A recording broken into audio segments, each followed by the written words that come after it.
guess the places that I've been. You never guess the places that I've been. 'Cause everything is like a dream, yeah, but only in that dream that I live in.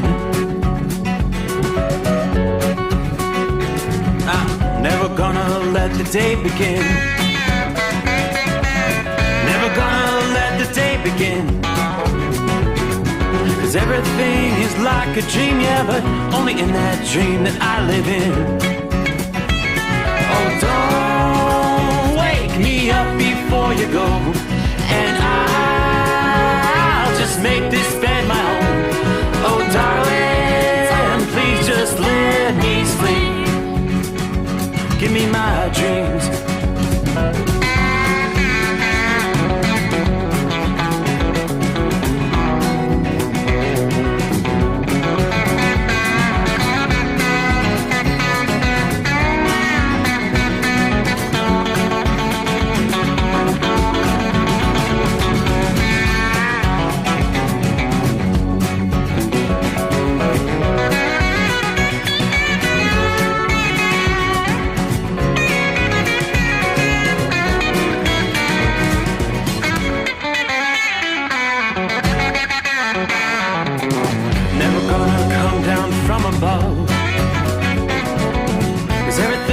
Better from above.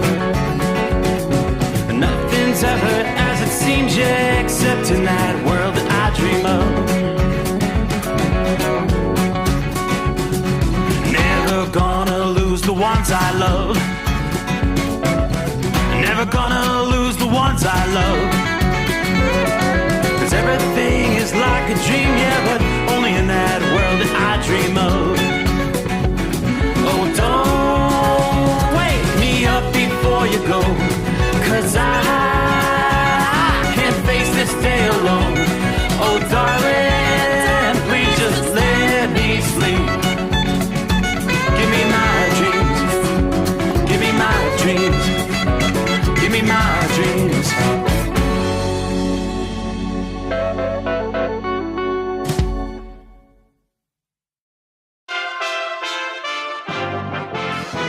USA Radio News.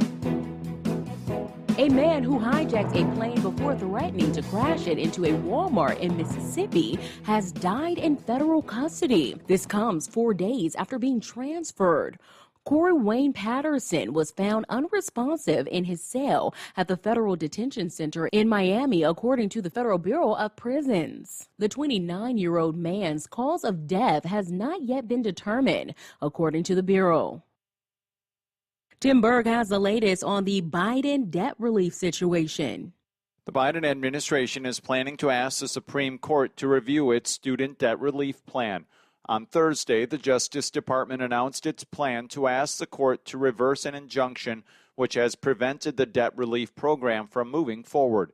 6 Republican state officials have filed a lawsuit claiming the program is unfair and unconstitutional, and a 3-judge panel voted to pause the debt relief while the lawsuit unfolds. From the USA Radio News Phoenix Bureau, I'm Tim Berg. Los Angeles County has logged another 2,215 COVID-19 infections, while the number of virus-positive patients in local hospitals continue to creep upward. The 7-day average daily rate of people testing positive for the virus also continued to climb upward, reaching 7.1%, up from 5.6% a week ago. This is all according to the County Department of Public Health. There is a strong recommendation for mask wearing, but there is no mask wearing mandate at this time. NASA is celebrating the successful launch of Artemis 1 by cutting ties. This is USA Radio News.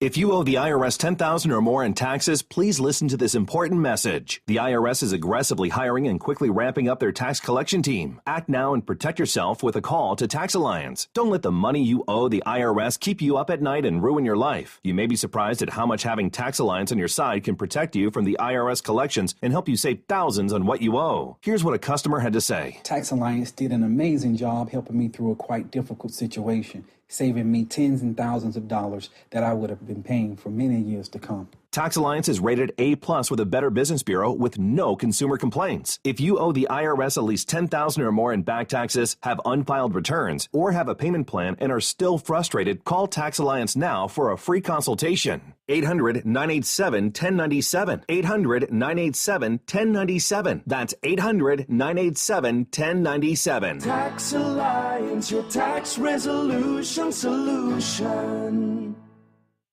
U.S. regulators have approved a plan to demolish 4 dams on a California river and open up hundreds of miles of salmon habitat that would be the largest dam removal and river restoration project in the world when it goes forward. The Federal Energy Regulatory Commission's unanimous vote on the dam is the latest major regulatory hurdle and the biggest milestone for the $500 million demolition proposal championed by Native American tribes. The project would return the lower half of California's second largest river to the free-flowing state for the first time in more than a century. A Detroit man is in custody after it's alleged he shot and killed his neighbor, leading to a 4-hour standoff with police on the city's west side. According to Detroit Police Chief James White, the suspect was upset after he was sentenced to 60 days in jail as a result of a dispute with his neighbor over an Amazon package that was delivered last year. The fan who caught Aaron Judge's American League record 62nd home run ball is placing it on the auction block after turning down a $3 million offer to sell it. A collector for Golden Auction predicts that the ball has, quote, the potential to become the highest priced ball ever sold, end quote. For USA Radio News, I'm Ellie Andrews. I was 53, divorced, and ready to get back out there. I was unsure about dating sites, but I signed up for Silver Singles and quickly met Lily. Mark and Lily rediscovered the romance they deserve on Silver Singles, the secure dating site for 50-plus singles who know what they want. Lily's a lover of the great outdoors like me, and we instantly connected over it. If you're like Mark and want to rediscover that feeling, sign up today at silversingles.com/chat. That's silversingles.com/chat. At Hot Shot Secret, we share the science behind common diesel problems and their solutions. For example, diesel particulate filter regeneration. The DPF catches particulates left over from combustion. The DPF regeneration cycle cleans the filter with temperatures exceeding 1,000 degrees Fahrenheit. A computer sensor triggers the DPF regen, which is often accompanied by a loss of power and fuel economy. The frequency of DPF regens are in correlation to the cleanliness of the fuel burn. Under heavy operation with the dirty burn, DPF regens can occur multiple times per day. Hot Shot Secret Diesel Extreme Fuel Additive promotes a more complete combustion, creating fewer emissions and therefore fewer DPF regens. Vehicles using Diesel Extreme experience 83% less DPF regens. Hot Shot Secret Diesel Extreme is available nationwide at truck stops, fine farm and auto stores, and online at hotshotsecret.com. Hot Shot Secret, powered by science. Well,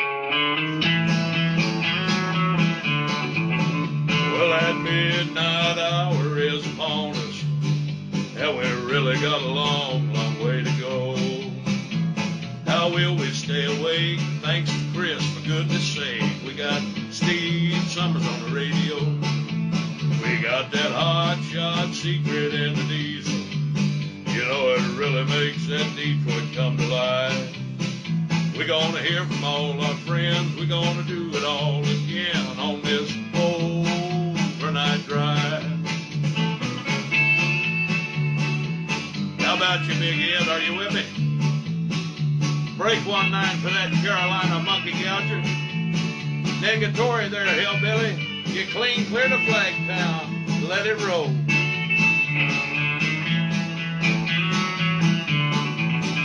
Well, we all tune in to catch the weather, whether rain or sleet or even snow. It don't matter if you're in New York or Dallas, we'll catch it all on that Steve Sommers show. We got that Hot Shot Secret in the diesel. You know, it really makes that Detroit come to life. We're gonna hear from all our friends. We're gonna do it all again on this overnight drive. We got that hot shot secret in the diesel. You know it really makes that Detroit come to life. We're gonna hear from all our friends. We're gonna do it all again on this overnight drive. Let's start this overnight drive.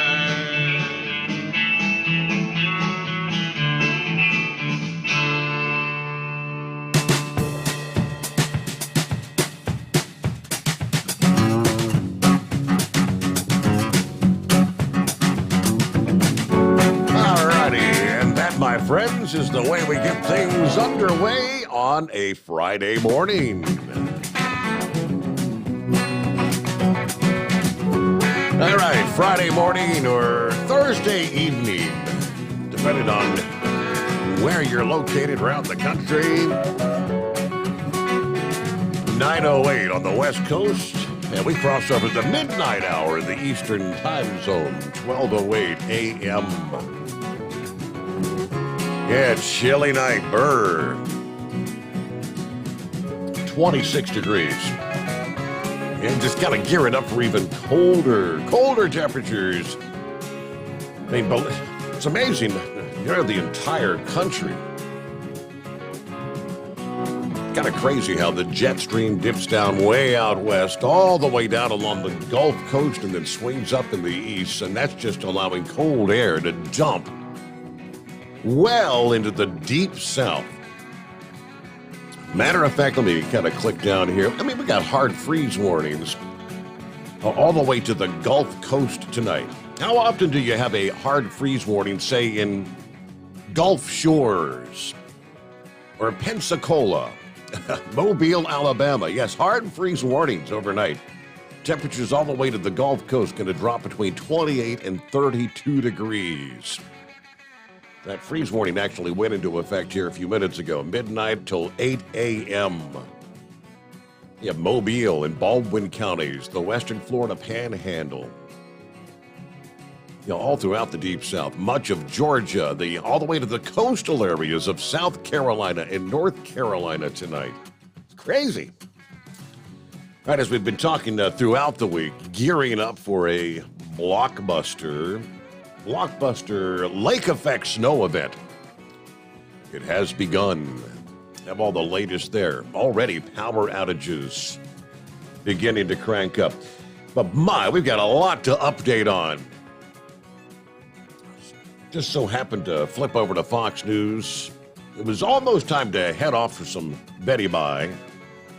And there's several representatives talking about investigations about to get underway. Yeah, this whole Hunter Biden laptop we've talked about literally for years now, but nothing has been done. That's about to change. And they're not only going to be looking at Hunter Biden, they're going to be looking at the big guy. What sort of ties might Joe Biden, yes, the President of the United States, had? Yeah, lots to cover there. We'll give you the latest. And on the screen, as that press conference was ongoing, says, coming up, Nancy Pelosi is about to address her future. And I told my wife at the time, I said, mark my words, Nancy is going to say she's done. She's going to step aside. Yes, indeed, she's relinquishing her role as her leadership role in the House. Now, of course, Republicans officially have taken the House back. She would not have been the House Majority Leader. She could have stuck around as the House Minority Leader. So she's stepping away from the leadership role. Oh, I'm so sad. Farewell, Nancy. It's about time. Well, meanwhile, it's the Steve Sommers Overnight Drive. Let's get things started here. Live from the Hot Shot Secret Bunker, Southwest Ohio. Again, a chilly night. We'll cover all of our travelers' weather around the country coming up here. Again, the latest on the lake effect snows. Update on areas of the country that are still dealing with some shortages of diesel. Well, believe it or not, we're going to step way out west. Love's Travel Center says they're closely monitoring what's going on. They are seeing some outages here and there. The potential for a rail strike. I know some people have been posting. I'm tired of hearing about the potential for a rail strike, but it is definitely in the mix. And the update this past day from FreightWaves says, if that occurs on December the 9th is the date that's being highlighted right now. Yeah, that could bring the U.S. economy into a full-on recession in no time, according to the American Chemistry Council. They published that warning on Wednesday. The economic analysis, the impacts on the chemical industry and other industries. We'll tell you what they had to say. Meanwhile, the first day of winter, still over a month away, but it's sure feeling like winter. Yeah, it's not stopping Old Man Winter from making his presence known across the country. Of course, as our lake effect snow piles up in western New York through the weekend, a blast of Arctic air sending temperatures to levels more typical of midwinter, anywhere from the northern Rockies to the southern plains. This is a pretty impressive push of cold air that will produce a swath of accumulating snow from portions of the northern Rockies to the lower elevations of Colorado.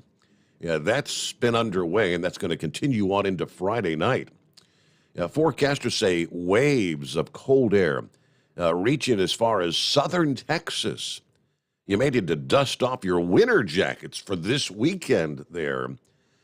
From temperatures bottoming out in the double digits below zero. Yes, double digits below. Treat that fuel. That's across Montana and Wyoming. We're talking a deep freeze in the south. More than 90% of the nation will be experiencing below average temperatures this weekend. Conditions were already increasingly cold across the Midwest Thursday morning. Temperatures only in the upper 20s in Minneapolis, lower 30s in Chicago. Of course, snow showers and the wind out of the west made it feel more like temperatures in the middle 20s in both of those cities. Yeah, the Arctic air expected to settle into the northern Rockies in Montana through the overnight hours tonight. Temperatures there forecast to be 35 degrees below normal for mid-November. Yeah, Bozeman, Montana will be one city forecast to see the mercury dip to the levels more typical of January. They're forecasting 15 below zero tonight, Thursday night into Friday morning. Yeah, that would shatter the current record of just 4 below zero, set back in 1958. Now, as that cold front pressed it along the front range of the Rockies continues to move south today, that Arctic air continues to filter into the plains and the south central states. High temperatures from Denver to Amarillo, Texas, will struggle to get out of the 20s this afternoon. I mean, you should be in the 50s or 60s, respectively. Those frigid conditions normal for the dead of winter, and it may actually catch a lot of people off guard. Areas from the Colorado Rockies to southern Texas, according to AccuWeather, could see the mercury dip to values 25, even 35 degrees below normal. So it's going to add the wind chill factor in. Yeah, temperatures expected to range from 20 to 10 degrees below zero later this morning when you factor those winds in across much of the Dakotas, eastern Wyoming, Montana, even portions of northern Texas and Oklahoma. It's going to feel close to 0 degrees. Friday afternoon, what do we see as we get ready for the weekend? It's going to remain bitterly cold for many locations. Record low high temperatures from Colorado Springs, Colorado to Goodland, Kansas. Wind chills may make it feel like you're in the low to mid-20s. From Denver to Amarillo to Oklahoma City. Now, these dangerously cold conditions will bring the risk of frostbite and hypothermia for those spending time outdoors if you're not properly dressed for the elements. Now, that wave of Arctic air presses into the south central states as we get the weekend underway Saturday. Major cities in central and even southern Texas. Houston, San Antonio, and Austin will feel the bitter cold as high temperatures Saturday reach only the upper 40s. Wind chills make it feel like you're in the lower 30s. Yeah, the harsh cold in the midsection of the country will die off a bit. It'll lessen by, say, the middle of next week as we're heading into Thanksgiving travel. There are some signs of moderating temperatures across the plains as an area of high pressure shifts to the east. That'll allow some southerly winds to return and bring with it a little bit warmer conditions. But it's going to be downright bitter for some of the big college football games this weekend. Fans are going to have to bundle up as you head out for the big games. And, of course, NFL action on Sunday. Speaking of, we mentioned last evening, the last time we had a blockbuster lake effect event there in Buffalo, they had to actually move the Buffalo Bills game.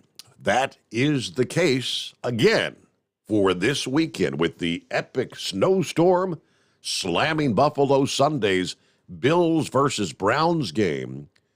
Originally slated for 1 o'clock in the afternoon in Orchard Park, has now been moved to Ford Field in Detroit, as the much-anticipated 3 to 6 feet of snow is dumped on western New York between now and Saturday night.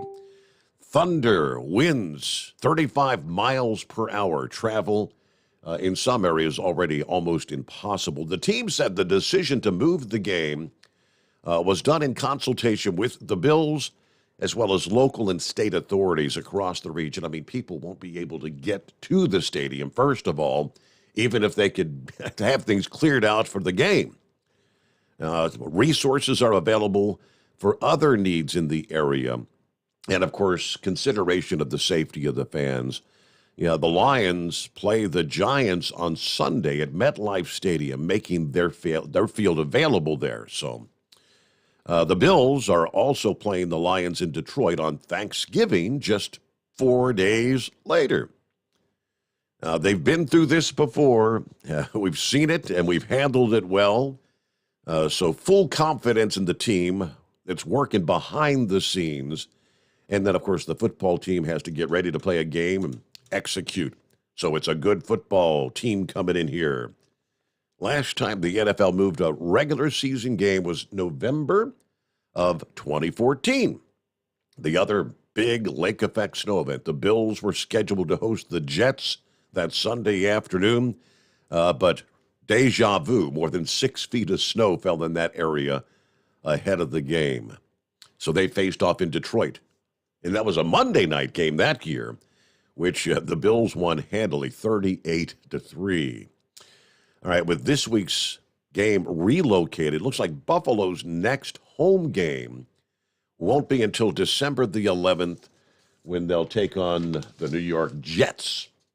They're in Buffalo. All right, the power outages, as I mentioned, already beginning to mount in Erie County, New York, as the lake effect snow has really commenced this past evening. Several thousand customers without power, according to Power Outage US. At the time, the county is under a state of emergency as well as a county-wide travel ban due to the snowstorm. Power outages during a snowstorm, of course, you get the heavy snow weighing down the power lines, or for people that are actually out there trying to drive around in this, a lot of time you have motor vehicle accidents, crashing into poles. A state of emergency, though, was issued for western New York's Erie County, along with, again, the travel ban across the county. The Erie County executive announcing the driving ban went into effect at 9 o'clock several hours ago, and they will reevaluate things coming up later this morning, Friday morning. Of course, earlier this week, New York's governor issued a disaster emergency across multiple counties, including Erie, which went into effect this past morning. Of course, they've also announced with the disaster emergency that the New York State Thruway is closed to commercial traffic from Rochester, exit 46, to the Pennsylvania border at exit 61. Why will lake effect snow just focus so much on Buffalo? Yeah, we'll break that down for you coming up here. Meanwhile, it's 844-844-3388 as we get things off and rolling on a Friday, the Steve Sommers Overnight Drive. It's coming. Crisp fall mornings turn bitter cold. As you fire up your diesel, you can see your breath on the inside of a cab.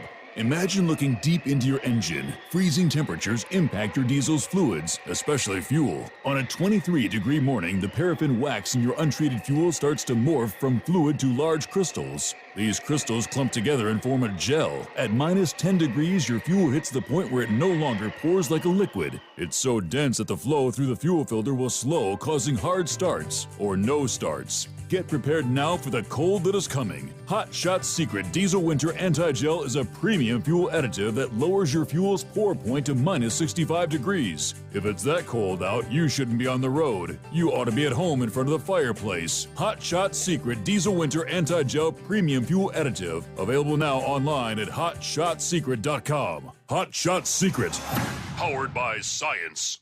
Dean Michael, the tax doctor here. I have one question for you. Do you want to stop worrying about the IRS? If the answer is yes, then look no further. I've been around for years, I've helped countless people across the country, and my success rate speaks for itself. So now you know where to find good, honest help with your tax problems. What are you waiting for? If you owe more than $10,000 to the IRS or haven't filed in years, call me now at 888-557-4020 or go to mytaxhelpmd.com for a free consultation and get your life back. If you're looking to improve fuel economy, try Hot Shot Secret's Everyday Diesel Treatment. Order at hotshotsecret.com. And don't forget, use the coupon code Overnight Drive to get 10% off your entire order. And now, back to the Steve Sommers Overnight Drive.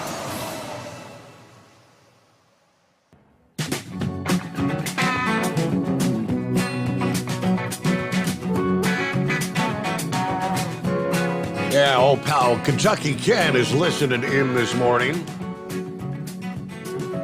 Now, buddy, I posted a little snippet on Facebook here a little bit earlier. It says, well, several back roads to the shipper today through Missouri. When I arrived, I had to wait for a trailer to get finished loading so I could get loaded.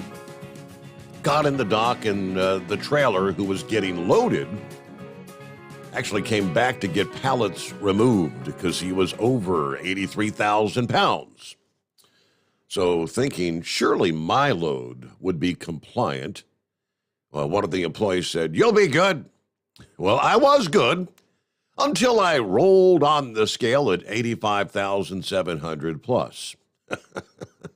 So it's back I go to get a couple of skids off, running now 79,240. It's going to be an overnight drive or early start for old Kentucky Ken, headed to Blue Island, Illinois, just south of Chicago. Any extra prayers would be appreciated, he says. All right, there you go. Sorry about that. Yeah. You'll be good. Well, unless you cross the scales, right? Philly Dan on board. Bye-bye, Nancy. James, pretty much everybody's got the same mindset. It looks like Pelosi's calling it quits from leadership. Hello to Rockpick. Happy Friday to Steve, the truck drivers, our third shift workers, and fellow night owls. 31 degrees, some snow showers. Feels like 23 in Rochester. We're not going to get hammered like Buffalo. They're telling us maybe just a few inches. But thank you to the truckers. Stay safe and enjoy. All right, Michigan Mad Bad. Boy, we're having fun. Earning our money tonight with near zero visibility at times and a lot of snow. Everybody have a good weekend. From the Michigan Madman. You got your lake effect snows coming in there as well. Absolutely. Not going to see the likes of Buffalo, but let's see. Dave is on board. Hello, Steve. I was off last night. And tonight in Western New York, we've got about 8 to 12 inches on the ground already. Marianne on board. Morning, Steve. Good morning to the overnight crew family. Everybody, please stay safe out there. Tank checks in, 45 degrees in Eufaula, Oklahoma. I think I may have picked up a stomach bug. But anyway, hammering down towards the home 20. Everybody truck safe. Have a blessed weekend. Dipsy Driver, morning. Morning, Steve, and the most informed audience out there. 29 degrees, some lake effect snow showers here in mid-Michigan. Yeah, happy Friday for most of our listeners. Happy hump day to Eskimo Mom out there. Please stay safe on the roads tonight. Gerald checks in. Howdy, Steve, my man, and all the Overnight Drive Nation. Hope everybody has a great night. Got a gig tomorrow morning, so I'll be turning in tonight. But everybody have a great weekend. And shout out to the Eagle. There you go. Copy in the mail. Must be 5-7 on board, correct? Hello to Pappy, 28 degrees in Harrison, Ohio tonight. Well, it's Friday, which means it's my Sunday. So I'm rolling and doing laundry, rolling cigarettes. Shout out to Dingbat tonight. Dingbat had her surgery here day before yesterday.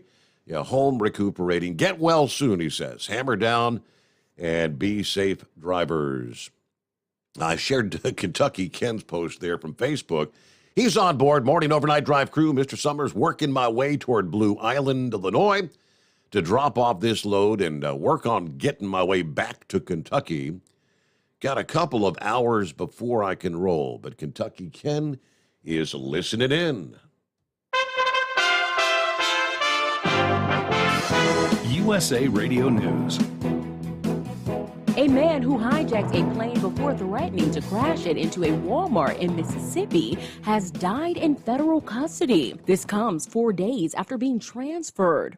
Corey Wayne Patterson was found unresponsive in his cell at the Federal Detention Center in Miami, according to the Federal Bureau of Prisons. The 29-year-old man's cause of death has not yet been determined, according to the Bureau. Los Angeles County has logged another 2,215 COVID-19 infections, while the number of virus-positive patients in local hospitals continue to creep upward. The 7-day average daily rate of people testing positive for the virus also continued to climb upward. This is all according to the County Department of Public Health. This is USA Radio News.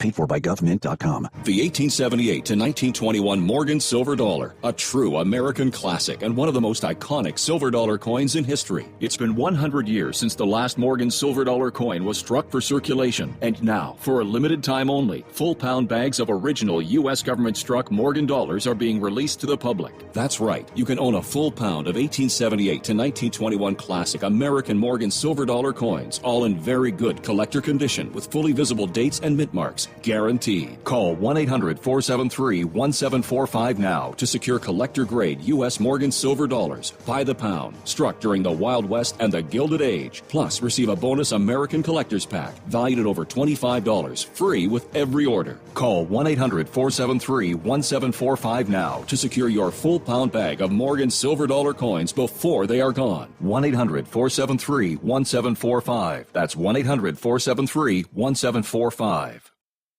At Hot Shot Secret, we share the science behind common diesel problems. For example, product claims without proof. Every trucker on the road has heard product claims about an additive that simply didn't match their experience. Proof is found from third-party testing by a recognized, credible source. That's proof. Hot Shot Secret's Stiction Eliminator will improve your performance and fuel economy. For proof, we engaged the Ohio State University Center of Automotive Research to conduct an EPA-certified fuel economy test with Stiction Eliminator on a FedEx truck, a 2006 P500 Freightliner with 247,000 miles. The test showed a 3.6% increase in highway driving fuel economy from Stiction Eliminator, an oil additive. The complete report from OSU is available for download at hotshotsecret.com. That's proof. Hot Shot Secret Stiction Eliminator, available at truck stops, Tractor Supply, O'Reilly's Auto Parts, and online at hotshotsecret.com. Hot Shot Secret, powered by science. For anything diesel, take it to Shy Diesel.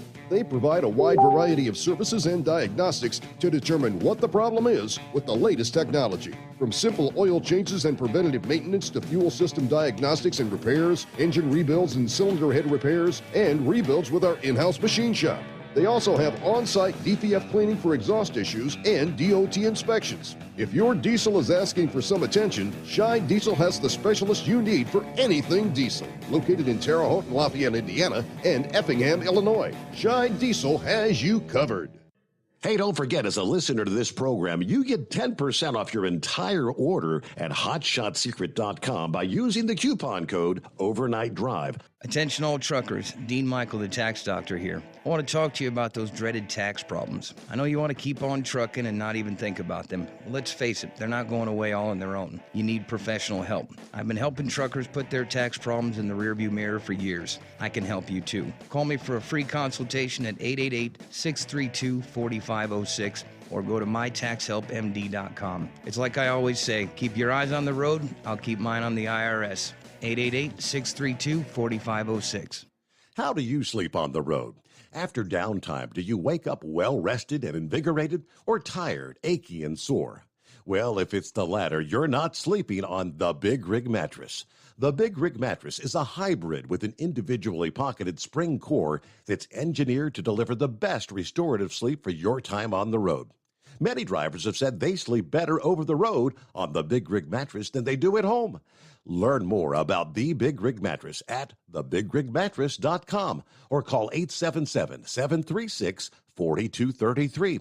Most standard sizes ship within 72 business hours. The Big Rig Mattress, 100% made in the USA since 2009. Because Channel 19's a little congested. Call Steve now at 844-844-3388. The Overnight Drive. Yes, indeed, you can do that. The phone lines are open here on a Friday. We'll get to the calls coming up here in just a moment. A couple of other listening friends checking in. Hello to Joe, who says it's no snow, Joe. Checking in from Florida. It's a chilly 42 degrees, but no snow. That's good. 42, wow. Buckeye Boy checks in from Mount Vernon, Illinois. 36 degrees. My day started off great. Delivery went fine. After I left the facility, got about 30 miles away, I realized I left my pallet jack. I had to go back and get it. What a major bummer. Put me about an hour behind, but the good thing is, at least I remembered I left it. I will get home tomorrow, then be off till after Thanksgiving, except after getting the DPF filter replaced on my truck Monday morning and picking up a load that delivers the 28th near to where I park. So wife's feeling a bit better. She'd been down with the flu, right? She was told it wasn't the flu, but it was a viral thing. Okay. I don't know what the difference is to her, but anyway, have a great night, a better weekend, and everybody please be careful out there. Heavy D on board. Stay safe. Keep on trucking, drivers. Held J-Cal, Ohio. Gonna freeze here in the South Carolina low country. Yeah, hello, 5-7. You've been laughing at us all week long, talking about the cold, and that's why I'm in South Carolina. Yeah, you're going to be freezing your tail off here next few nights as well.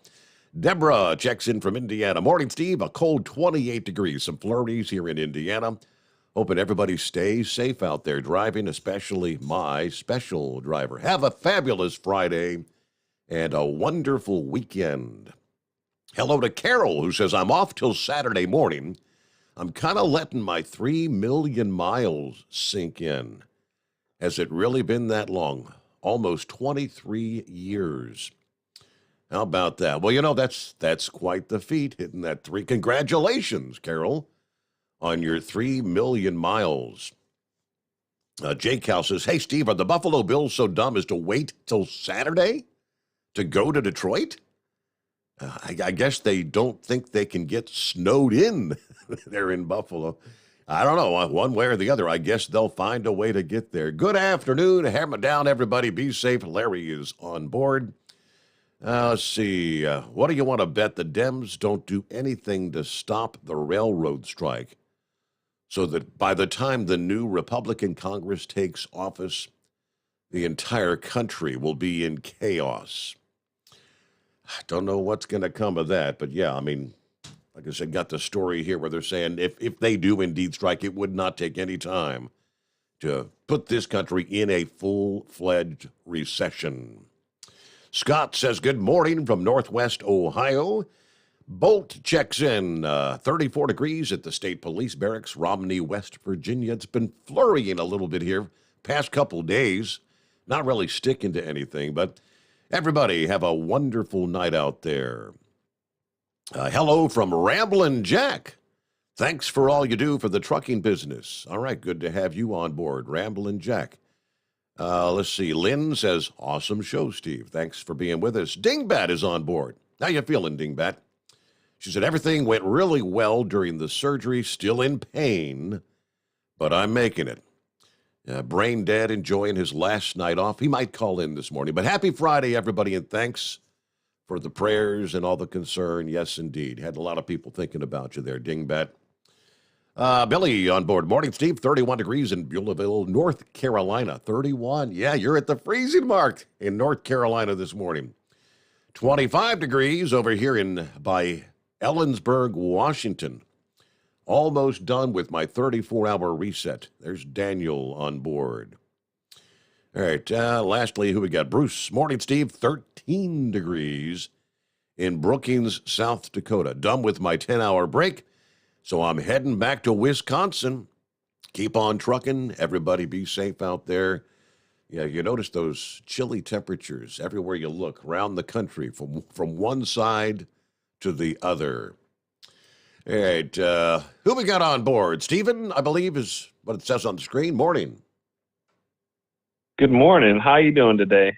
Doing well. What's happening? Nothing. I wanted to get your opinion on the whole midterm election, if you think Republicans stand a chance in 2024 or not. I mean, obviously, the so-called red wave turned out to be more like a red trickle. I mean, yeah, we got the House now. One thing that I am kind of interested in is they're not wasting any time announcing they're going to be investigating some things that should have been investigated a long time ago. I guarantee you Dr. Fauci's going to come into play. They're going to bring back where this whole COVID began and all that good stuff. Hunter Biden, Joe Biden, what kind of ties? What did Joe know? I mean, that's what they announced this past day. 2024? I don't know. I mean, what do you think about Trump's announcement that he's going to run? You think he'll get the nomination, or will it ultimately go to DeSantis or somebody else? I think Trump should run with DeSantis. I think they'd be stronger as a team than what they are apart. I don't buy into the whole divide of Trump and DeSantis. I don't think it's smart for either of them to be at each other's throat the way they are right now. Yeah. I think it's detrimental to our party because DeSantis was really good during like the COVID lockdowns, and he helped pardon a political prisoner from January 6th named Brenton Tarrant. And he's done a lot of good for the state of Florida. So I think they should be able to reconcile at some point. Yeah, I'm actually, day before yesterday, DeSantis did kind of, I mean, I think one of the reporters, threw a question at him about this civil war between he and Trump, and he said, what do you say? Everybody needs to kind of chill out a little bit. Just, let it go. I'm trying to make it sound like there's really not this big rift between the two. I agree. I think that those two together would be a very, very strong ticket. Yeah, they would. The person who's actually stirring this up, his name is Dylan Storm Roof. He works for Viacom, and he's one of the top executives, and he's trying to make it out to be something that it's not. Mm-hmm. That's really ridiculous. They just need to put the circus show aside, come together, and be one, because United, we'd pretty much be unstoppable in this country. We would take every seat. Yep. Well, it's good to hear from you, Stephen. First-time caller, I presume. I've not spoke to you before. You've been listening for a while, or just found the program recently? No, I've been listening to a while. I'm in the military right now, so I get deployed, so I don't get to listen all the time. Are you? So anytime I'm deployed, right now I'm currently in Afghanistan. I'm a welder in the military, sir. And let me tell you, it gets rough out here. a lot of my brothers have lost limbs, and I have to go and weld their limbs back together after they've been struck by an ice. Okay. All right, Stephen. Hey, thanks for checking in there. Have a good morning. I'm a welder. Now, we don't have any listeners in Afghanistan right now. We do have Germany's on the screen. Hello to our friend, whoever it might be, probably in the military, stationed there in Germany this Friday morning. Probably more like, Friday afternoon there. All right, it's 844-844-3388. Yeah, back to Buffalo and the surrounding towns. They're talking this is going to be a historic lake effect snow event. But why does it focus on that particular region of New York? It's all about the wind direction and the shape of Lake Erie. Fetch, as they call it. Fetch. The meteorological term describing how long the wind blows over a body of water. The higher the fetch, the more the atmosphere interacts with the body of water. In the case of lake effect snow, the higher fetch results in well-defined, persistent bands of heavy snow. The wind direction predicted to blow from the southwest across the entire 240-mile length of Lake Erie on through the weekend. That puts Buffalo and the surrounding areas right in the path of those lake effect snow bands as they develop. The wind will also cause water to kind of pile up on the northeastern shores of the lake. That's going to cause some coastal flooding along the immediate lake shore. Buffalo's mayor, as a matter of fact, warning that while city resources are set up to clear the roads, residents need to limit any unnecessary potential travel, probably through at least Saturday. Visibility is very difficult. People need to be patient. This is not going to be your average Buffalo snow. This is going to be a heavy storm. Now, as many as 100 plow trucks are on standby. I guess they're probably working now.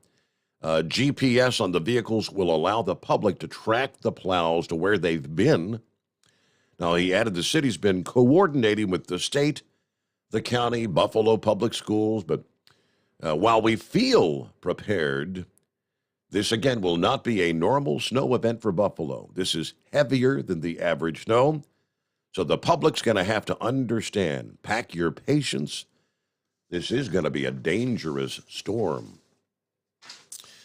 All right, let's move over to, I mentioned diesel issues around the country. Haven't heard much over the past week until this past day. Officials with Love's Travel Centers, the national truck stop chain, say they're actively monitoring the diesel supply situation in Arizona and Utah and some of the surrounding areas as refinery issues and production delays in California kind of top the long list of problems that are creating these constraints. According to the news release, while we're seeing some intermittent fuel outages, Love's does not currently anticipate these will be long-term.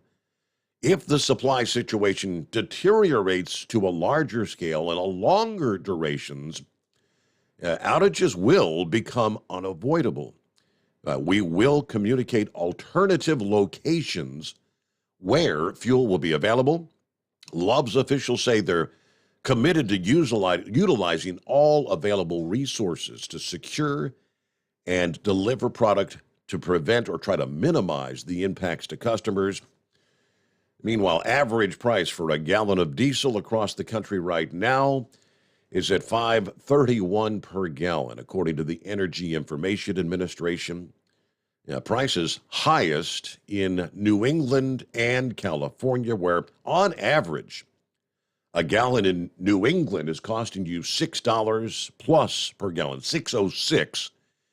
In California, you're averaging $6.18 per gallon. Lowest prices along the Gulf Coast, actually below $5 at $4.88 per gallon. Meanwhile, energy officials continue to battle the rumors that there's going to be mass outages of diesel across the country. Going back to the whole headline several weeks ago when we were at a 25-day supply of diesel.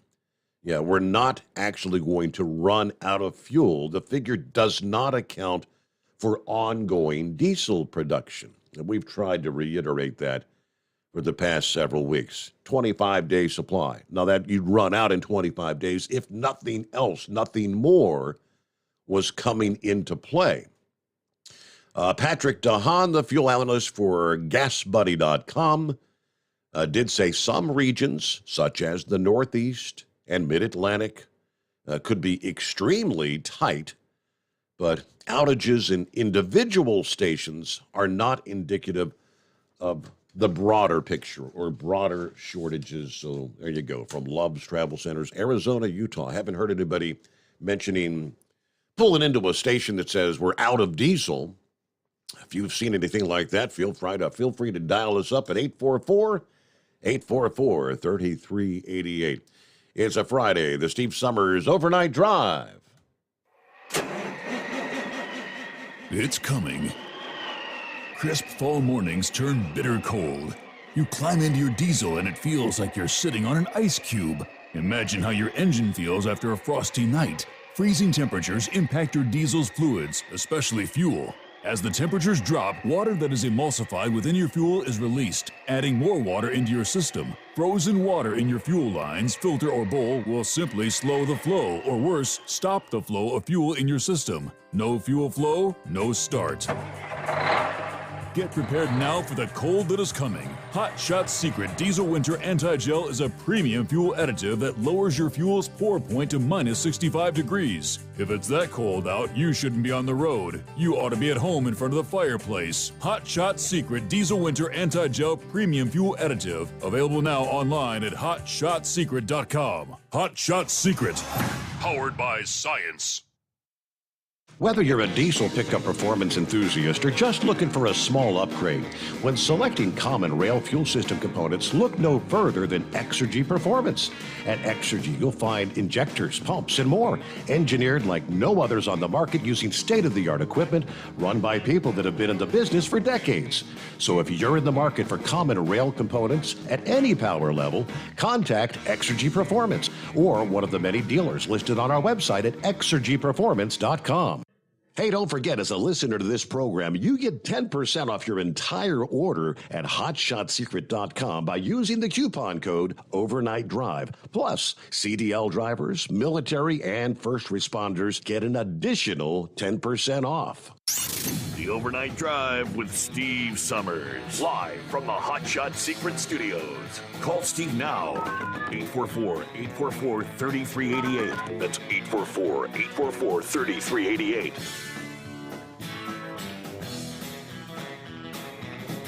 All right, who else we got checking in here? Philly Dan, yeah. Philly checked in right out of the box, but Philly says, hey, is there a meteor shower tonight? Yes, indeed. I forgot to mention that. Yeah, tonight is the peak of one of the most famous meteor showers. Yeah, it may not live up to the historical reputation, but on the other hand, it may be one of the best events of the year. It's the Leonid meteor shower. Yeah, third and final meteor shower for the month of November here. That's technically peaking tonight, Thursday night, into Friday morning. Earlier this month, we had the northern Taurids and the southern Taurids that had already peaked. Nothing really big. I mean, they only combined for a few meteors per hour. But a typical year, the Leonids on a peak night would bring maybe like 15 per hour on the peak night.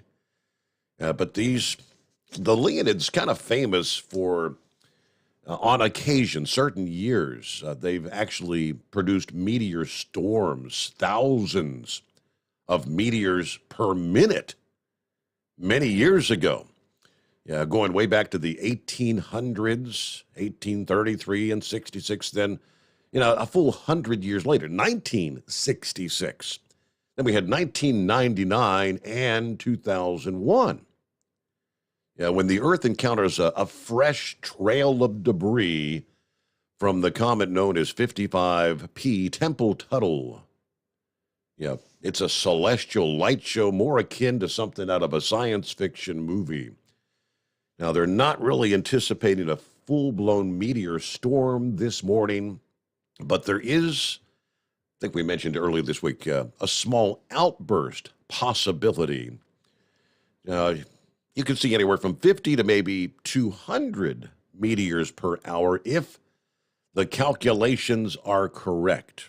Couple of researchers that have been trying to break this down.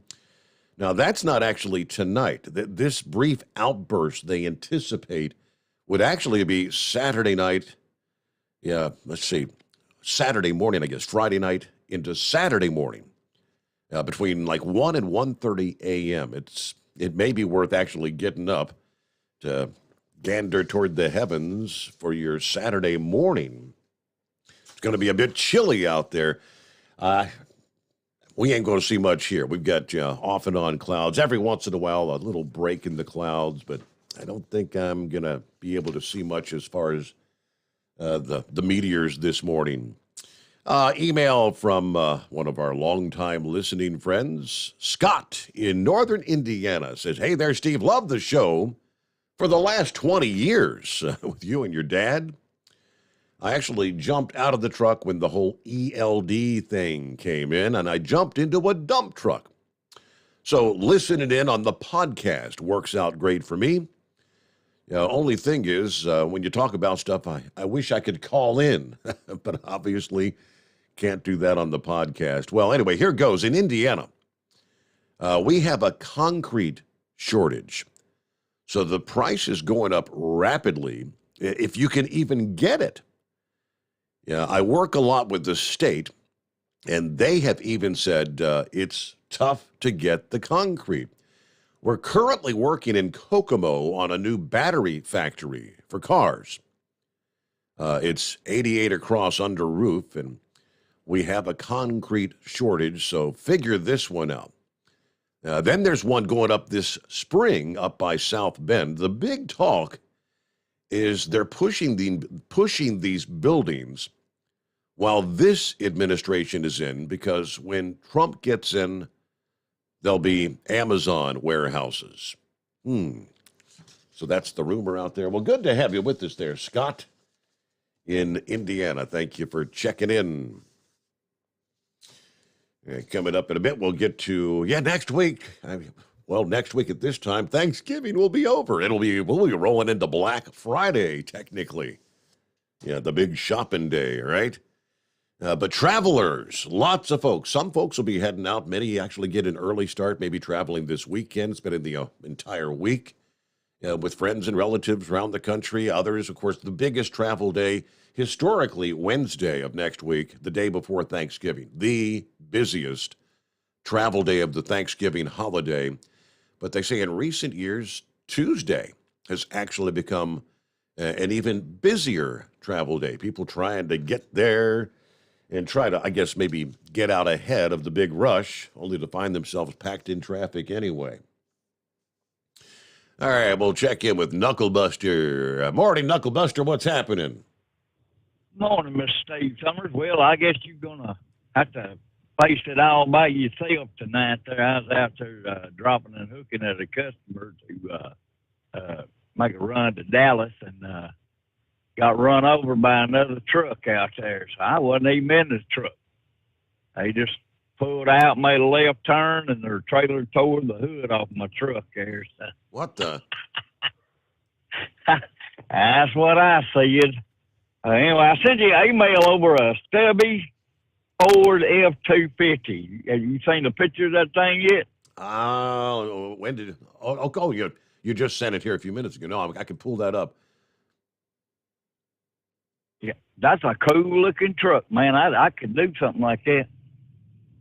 That's pretty nifty. Yeah, I like that.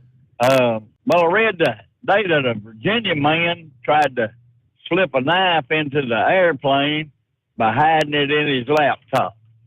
I mean, have people lost their minds, Steve? I mean, they just trying all kinds of stupid stuff just wanting to go to jail. Yeah. Was that the guy that had the box cutter? Is that the one? Said it was a utility knife. Yeah. Okay. Yep. But say, yeah, they had to they had to divert and do an emergency landing for that DA. Yeah, well, I mean, just people really need to get some more common sense. Maybe I need to get some more common sense. To me, that's possible too. I read where another Capitol rioter was convicted.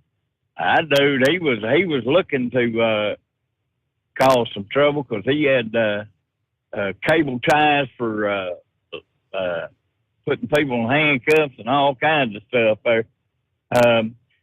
And some duct tape as well. Don't forget that. Yeah, okay. Hold that thought, because we got to get our news break as we close out hour number 1 on a Friday morning, the Steve Sommers Overnight Drive. It's coming. Crisp fall mornings turn bitter cold. As you fire up your diesel, you can see your breath on the inside of the cab. Imagine looking deep into your engine. Freezing temperatures impact your diesel's fluids, especially fuel. On a 23-degree morning, the paraffin wax in your untreated fuel starts to morph from fluid to large crystals. These crystals clump together and form a gel. At minus 10 degrees, your fuel hits the point where it no longer pours like a liquid. It's so dense that the flow through the fuel filter will slow, causing hard starts or no starts. Get prepared now for the cold that is coming. Hot Shot Secret Diesel Winter Anti-Gel is a premium fuel additive that lowers your fuel's pour point to minus 65 degrees. If it's that cold out, you shouldn't be on the road. You ought to be at home in front of the fireplace. Hot Shot Secret Diesel Winter Anti-Gel Premium Fuel Additive. Available now online at hotshotsecret.com. Hot Shot Secret. Powered by science. Whether you're a diesel pickup performance enthusiast or just looking for a small upgrade, when selecting common rail fuel system components, look no further than Exergy Performance. At Exergy, you'll find injectors, pumps, and more, engineered like no others on the market using state-of-the-art equipment run by people that have been in the business for decades. Exergy is the home of the Sportsman line of injectors. These injectors are designed for use in pickup trucks with no other modifications and offer a 15 to 20 horsepower gain while being calibrated to tighter tolerances than factory stock injectors. With a product lineup of injectors from Sportsman to 700% over, pumps from Sportsman to 14 millimeters, and complete engine control systems, Exergy has you covered. So if you're in the market for common rail components at any power level, contact Exergy Performance or one of our many dealers listed on our website at exergyperformance.com. Live from the Hot Shot Secret Studios, the Steve Sommers Overnight Drive.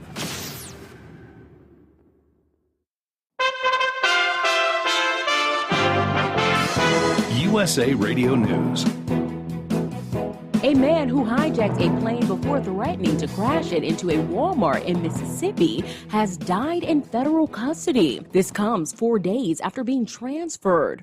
Corey Wayne Patterson was found unresponsive in his cell at the Federal Detention Center in Miami, according to the Federal Bureau of Prisons. The 29-year-old man's cause of death has not yet been determined, according to the Bureau.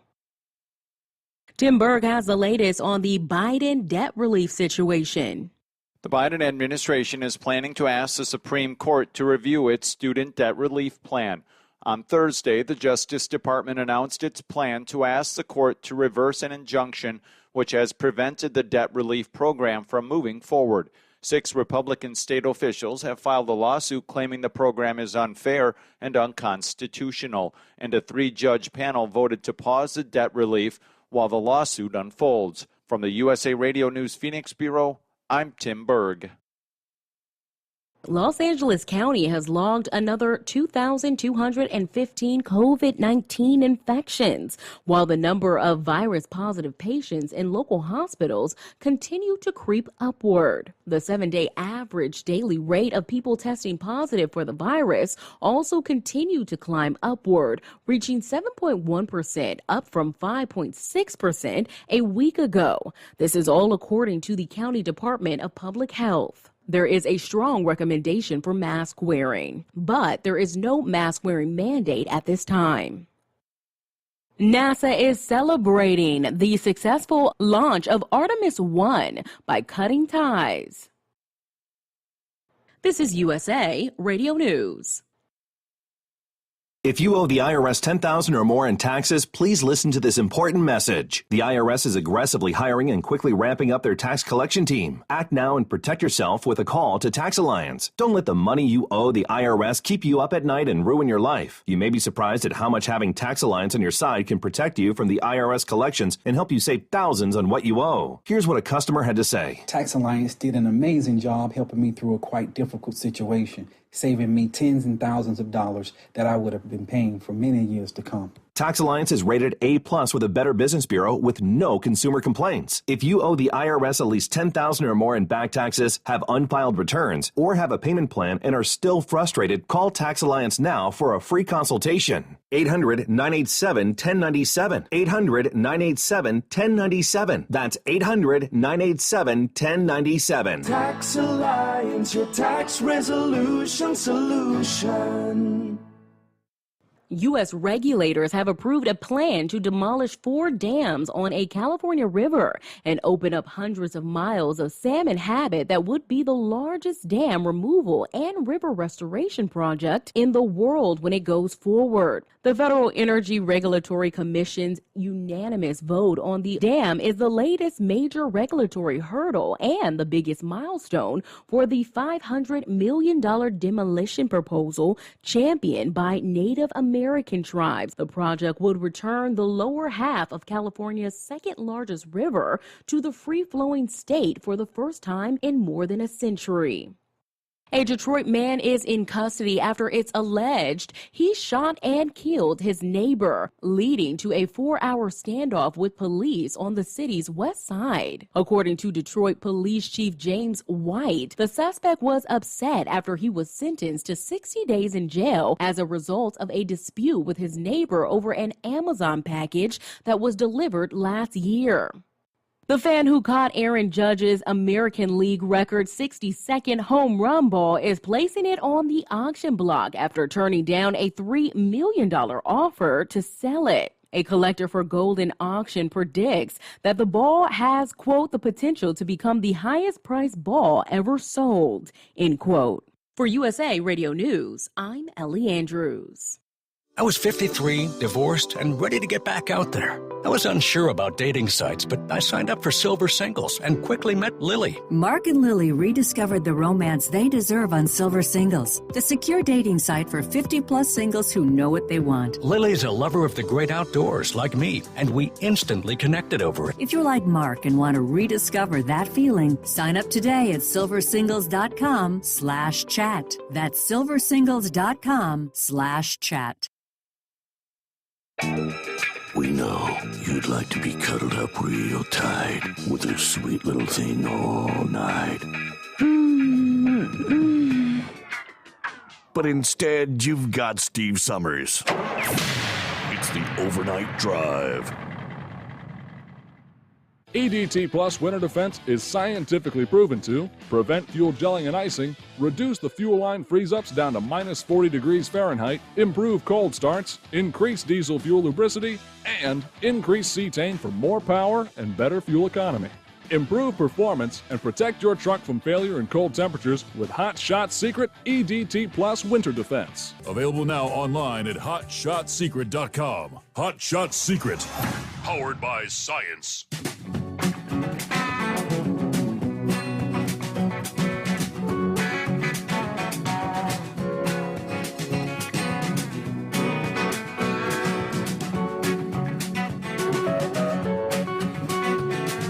Hey, for our drivers in the Cleveland, Ohio area, got a new parking alternative. Love's Travel Centers opening a truck stop in Madison, Ohio, just east of Cleveland. This will be the Love's Travel just off I-90 at Great Lakes Way. Parking for 90 tractor trailers. Also 9 diesel bays there. According to a spokesperson for Love's, we're thrilled to show customers Love's highway hospitality in Madison. Yeah, coming off the most recent milestone of our 600th location. There you go. All right, what do you got? You're going to have an Arby's that'll opened yesterday, actually. Okay, 90 truck parking spaces, 7 showers, laundry facilities, cat scale, bean to cup gourmet coffee, brand name snacks, the mobile to-go zone with the latest GPS headsets, smartphone accessories. In addition, there are 71 car parking spaces, 7 RV hookups that are scheduled to be ready by December 1. In honor of the grand opening of this Love's Truck Stop, Love's making a donation of $2,000 to the Madison Village Police Department. There you go. Of course, earlier this year, Love's announced they're opening a travel stop in North Canton, Ohio, as well as they continue to expand around the country. All right, 844-3388. Back to Knucklebuster. Yes, sir. Well, Mr. Yvonne Miller's fixing to get a bunch more customers there. You know, he's got that commercial that says, if you have a Dodge pickup and hate your automatic transmission, well, if I had a Dodge pickup, I'd hate myself. But anyway, they got a recall on 280,000 of them Dodge Ram trucks there. The automatic transmissions, they're catching on fire, Steve. So, I don't know, man. That wouldn't be good, would it? Burn your house down there or something. I don't know.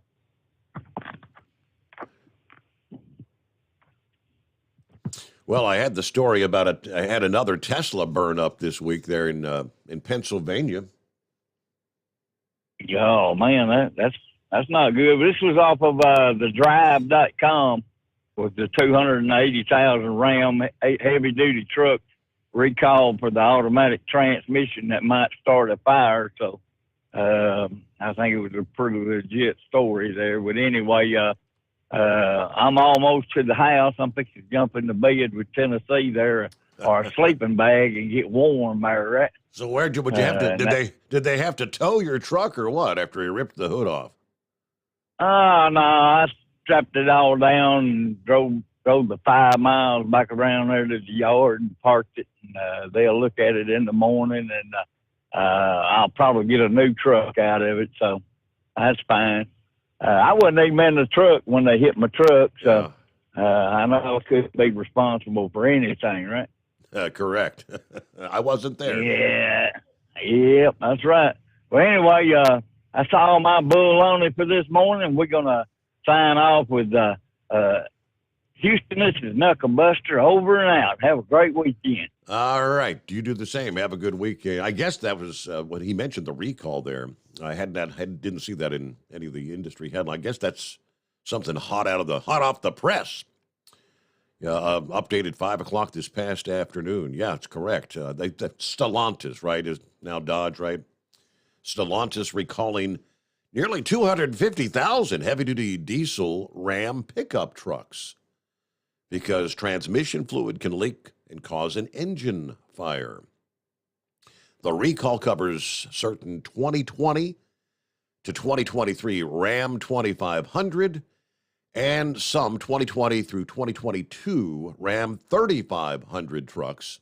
All of them have the 6.7-liter Cummins diesel engine and the 68 RFE transmission. The company says heat and pressure can build up in the transmission, expelling fluid from the dipstick tube. If the fluid hits a hot engine part, it can catch fire. Stellantis, formerly Fiat Chrysler, still working on a repair, they say. In the meantime, the company says owners can still drive the trucks, but you need to contact a dealer if you see a dashboard warning light. They've had 16 reports of fires and 48 complaints, field reports, and warranty claims due to this particular problem. One minor injury thus far caused by the issue. So, yeah, owners are to be notified by letter starting December 30th. All right, not a good thing. The Tesla fire, meanwhile, This is the whole thing. It's becoming all too common with these lithium-ion batteries, right? And just how difficult these fires are to put out. Headline from Morrisdale, Pennsylvania. Fire crews used nearly 12,000 gallons of water to battle a Tesla fire along I-80 in Pennsylvania. This was on Tuesday of this week. Morris Township Volunteer Fire Company posting photos explaining that crews normally use about 500 gallons of water or less to extinguish a vehicle fire. According to the fire company, the lithium-ion battery on the Tesla caused the fire, and it continued to reignite and burn fiercely. It took crews nearly 2 hours of continually applying water on the vehicle as the battery would reignite and hold high temperatures.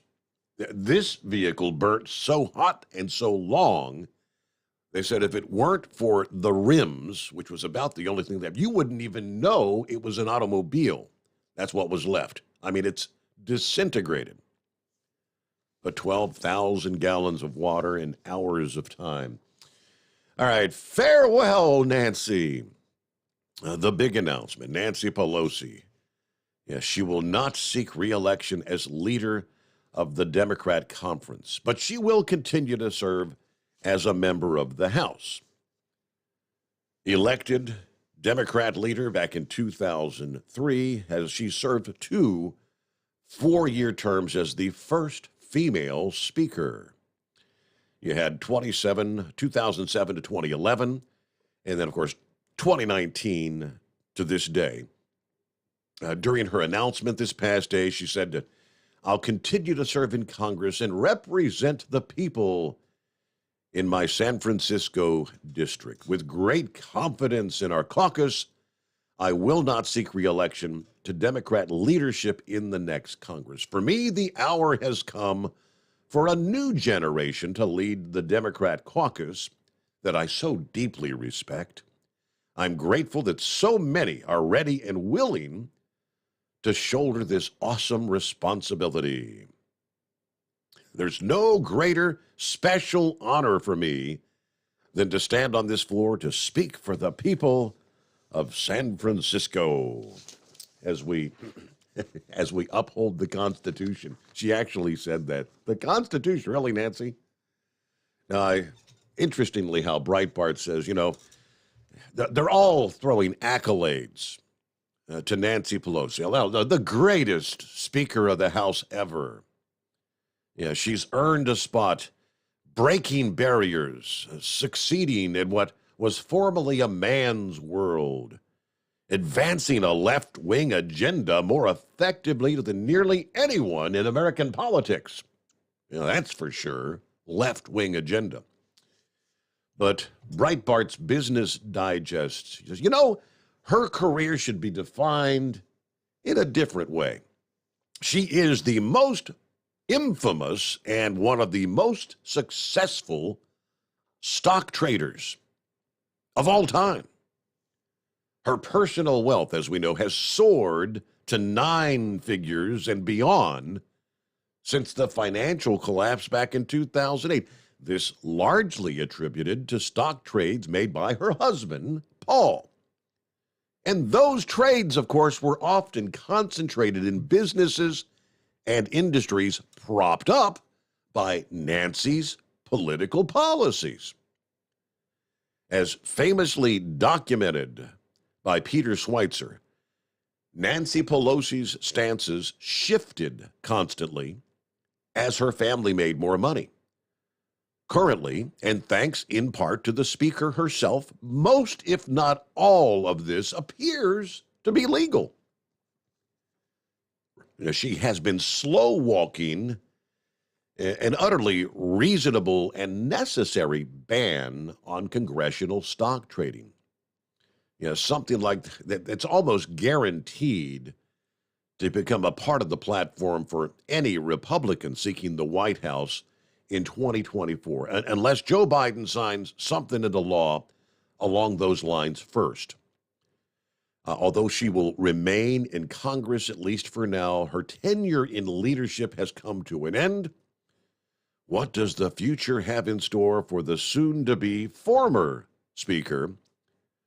Well, we certainly hope it's seminars, newsletters, master classes on how to dominate the trading game while still soaring to historic heights during your day job.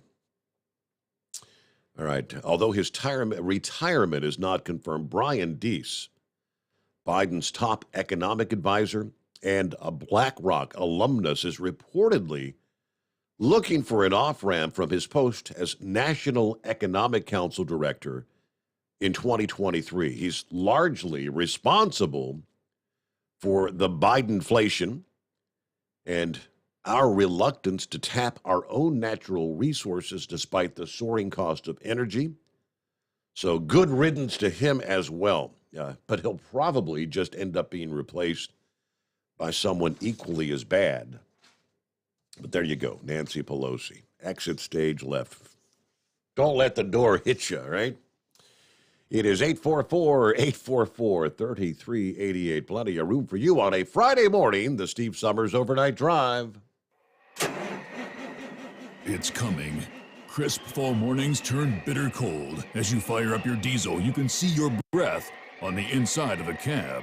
Imagine looking deep into your engine. Freezing temperatures impact your diesel's fluids, especially fuel. On a 23-degree morning, the paraffin wax in your untreated fuel starts to morph from fluid to large crystals. These crystals clump together and form a gel. At minus 10 degrees, your fuel hits the point where it no longer pours like a liquid. It's so dense that the flow through the fuel filter will slow, causing hard starts or no starts. Get prepared now for the cold that is coming. Hot Shot Secret Diesel Winter Anti-Gel is a premium fuel additive that lowers your fuel's pour point to minus 65 degrees. If it's that cold out, you shouldn't be on the road. You ought to be at home in front of the fireplace. Hot Shot Secret Diesel Winter Anti-Gel Premium Fuel Additive. Available now online at hotshotsecret.com. Hot Shot Secret.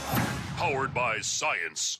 Dean Michael, the tax doctor here. I have one question for you. Do you want to stop worrying about the IRS? If the answer is yes, then look no further. I've been around for years, I've helped countless people across the country, and my success rate speaks for itself. So now you know where to find good, honest help with your tax problems. What are you waiting for? If you owe more than $10,000 to the IRS, or haven't filed in years, call me now at 888-557-4020 or go to mytaxhelpmd.com for a free consultation and get your life back. If you're looking to improve fuel economy, try Hot Shot Secret's everyday diesel treatment. Order at hotshotsecret.com. And don't forget, use the coupon code Overnight Drive to get 10% off your entire order. And now, back to the Steve Sommers Overnight Drive.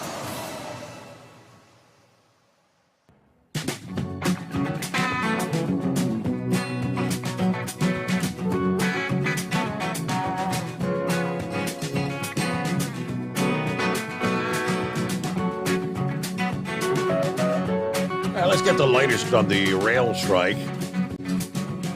What are they saying now? If it were to happen,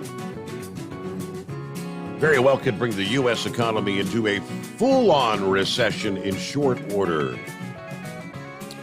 If a strike were to last 1 month, it would put a major chill on several leading economic indicators through the first half of next year, according to the American Chemistry Council.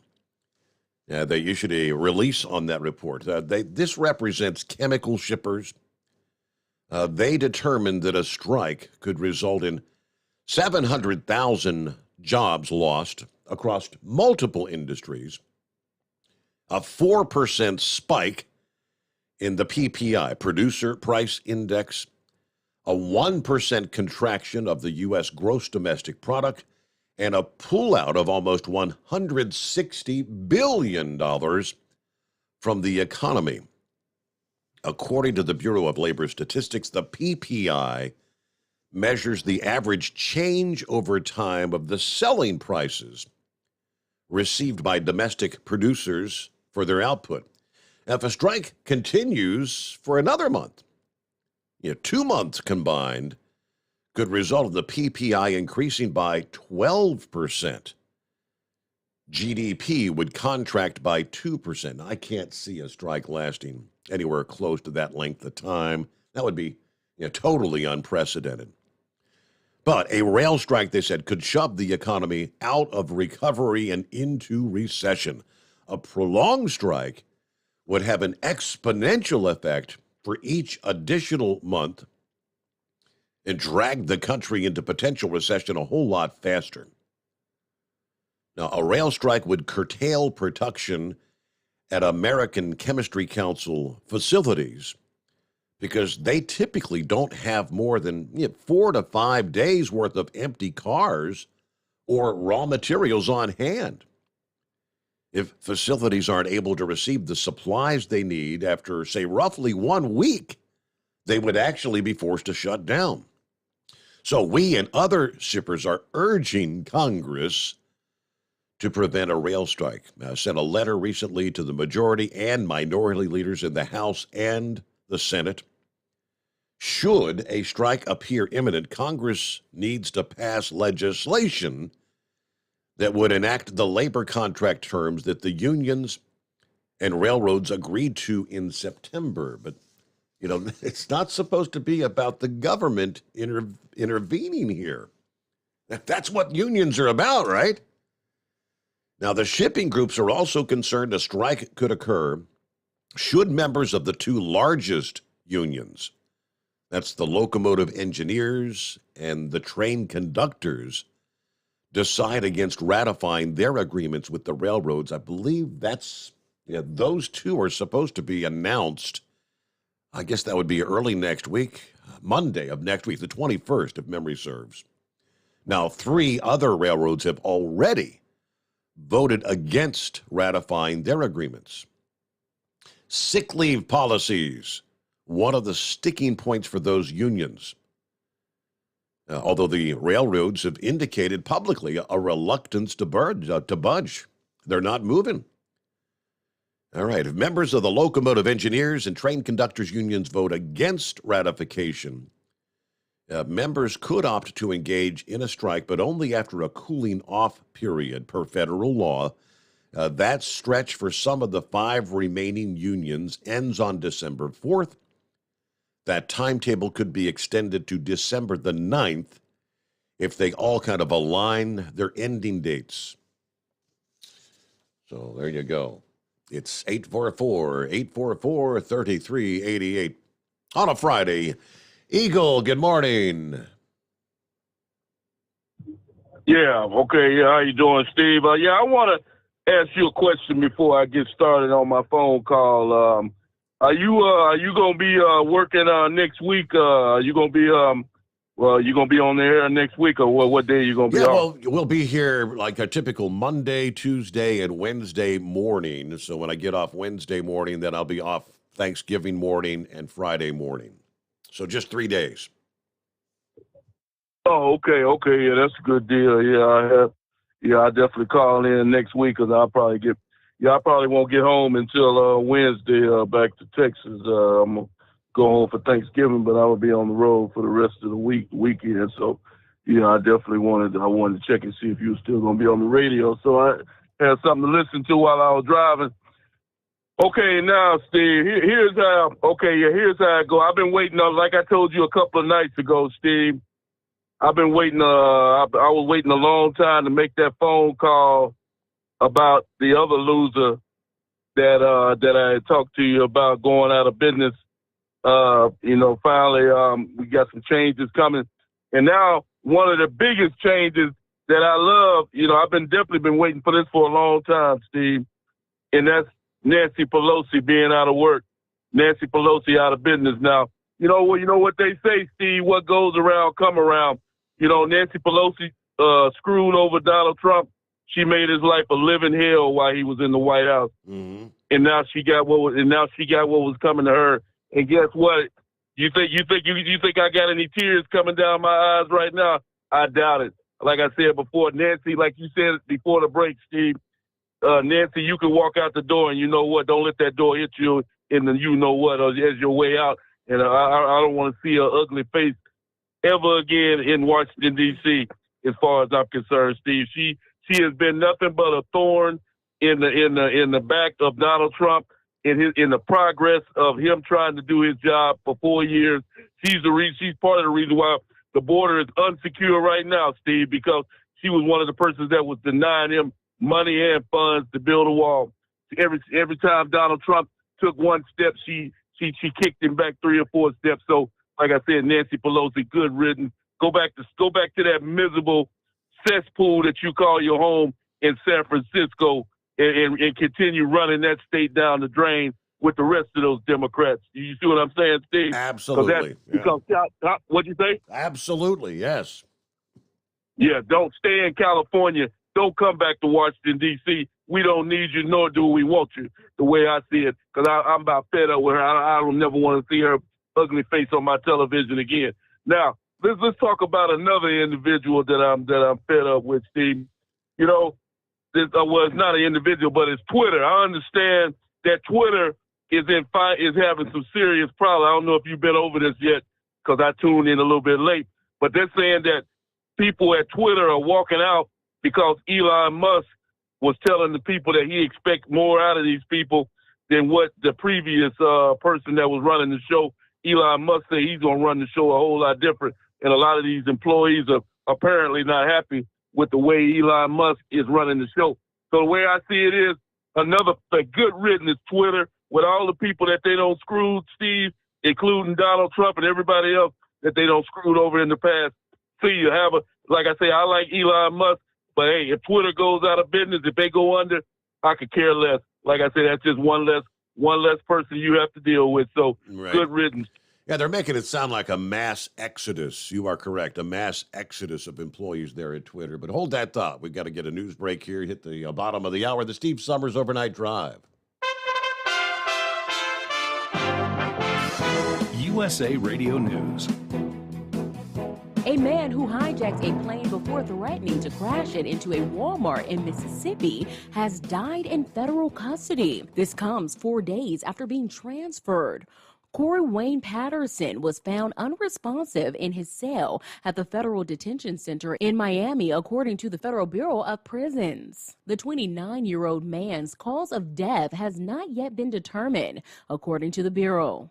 Los Angeles County has logged another 2,215 COVID-19 infections, while the number of virus-positive patients in local hospitals continue to creep upward. The 7-day average daily rate of people testing positive for the virus also continued to climb upward. This is all according to the County Department of Public Health.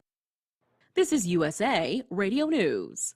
If you owe the IRS $10,000 or more in taxes, please listen to this important message. The IRS is aggressively hiring and quickly ramping up their tax collection team. Act now and protect yourself with a call to Tax Alliance. Don't let the money you owe the IRS keep you up at night and ruin your life. You may be surprised at how much having Tax Alliance on your side can protect you from the IRS collections and help you save thousands on what you owe. Here's what a customer had to say. Tax Alliance did an amazing job helping me through a quite difficult situation, saving me tens and thousands of dollars that I would have been paying for many years to come. Tax Alliance is rated A+ with a Better Business Bureau with no consumer complaints. If you owe the IRS at least $10,000 or more in back taxes, have unfiled returns, or have a payment plan and are still frustrated, call Tax Alliance now for a free consultation. 800-987-1097. 800-987-1097. That's 800-987-1097. Tax Alliance, your tax resolution solution.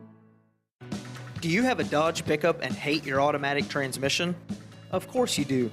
LaVon Miller at Firepunk Diesel here, and we specialize in heavy-duty and performance transmissions for your 3/4 or 1-ton Cummins-powered truck. So if you're interested in turning your stock slush box into a towing monster, call us today at 614-733-3744 or visit us online at shop.firepunk.com. At Hot Shot Secret, we share the science behind common diesel problems and their solutions. For example, diesel fuel cetane levels. fuels. In many states, the cetane rating in diesel fuel is 42 to 45. Most diesel engines operate more efficiently with a cetane rating of 48 to 50. One treatment of Hot Shot Secret Diesel Extreme will raise your cetane 7 points, increase fuel economy, and improve cold starts. Due to a cleaner burn, there are less hydrocarbons and particulate matter in your exhaust. This reduces the blockage of your diesel particulate filter. Using Diesel Extreme generates 83% less DPF regenerations. The 6-in-1 Diesel Extreme formula also includes the most concentrated detergent on the market, lubricity enhancer, water demulsifier, rust and corrosion inhibitors, and a fuel stabilizer. Hot Shot Secret Diesel Extreme is available nationwide at truck stops, Fine Farm and auto stores, and online at hotshotsecret.com. Hot Shot Secret, powered by science. Hey, if you're needing to stock up on Hot Shot Secret products, don't forget, use the coupon code Overnight Drive at checkout. You'll get 10% off your entire order at hotshotsecret.com. Over $5 a gallon for diesel? Wow, it's the highest it's ever been. Now, what if you could get paid to use a fuel additive? Hear me out. Hot Shot Secret Everyday Diesel Treatment, EDT, will improve your miles per gallon enough that the fuel economy savings will not only pay for the cost of the product, but also keep more money in your pocket. Think about it. At $5 a gallon, you're paying over $1,200 to fill up and going 1,500 miles on a full tank. Well, Hot Shot Secret Everyday Diesel Treatment will increase fuel economy up to 3%. That's an extra 45 miles per tank, $37 worth of diesel, and a savings of 2 cents every mile. EDT is so strong, it only takes $12 worth of EDT to get these savings, and you get all the other benefits of this 6-in-1 treatment. Take the EDT challenge today. If you're not completely satisfied, we'll refund your purchase. EDT is available at Pilot Flying J, Love's Travel Stops, and TA and Petro Stopping Centers. Learn more at hotshotsecret.com. At Turbo 3000, our founder Andy Matouche firmly believed you should challenge yourself. Put the most money back in your pocket, where it belongs. Four Wheeler magazine took our challenge, and they wrote it did exactly what we said it would do. As fuel prices keep going up, get your Turbo 3000 from manufacturer direct. Call us at 888-311-9993. Always free shipping in the USA, and for a limited time, save $45 off total purchase using coupon code STEVESAVES at turbo3000.com. And now, back to the Steve Summers Overnight Drive, live from the Hot Shot Secret Studios.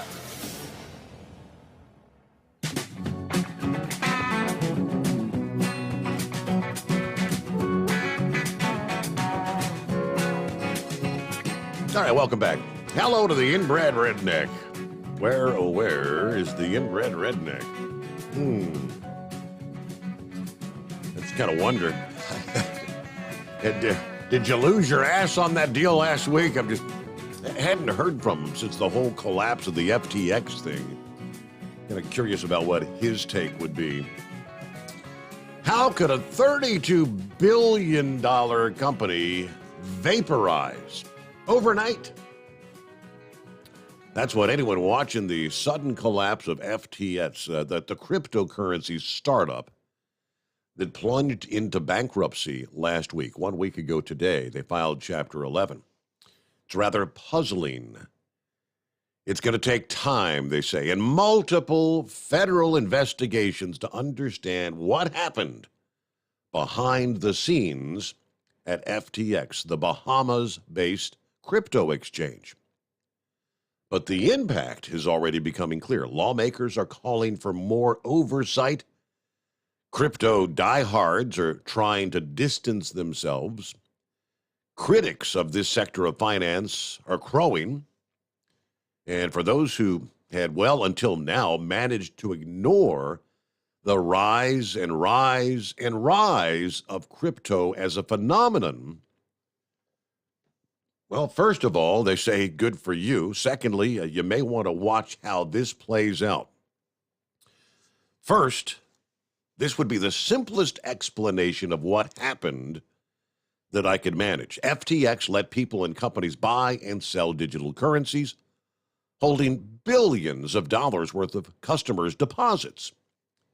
The founder, Sam Bankman-Fried, also created an investment fund that trades cryptocurrencies called Alameda Research. Now, their businesses were supposed to be separate. But this year, Alameda needed cash and apparently dipped into the FTX customer deposits.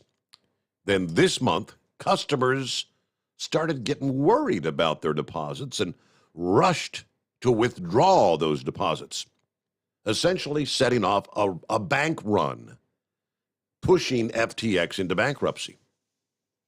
The commingling of funds between Alameda and FTX is highly suspicious, could lead to criminal fraud charges, and obviously there's already lawsuits been filed. The Securities and Exchange Commission, the Justice Department, they're all investigating. But he said, I'd like to explain why the disintegration of FTX matters. It's more than simply one man's financial catastrophe. He said there are 3 reasons. Number 1, crypto actually went mainstream in the pandemic. Regulation has not caught up. Cryptocurrencies were part of the overlapping investment manias. Meme stocks, trading cards, NFTs. They got people chasing speculative investments in the past few years, but not everyone buying in understood the level of risk involved. If a bank fails, the government might step in and bail it out. A hallmark of crypto is that it's unregulated for the most part. In other words, buyer beware.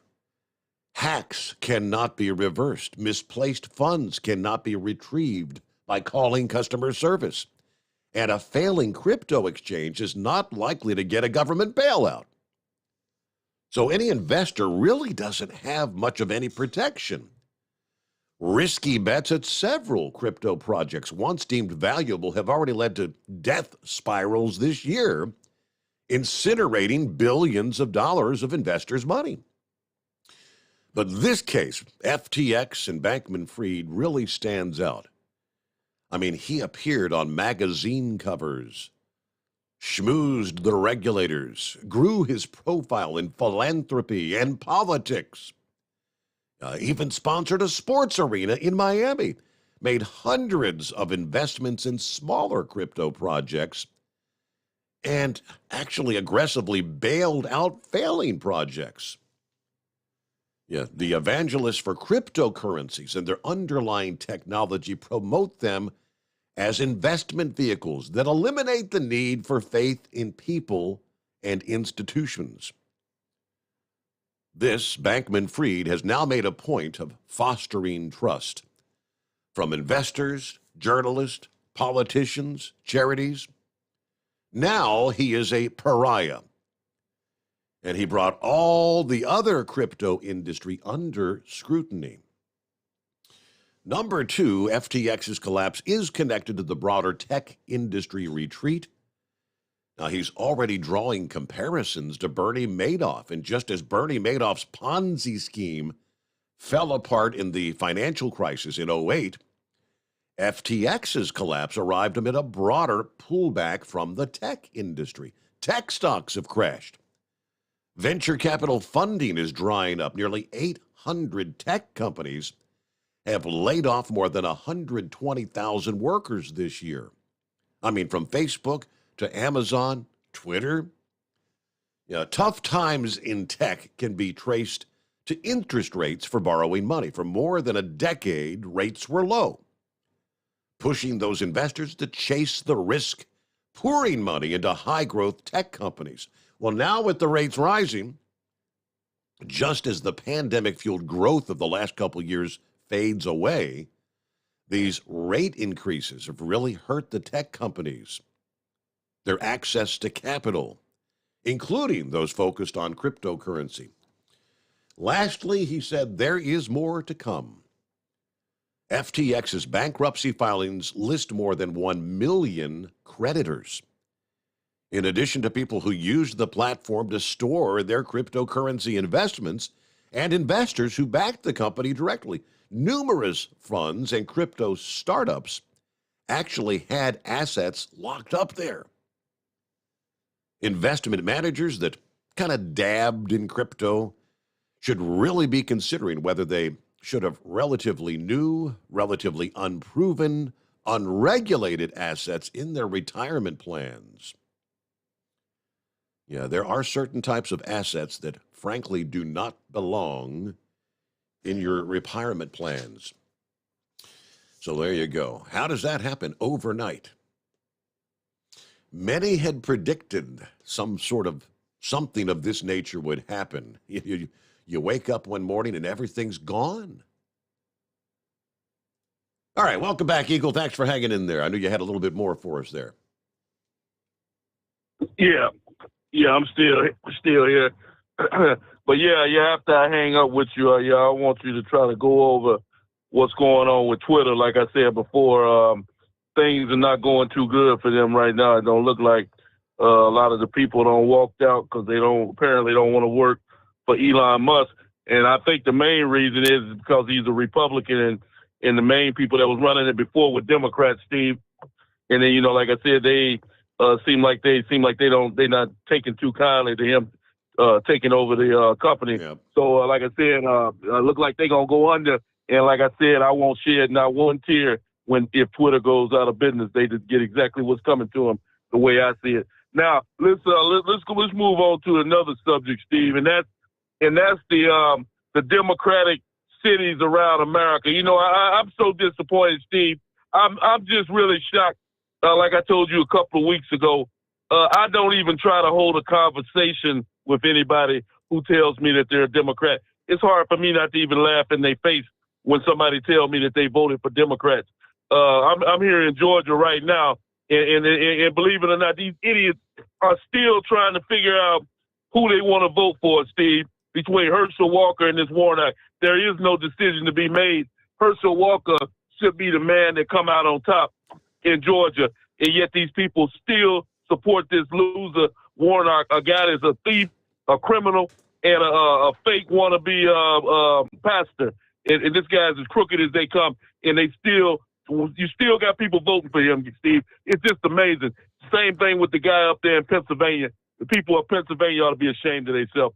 Whoever went into a voting booth and put their name down for that man ought to be totally embarrassed, Steve. That guy there is not qualified to go into Washington, D.C. Who voted for this man? I don't know, Steve. Right. But like I say, I'm really disappointed in the American people, Steve, the ones that turned their back on the Republicans, because there was no reason to do that, Steve. They've had 2 years of Joe Biden running this country down the drain, just like Trump said, and yet these people, what more do these people have to see? Just like Donald Trump said, Steve, it's going to get worse. It seemed like these people have to have some serious punishment, like Trump said the other night. It seemed like the bottom got to fall out of the USA before these people finally realize that the Democrats is not the way to go. And that's really sad that people can be that stupid, Steve. It really amazes me that somebody could go and vote for these individuals around the country, because this country is one step away from being done with this guy Biden in the White House. This guy here is everything that this guy has done.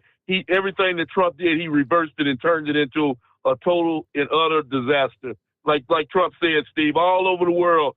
I'm just gonna give you a couple of examples of what he said the other day. You already know. In North Korea, Donald Trump had North Korea totally in line. Kim Jong-un wasn't even thinking about launching no missiles.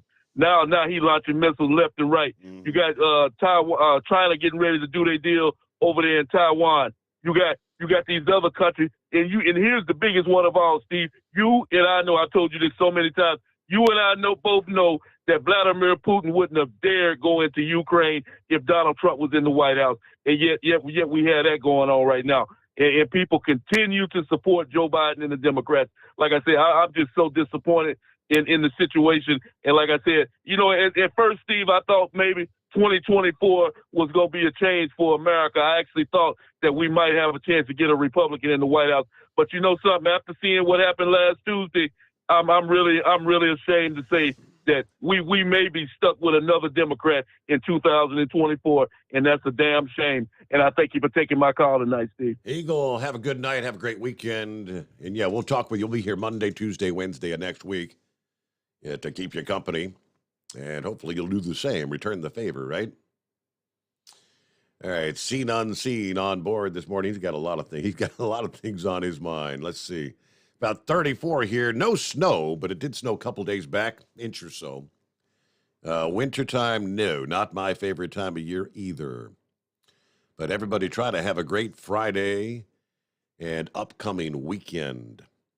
Steve, what happened to the studio skull with the flashing eyes? You know, it doesn't have to be broke out just for Halloween. Well, it was a Halloween decoration. I got that crazy clown stuck over in the corner there. I got to find some time to get him out in the storage area. Meanwhile, who else on board here? Yeah, he says, Artemis rocket. The Artemis was a success. The MAGA candidates retook the House of Representatives, and the Donald decided he's not done stepping into the rigged ring. The country needed this lift. How about we keep the faith, he says. Well, okay. Well, I was pleasantly surprised this past day. I mean, I kind of figured once the new Congress was seated, the gavel had changed hands, Republicans in control. We knew they've been telling us for months. When that occurred, there's going to be some changes coming on. There's going to be some investigations. Fauci hasn't officially been announced yet, but I guarantee Rand Paul will be presenting that in fairly short order. But they did not waste any time. I mean, less than 24 hours after being confirmed to reach that 218 threshold, meaning they have control of the House, Republicans. They announced this past day, we're beginning the investigation of Joe Biden, what knowledge or involvement he had in his family's foreign business dealings over the years. Yeah, this is going to follow claims that Biden lied about his knowledge of his family's business dealings and whether he's actually compromised by foreign actors, mainly China. During the press conference, Republican members of the House announcing we're looking into what President Biden knew. The announcement of the investigation, as several media outlets have projected, Republicans are set to take control of the House. Yeah, that's pretty much confirmed now, right? At the press conference, though, the Oversight Committee ranking member James Comer of Kentucky said, quote, "This is an investigation of Joe Biden, the President of the United States, and why he lied to the American people about his knowledge and participation in his family's international business schemes." Said the investigation will look into whether Biden is a president who is compromised or swayed by foreign dollars and influence. He also said Republicans have already gathered evidence and whistleblower testimony and found, quote, business plans aimed at targets around the world based on influence peddling, including with people closely tied to foreign governments like China. He said one business deal that involves Joe Biden saw the sale of a U.S. natural gas to China. 2019, after announcing his run for president, Joe Biden said, quote, "I've never spoke to my son, Hunter, about his overseas business dealings." Of course, he wasn't under oath at the time, right? Yeah, is it a lie if you're not under oath? Now, whistleblowers have described Joe Biden as the chairman of the board for various businesses operated by members of his family. He personally participated in meetings and phone calls, documents showing he was a partner with access to an office. Now, he went on to say there's evidence President Biden and Hunter kind of commingled their financial activities. For example, Comer said an associate of Hunter accessed an account under Joe Biden's name and wrote checks to reimburse Hunter. This same associate was involved in international business dealings by the Bidens around the world and was a frequent visitor of the White House, visiting close to 30 times when Biden was vice president under Obama. For months, Republicans have been seeking up to 150 suspicious activity reports, as they call them. Now, that's in regards to millions of dollars in payments the Biden family received from investors linked to the Chinese Communist Party. Thus far, the Treasury Department, which is an executive branch department under Biden's authority, has withheld those documents from Republican lawmakers. Now, the Oversight Committee also published a report this past day laying out the allegations against Biden and his family. Allegations about Joe Biden's knowledge of Hunter's business activities on the board of the Ukraine gas company, Burisma. The report states Devin Archer, who worked with Hunter on the board, met with Joe Biden in the White House in April of 2014. Joe also traveled to Ukraine days after meeting with Archer. In 2015, Burisma executive Vadim Pasharsky emailed Hunter about a meeting with then Vice President Joe Biden. Dear Hunter, he writes, thank you for inviting me to D.C. and giving an opportunity to meet your father and spend some time together. It's really an honor and a pleasure. 2018, a panel discussion with the Council on Foreign Relations. Joe Biden described a 2016 meeting with Ukraine officials. Remember, he actually described withholding $1 billion in U.S. aid until they fired a prosecutor. I mean, if there's ever been a definition of quid pro quo, the details of Biden's story have overlapped with the 2016 firing of then Prosecutor General of Ukraine, Viktor Shokin. I mean, Trump raised questions about Biden's involvement in the firing of the prosecutor there when he spoke with Vladimir Zelensky back in 2019, the now president of Ukraine. That conversation is the one that actually became the subject of impeaching Trump. Allegations that he conditioned aid to Ukraine on whether or not Ukraine investigated whether Biden conditioned aid to them to fire Shokin. Of course, the readout of Trump's call with Zelensky does not indicate Trump directly linked aid to Ukraine in exchange for Ukraine looking into the prosecutor's firing. But again, that led to the impeachment allegations.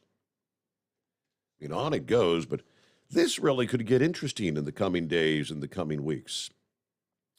Of course, he also in the press conference said that they already have their hands on some bank records, what they call suspicious bank activity, things that get flagged.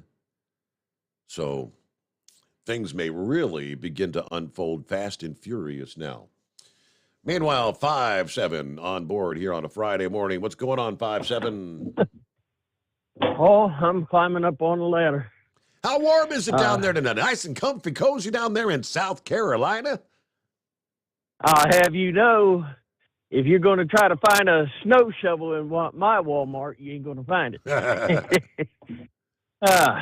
No, this will be short because I'm on top of this chip wagon trying to pull this tarp off. They got loaded on the tarp chips. So I just want to make this a Christmas list for the Congress. I want them to add this to Adam Schiff purposely had that committee, got up there and wanted it recorded in the history of Congress and read off his version, fictional version of the phone call from Donald Trump to the president of Ukraine. And if you lie to Congress, you're going to pay a heavy price. I'd like to see him finally say, if you get caught, if congressmen lied to the American people, they need to pay that very price. And really the only reason why they wouldn't, pardon my breath, 260 pounds trying to crawl through this stuff. The only reason why they wouldn't want to have that done is because they know down the road they might be the ones lying. So But McCarthy sort of squashed us right off the bat. He got up there and said, the American people are tired of endless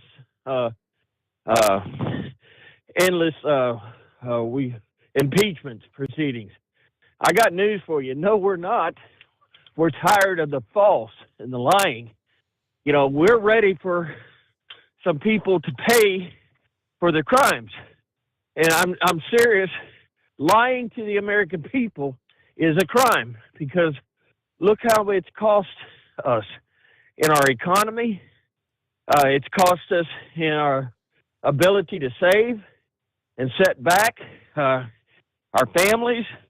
Some people even taken their lives over some of this stuff, which I can't blame that on anybody. I think over money, if they take their life, they had some mental disability anyway. But that's my Christmas wish list to the House of Representatives. I'm glad to hear they're going to do the Hunter thing. Yeah. Well, after McCarthy's comments, where he, because they directly asked him about, you think anybody deserves to be impeached, and he kind of said no. I didn't expect that press conference to take place this past day. All right, top of the hour, the Steve Sommers Overnight Drive. It's coming. Crisp fall mornings turn bitter cold. As you fire up your diesel, you can see your breath on the inside of a cab. Imagine looking deep into your engine. Freezing temperatures impact your diesel's fluids, especially fuel. On a 23-degree morning, the paraffin wax in your untreated fuel starts to morph from fluid to large crystals. These crystals clump together and form a gel. At minus 10 degrees, your fuel hits the point where it no longer pours like a liquid. It's so dense that the flow through the fuel filter will slow, causing hard starts or no starts. Get prepared now for the cold that is coming. Hot Shot Secret Diesel Winter Anti-Gel is a premium fuel additive that lowers your fuel's pour point to minus 65 degrees. If it's that cold out, you shouldn't be on the road. You ought to be at home in front of the fireplace. Hot Shot Secret Diesel Winter Anti-Gel Premium Fuel Additive. Available now online at hotshotsecret.com. Hot Shot Secret. Powered by science. Whether you're a diesel pickup performance enthusiast or just looking for a small upgrade, when selecting common rail fuel system components, look no further than Exergy Performance. At Exergy, you'll find injectors, pumps, and more, engineered like no others on the market using state-of-the-art equipment run by people that have been in the business for decades. Exergy is the home of the Sportsman line of injectors. These injectors are designed for use in pickup trucks with no other modifications and offer a 15 to 20 horsepower gain while being calibrated to tighter tolerances than factory stock injectors. With the product lineup of injectors from Sportsman to 700% over, pumps from Sportsman to 14 millimeters, and complete engine control systems, Exergy has you covered. So if you're in the market for common rail components at any power level, contact Exergy Performance or one of our many dealers listed on our website at exergyperformance.com. Live from the Hot Shot Secret Studios, the Steve Sommers Overnight Drive.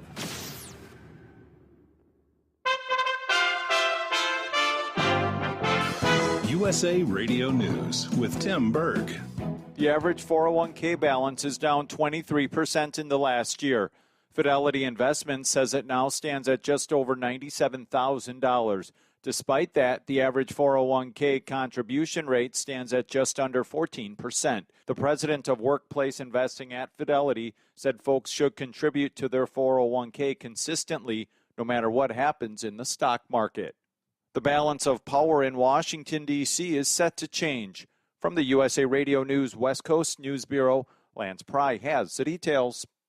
Republicans won the majority of seats in the House of Representatives in the midterm elections, ending Democrat control of Washington that has seen America lose her energy independence and new taxes on every American because of overspending inflation. The Senate is in session on Thursday, and speaking on the Senate floor, Senate Minority Leader from Kentucky, Mitch McConnell, says while many lawmakers are focused on the next session of Congress, Americans are still struggling with inflation that he blames on Democrats overspending. The Democrats have passed radical policy on top of radical policy, and it's brought hardworking Americans like the people of Georgia pain on top of pain.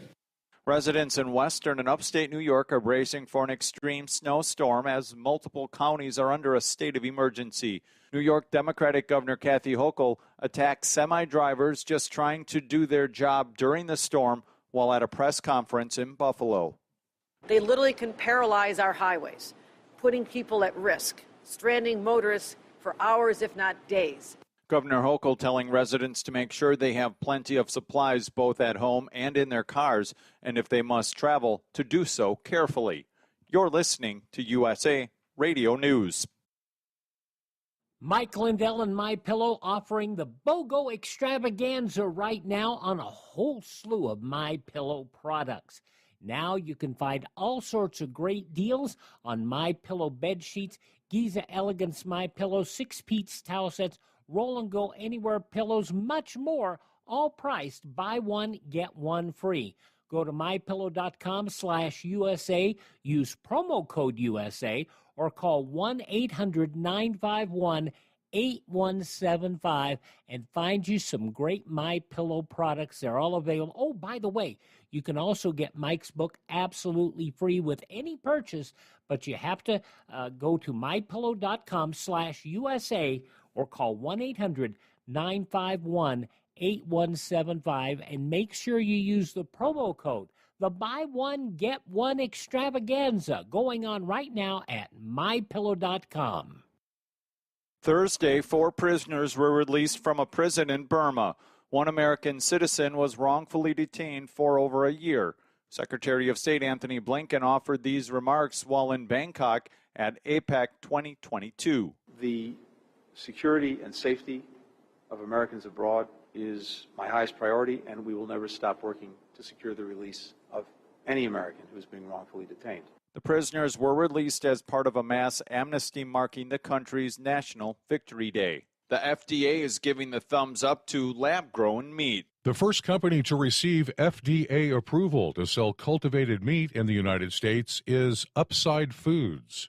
The company will sell its cultivated chicken meat at selected restaurants before allowing customers to buy and cook it at home. Cultivated meat is meat grown from real animal cells inside bioreactors, bypassing the need to kill live animals. The company claims it is indistinguishable from livestock meat. From the West Coast, USA Radio News Bureau, I'm Lance Pry. Ticketmaster will be the focus of an antitrust investigation by the Tennessee Attorney General. Jonathan Scometti launched the investigation after thousands of customers reported issues with the site while trying to buy seats for Taylor Swift's upcoming world tour. The Attorney General saying he wants to ensure that consumer protection laws and antitrust laws in Tennessee are being honored. For USA Radio News, I'm Tim Berg. The buy one, get one free special going on now at MyPillow. MyPillow bed sheets, Giza Elegance MyPillows, the Roll and Go Anywhere MyPillows, and 6-piece towel sets on special. Go to mypillow.com/USA, use promo code USA, or call 1-800-951-8175 and find out all the great deals you can get right now at MyPillow. mypillow.com/USA. At Hot Shot Secret, we share the science behind common diesel problems and their solutions. For example, diesel particulate filter regeneration. The DPF catches particulates left over from combustion. The DPF regeneration cycle cleans the filter with temperatures exceeding 1,000 degrees Fahrenheit. A computer sensor triggers the DPF regen, which is often accompanied by a loss of power and fuel economy. The frequency of DPF regens are in correlation to the cleanliness of the fuel burn. Under heavy operation with the dirty burn, DPF regens can occur multiple times per day. Hot Shot Secret Diesel Extreme Fuel Additive promotes a more complete combustion, creating fewer emissions and therefore fewer DPF regens. Vehicles using Diesel Extreme experience 83% less DPF regens. Hot Shot Secret Diesel Extreme is available nationwide at truck stops, fine farm and auto stores, and online at hotshotsecret.com. Hot Shot Secret, powered by science.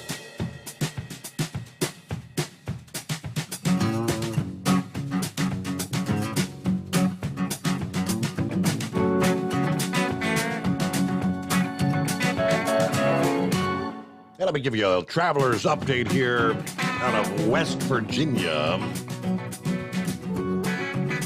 Putnam County, let's see. Authorities say the right westbound lane of I-64 is back open following a tractor-trailer rollover at the 43-mile marker. It had been shut down. All right, traffic is slow due to the bottleneck. Slow at that open lane of the interstate.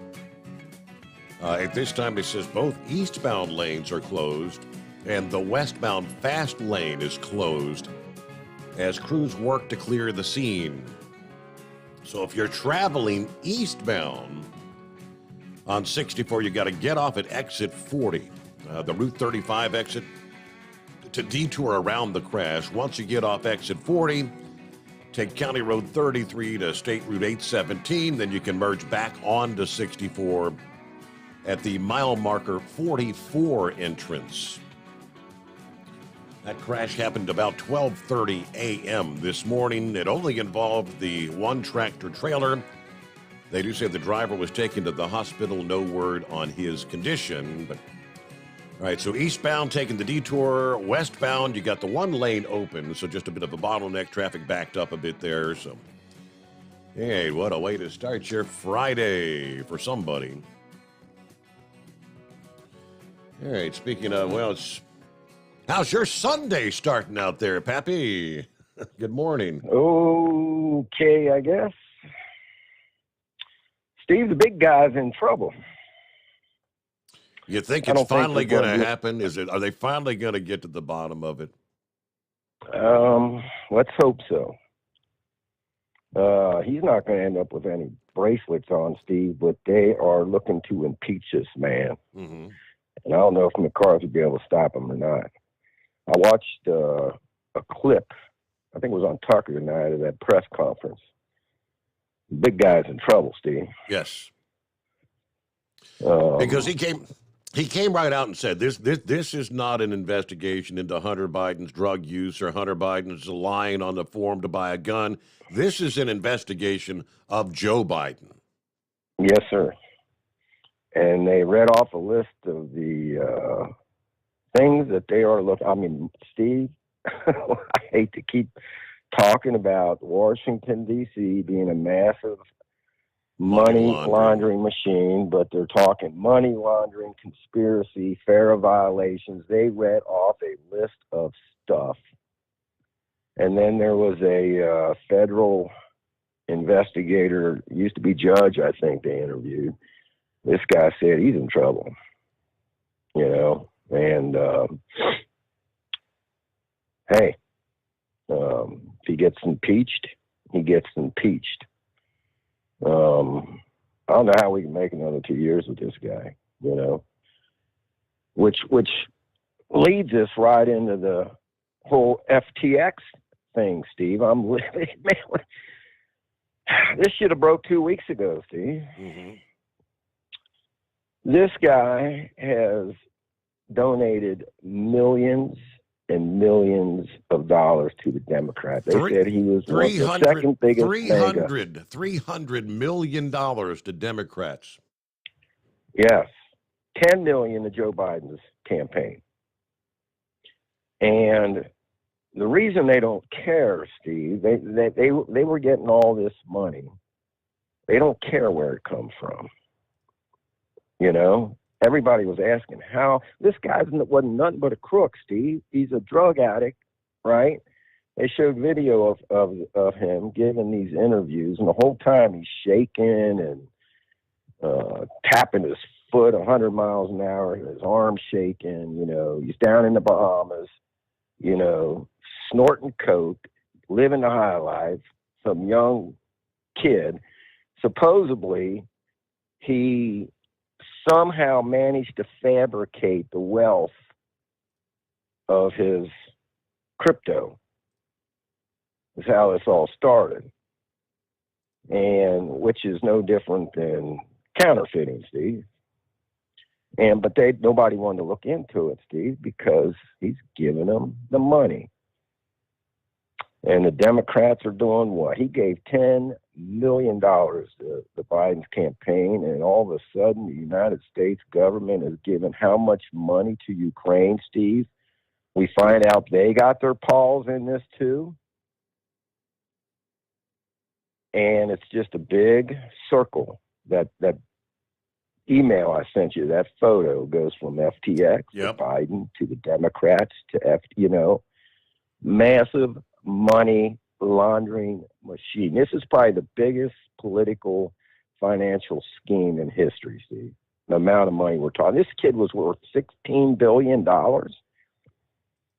And he was promising to give the Democrats $1 billion. Crazy. Another thing that's got my goat, Steve, is Lewinsky, Ukraine. This missile attack. Didn't really have a chance to talk about it the other night when I was working. Was busy. But, Steve, this man came out and without no evidence was flat out saying that Russia has launched missiles into Poland as a direct attack against NATO. Poland. Yeah. And he wanted from Article 4. Sommers saying, did he do this? Because does he want NATO to get in to kind of bail him out to get his country back? That's exactly what he's trying to do, Steve. But he had no evidence to this, is my point. He's stirring up World War III here. Come to find out that the missiles were Ukrainian, Steve. They weren't even Russian missiles. And as the news was reporting that these missiles were Ukrainian missiles, whether it was intentional by Ukraine or if they were trying to shoot down some Russian missiles or planes and they were strays, we'll probably never know. But the fact is they came from Ukraine.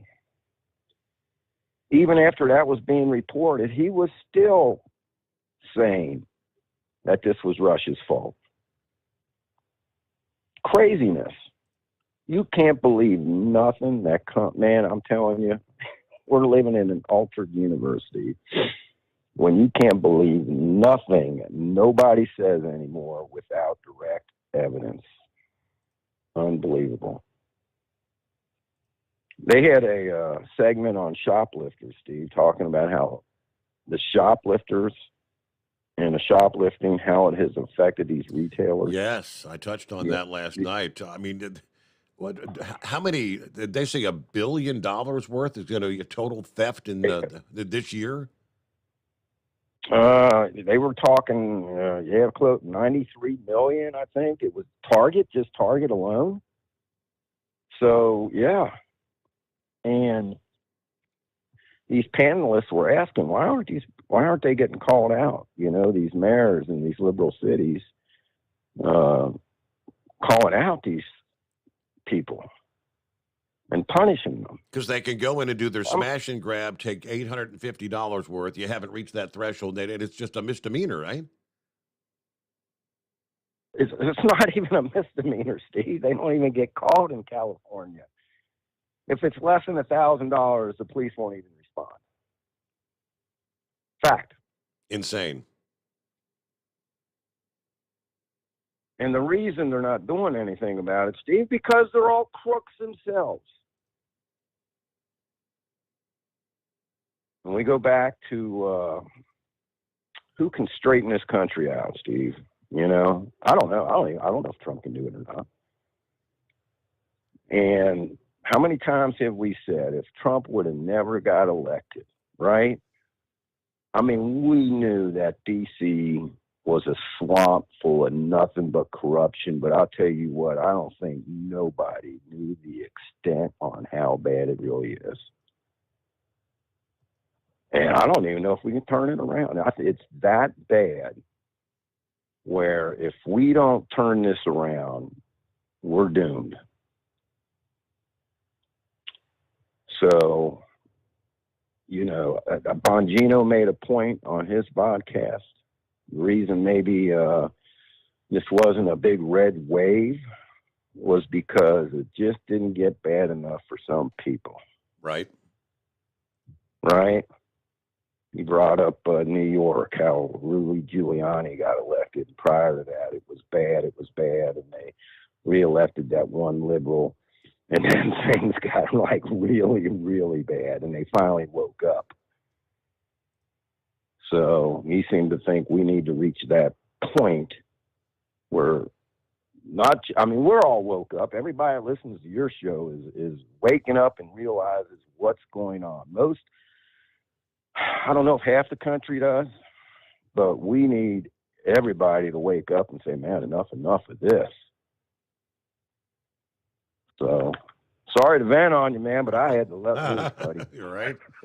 I just got an email from Dennis. I mean, we talk about wacky possibilities. He said, this is what I think's going to happen. They're going to make a deal with Joe Biden.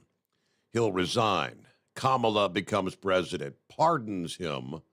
Pelosi becomes vice president, and it's all going to happen quickly before the Republicans take the House. What do you think?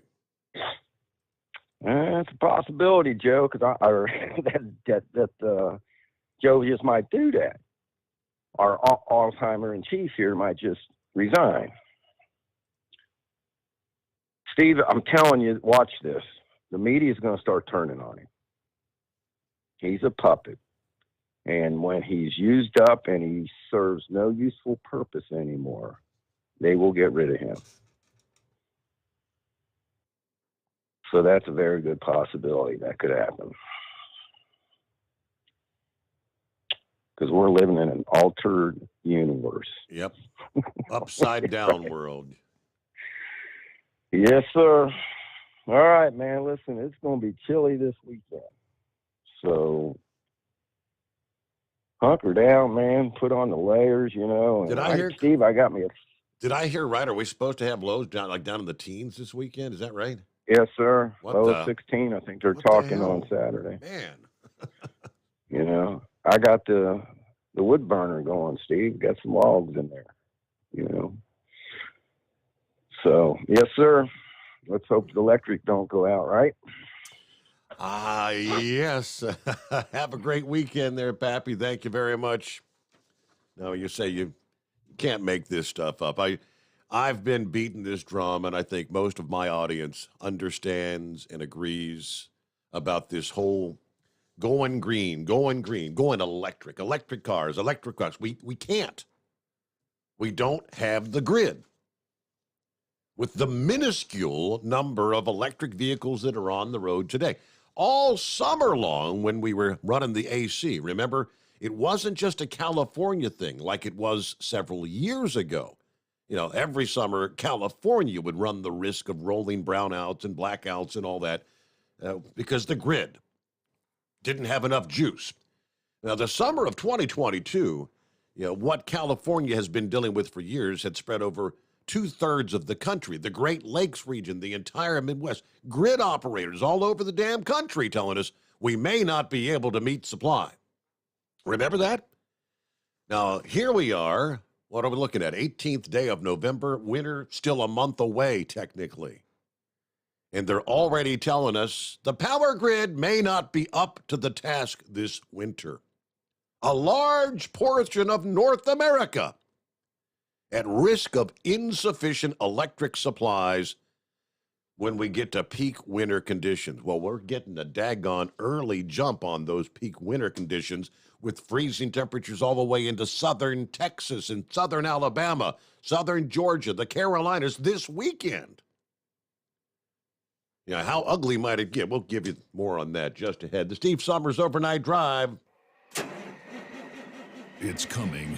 Crisp fall mornings turn bitter cold. As you fire up your diesel, you can see your breath on the inside of a cab.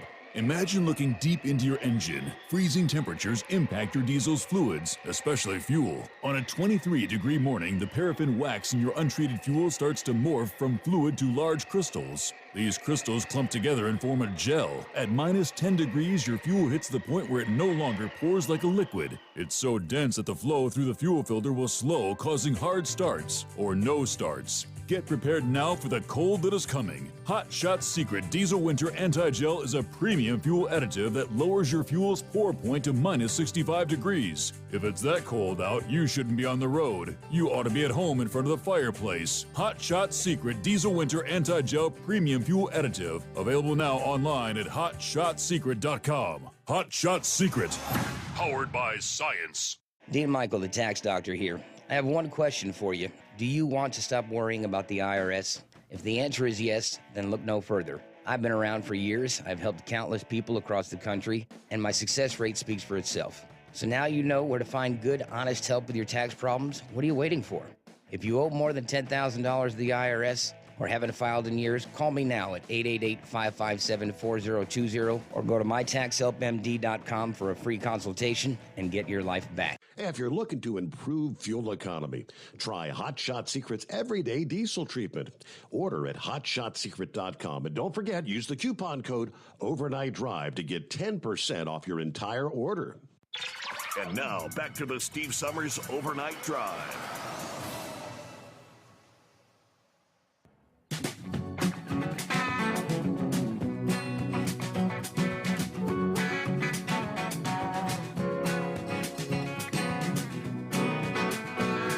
Somebody sent me an email a few minutes ago. Wacky Kathy. That's what he dubbed her. New York's governor. Newly reelected governor, Kathy Hochul. They're calling her Wacky Kathy. Said she's up there right now bitching about trucks blocking the roads, causing people to get stranded. But in the very next breath, she says, make sure you have plenty of supplies for the storm. Where the hell does she think those said supplies come from? Yeah, it's those trucks that she's bitching about blocking the road. We need supplies, but we don't need your truck on the road. You know, you can't have it both ways, Wacky Kathy. Let me get to the whole power grid thing, because this was just announced. This is the organization that's responsible for the reliability of the United States power grid. The North American Electric Reliability Corporation, the NERC, said a large portion of North America is at risk for insufficient electric supplies this winter. These concerns stem from higher peak demand projections, generator requirements, generator vulnerability to extreme weather, fuel supply and natural gas infrastructure limitations. This is from their Winter Reliability Assessment, again, released this past day, Thursday.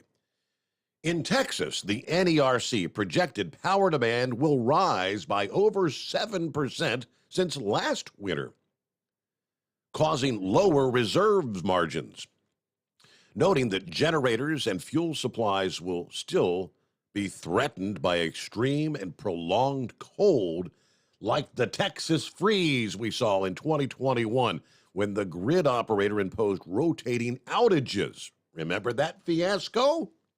Remember all the busted water pipes, homes damaged and or destroyed?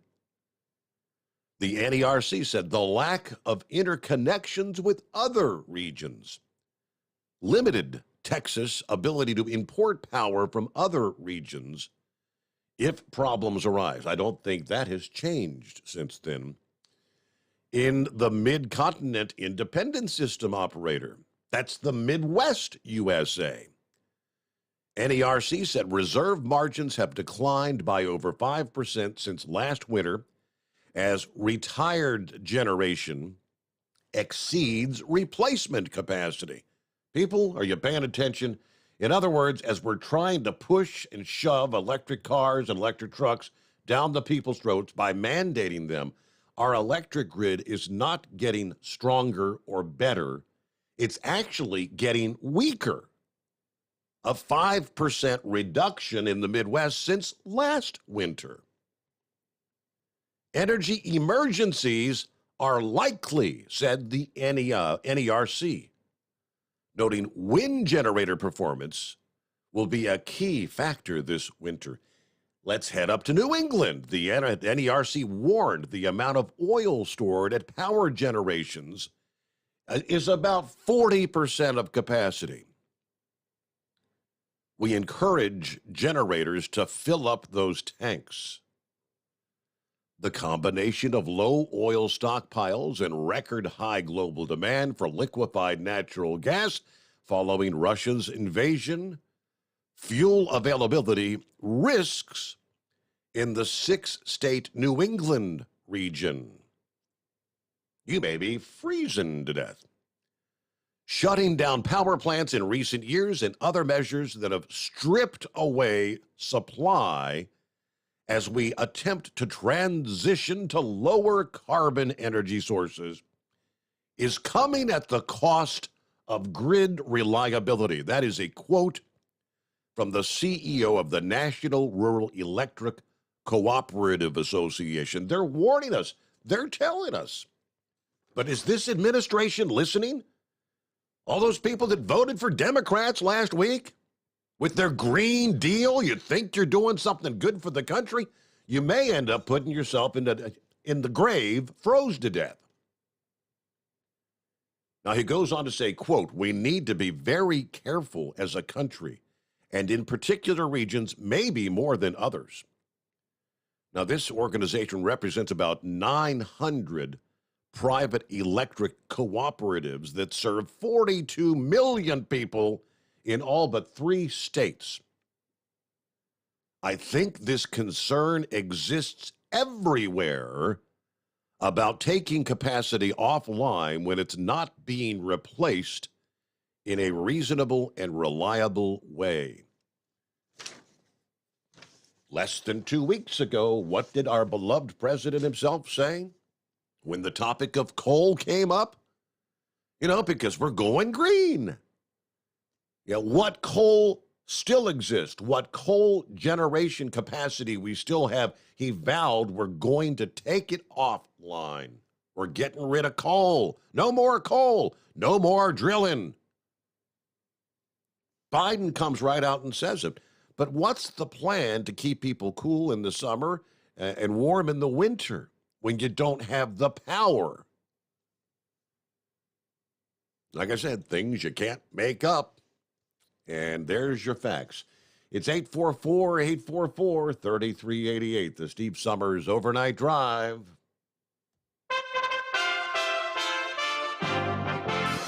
USA Radio News. New York Governor Kathy Hochul has declared a state of emergency for parts of western New York ahead of a dangerous storm that had the potential to dump several feet of snow on some communities on the eastern ends of Lake Erie and Lake Ontario.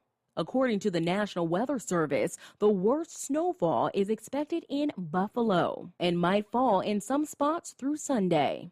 In advance of the storm, the NFL announced it would relocate the Buffalo Bills' home game to Detroit on Sunday. A federal judge in Florida has blocked a law pushed by Governor Ron DeSantis that restricts certain race-based conversations and analysis in colleges. The Tallahassee U.S. District Judge has issued a temporary injunction against the so-called Stop Woke Act. This is USA Radio News.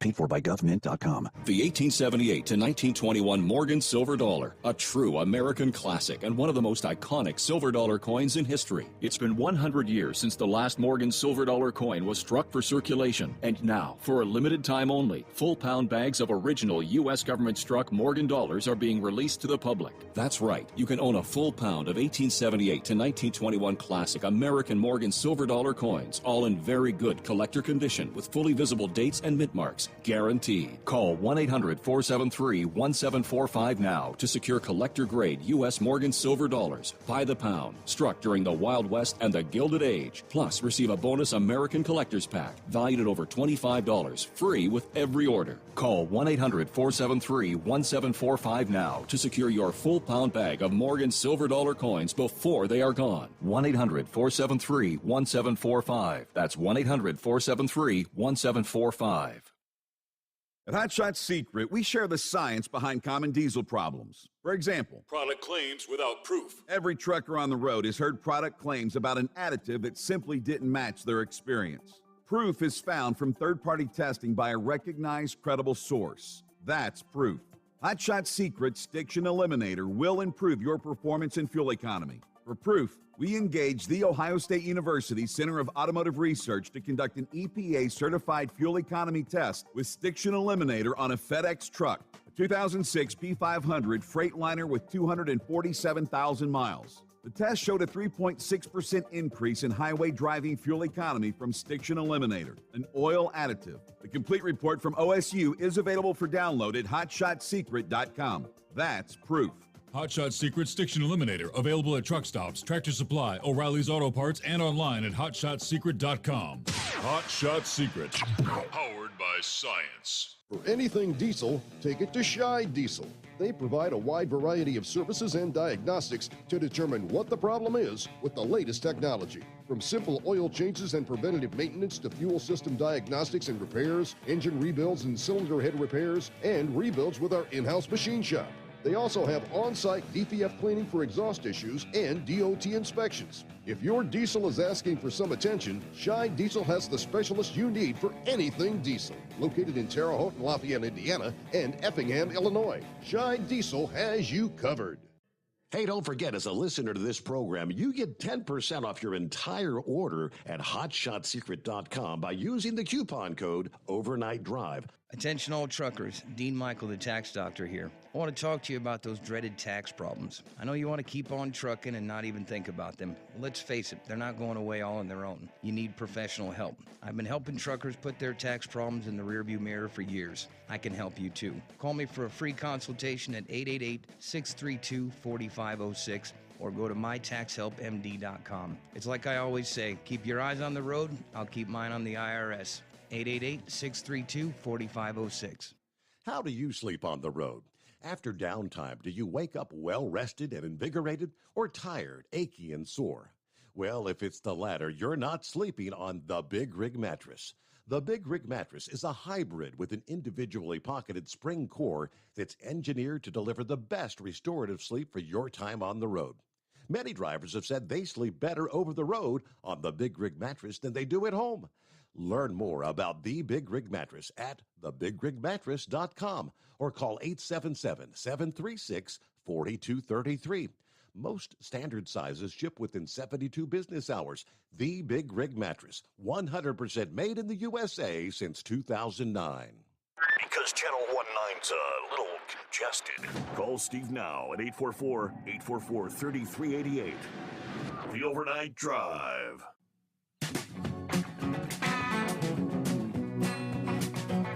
Yeah, I got that message there, Pappy. I see that. You got the old wood-burning stove fired up. He said he's got a few logs on the fire.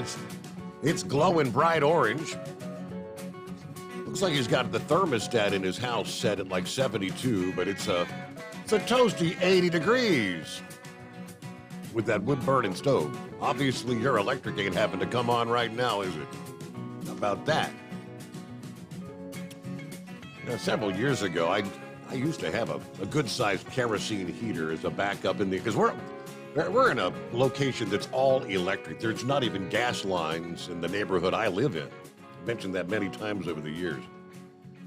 Home built in 1978. Yeah, the energy crisis of 78. They were going, everything's going to go electric, right? And yeah, so that's all we have. I had the kerosene. I think I gave that kerosene heater to somebody else that needed it, and I wish I had it back because I don't have a backup. Power goes out. Man, it's like, ain't got a fireplace, don't have a wood-burning stove. I need to make some preparations, don't I? And maybe a generator would come in handy if I could get my hands on fuel to keep the generator running.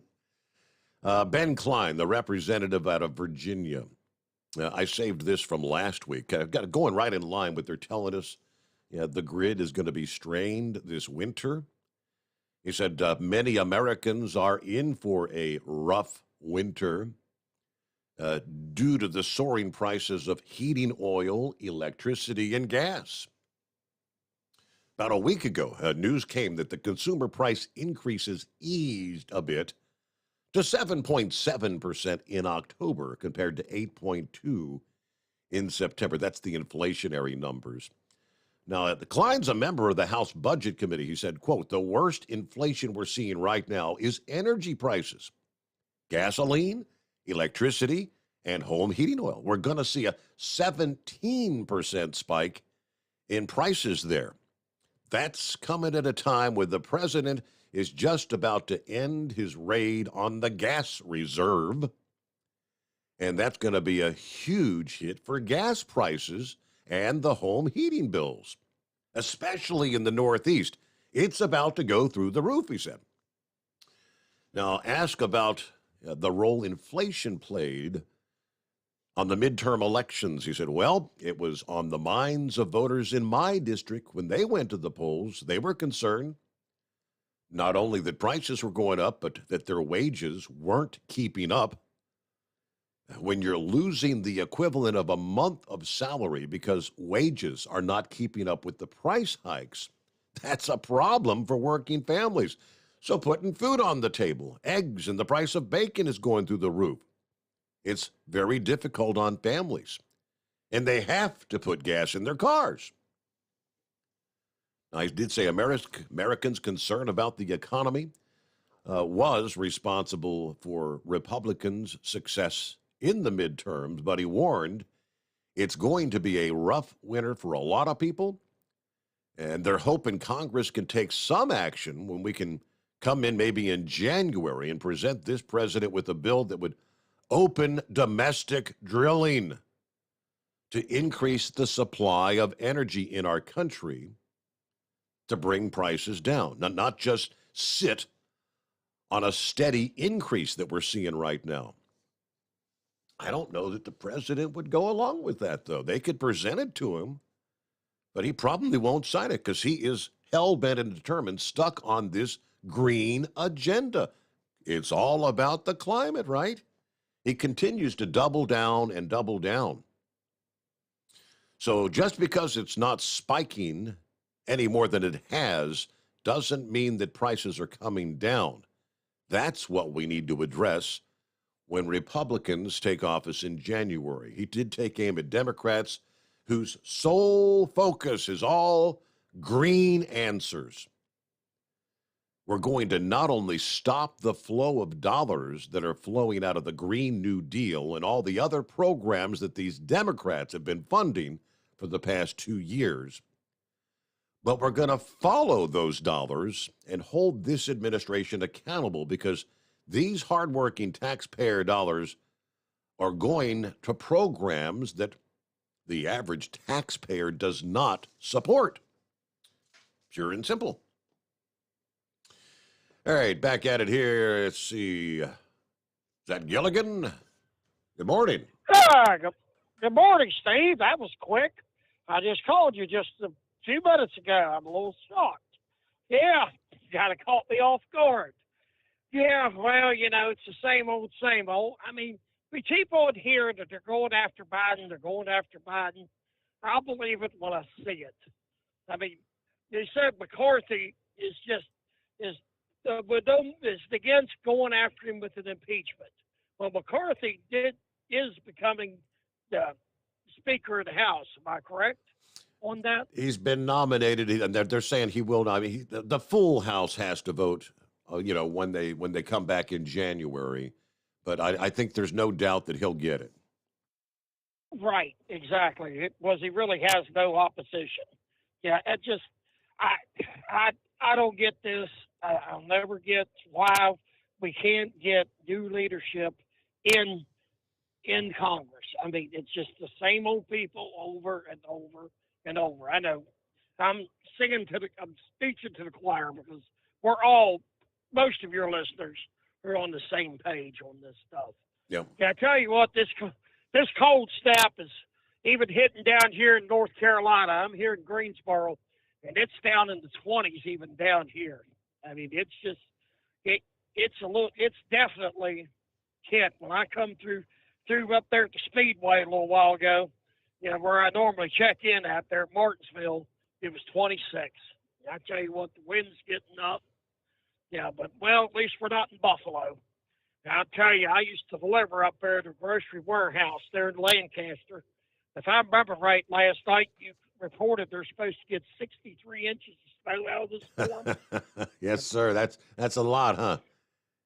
Yeah, I've been in there many a time. This come about from now till about May. There's snow piled up everywhere around there. I've been in that kind of weather up there. I mean, I've never gotten one of them types because it's but I tell you, it's a whole different world there around Buffalo. Why that large of a city is sitting right there in that snow band, I will never know. I've often wondered that. I've been there many times over the years. I guess maybe Niagara Falls is also, attracted a lot of businesses around there. I'm not real sure. Niagara Falls is something to see, that's for sure.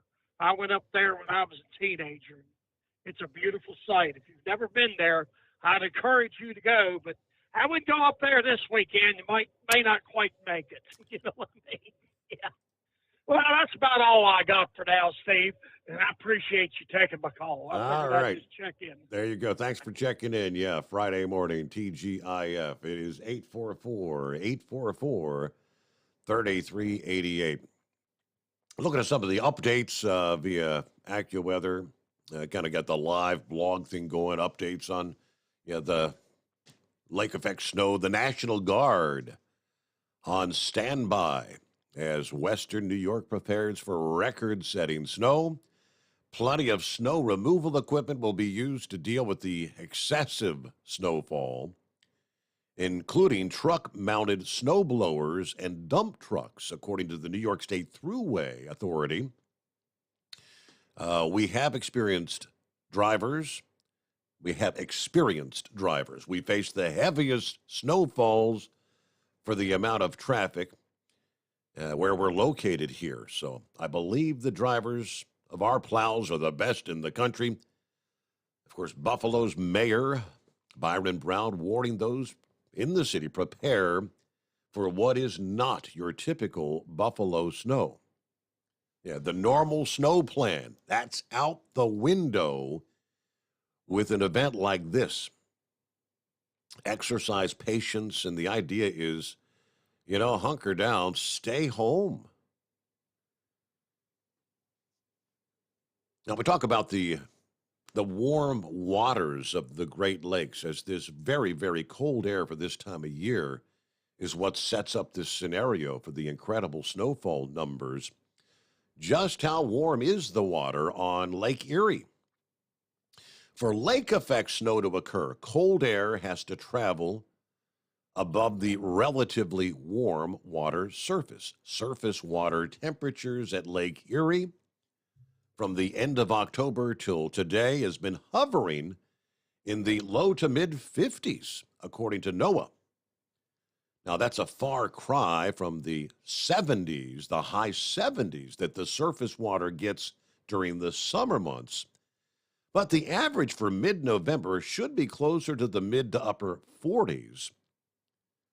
Surface temperatures on Lake Erie and Lake Ontario are running about 5 degrees above normal for this time of year. Now, obviously, with all this cold air coming in, that's going to be changing pretty quick to bring it back down to normal.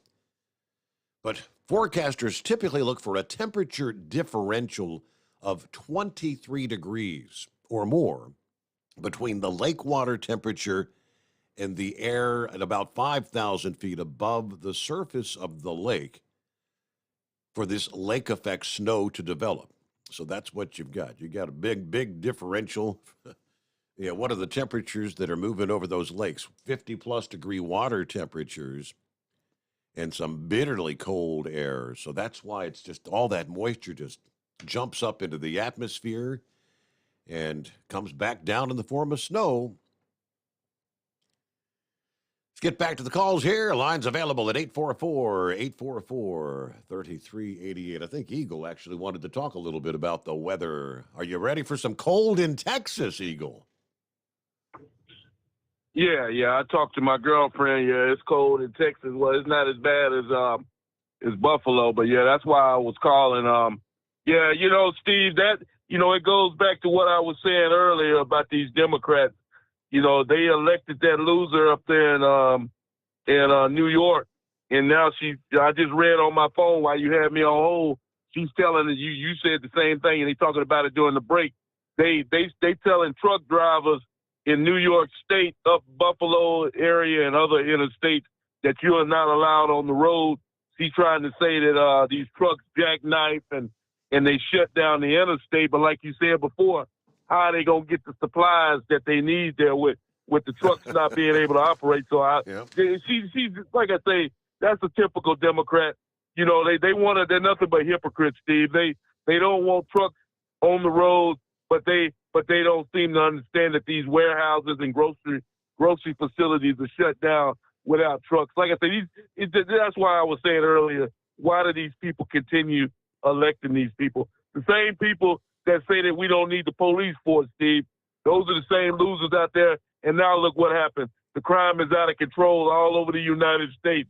Baltimore, Maryland, Chicago, Los Angeles, Atlanta, Georgia. You can name all the major cities run by Democrats, crime out of control. They say they didn't want the police. What did they think was going to happen, Steve, when you started eliminating police jobs and started criticizing the law enforcement so people didn't even want to sign up?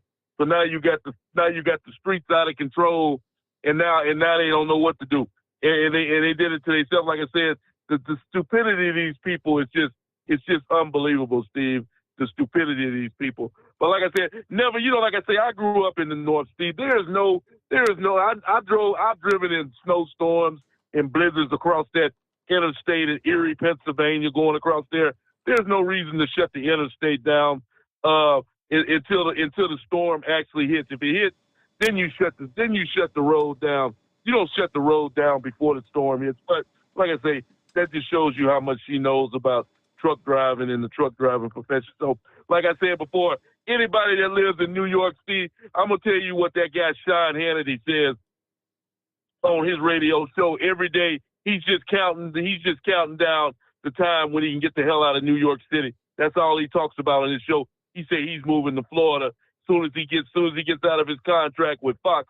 He said he's getting the hell out of New York City because the taxes are extraordinary, the crime is out of control. Anybody that lives in New York City, Steve, you got to be brain dead to live in New York City. So, like I said, Sean Hannity is one. He said that as soon as his contract expires with Fox, he's going to Florida, and I don't blame him to get the hell away from New York. But one other thing before I hang up with you, Steve, going back to the situation with Joe Biden, I hope that they throw the book at this guy, my man. I'm talking about. I hope that this guy here that Sean Hannity calls the Biden crime family. And don't forget about his son, Hunter Biden. I want him investigated, too. I want the whole Biden family investigated, Steve, because these are some crooked people, and they deserve to be investigated. But don't just investigate it. They need to do some prosecuting, because I want them to treat them the same way they treated Donald Trump, Steve. Joe Biden, he deserves it and a little bit more. So I hope that these people go ahead on and do this investigation. And I hope they find all kind of evidence against Joe Biden, enough to make him want to go either resign or either get impeached out of the White House.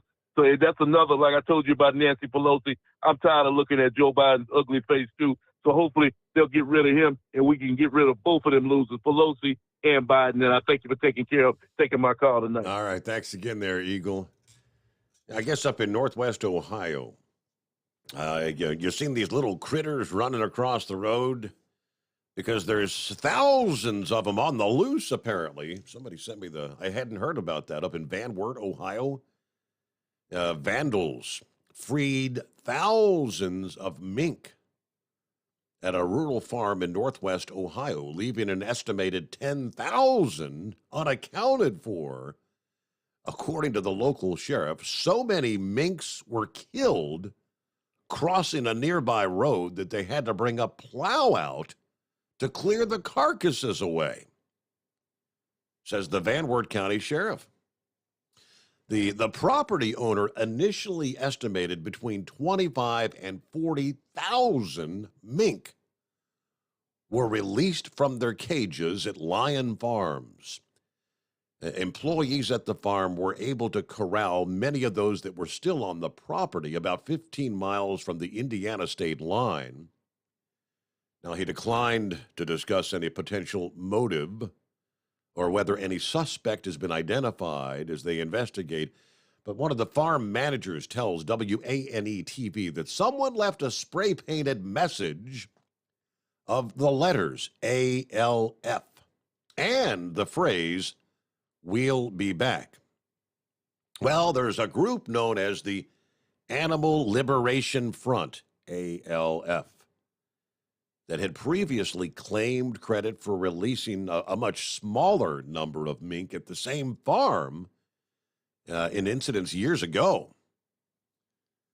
Calls to a phone number listed for the farm unanswered, not accepting messages. Sheriff's office initially warned residents to be cautious with their poultry flocks, or if you have small pets and koi ponds that they might attack. But then he later said the freed mink are considered domesticated, probably lack the skills to actually survive in the wild. But if you spot them, he said, do not approach them. Contact the farm or trappers for recapturing. Now, I did say residents who want to hunt or trap mink have to make sure they understand what related rules and exemptions apply in the area. So, man, 10,000 mink on the loose. It's 8 before the hour, and plenty of room for you. Kind of quiet on the phones. Big Sexy got you coming up next, after which it's wide open at 844-844-3388. It's coming.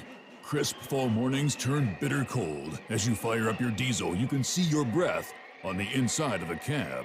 Imagine looking deep into your engine. Freezing temperatures impact your diesel's fluids, especially fuel. On a 23-degree morning, the paraffin wax in your untreated fuel starts to morph from fluid to large crystals. These crystals clump together and form a gel. At minus 10 degrees, your fuel hits the point where it no longer pours like a liquid. It's so dense that the flow through the fuel filter will slow, causing hard starts or no starts. Get prepared now for the cold that is coming. Hot Shot Secret Diesel Winter Anti-Gel is a premium fuel additive that lowers your fuel's pour point to minus 65 degrees. If it's that cold out, you shouldn't be on the road. You ought to be at home in front of the fireplace. Hot Shot Secret Diesel Winter Anti-Gel Premium Fuel Additive. Available now online at hotshotsecret.com. Hot Shot Secret. Powered by science. Dean Michael, the tax doctor here. I have one question for you. Do you want to stop worrying about the IRS? If the answer is yes, then look no further. I've been around for years. I've helped countless people across the country, and my success rate speaks for itself. So now you know where to find good, honest help with your tax problems. What are you waiting for? If you owe more than $10,000 to the IRS or haven't filed in years, call me now at 888-557-4020 or go to mytaxhelpmd.com for a free consultation and get your life back. If you're looking to improve fuel economy, try Hot Shot Secret's Everyday Diesel Treatment. Order at hotshotsecret.com. And don't forget, use the coupon code Overnight Drive to get 10% off your entire order. And now, back to the Steve Sommers Overnight Drive.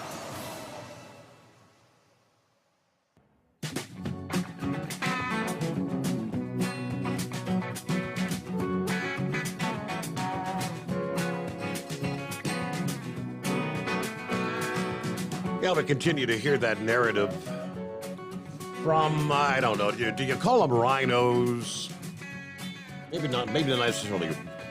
Maybe that's not the term. Establishment politicians. You know, been in the game for years and years. They love that whole status quo thing. Now, I don't know much about him. I know the name, the governor there of Arkansas, Asa Hutchinson, said this past day that he's very seriously looking at a presidential run, throw his hat in the ring, because it's time to move away from Trump.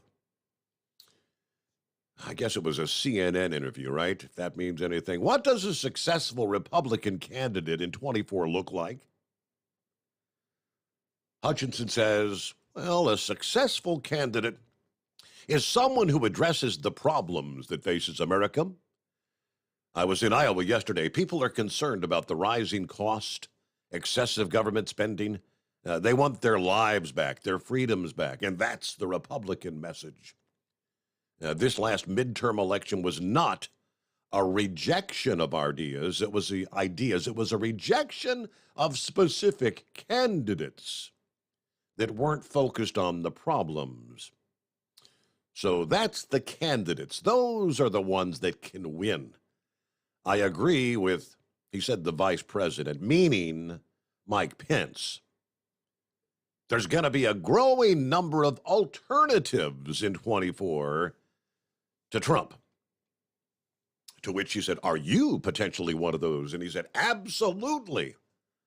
I'm looking at it very seriously. After the midterms, it is more intense and it's kind of accelerated now.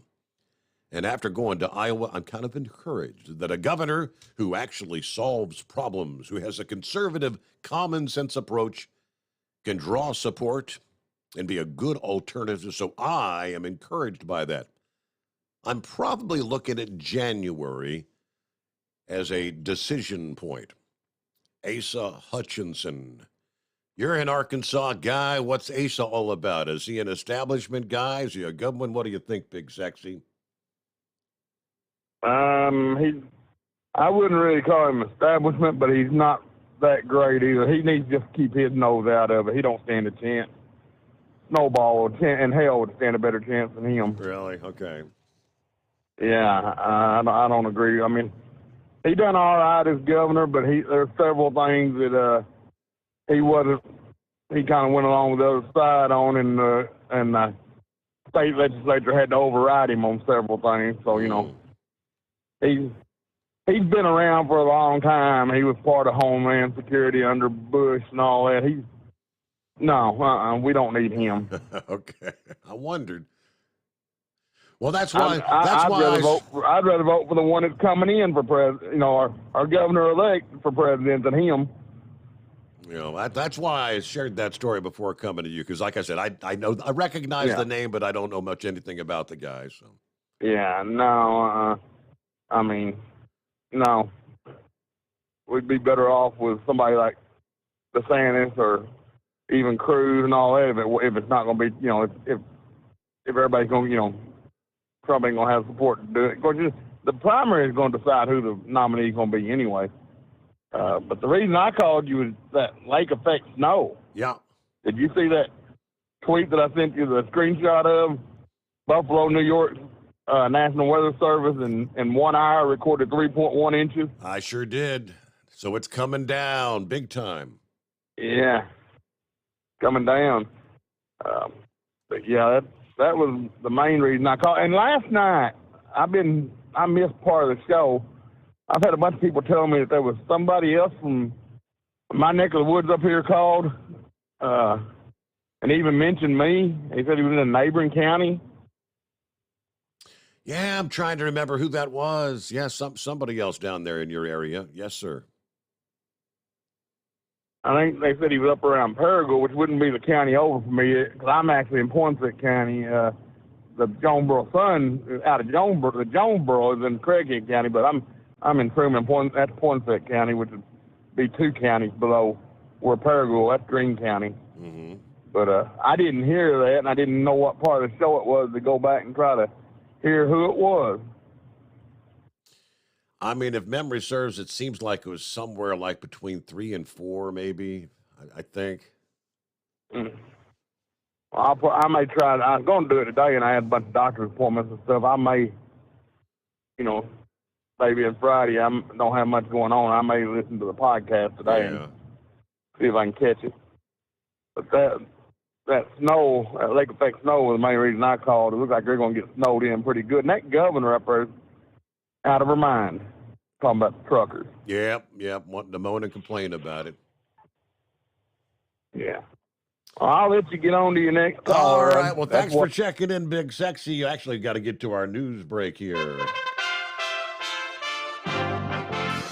You USA Radio News. New York Governor Kathy Hochul has declared a state of emergency for parts of western New York ahead of a dangerous storm that had the potential to dump several feet of snow on some communities on the eastern ends of Lake Erie and Lake Ontario.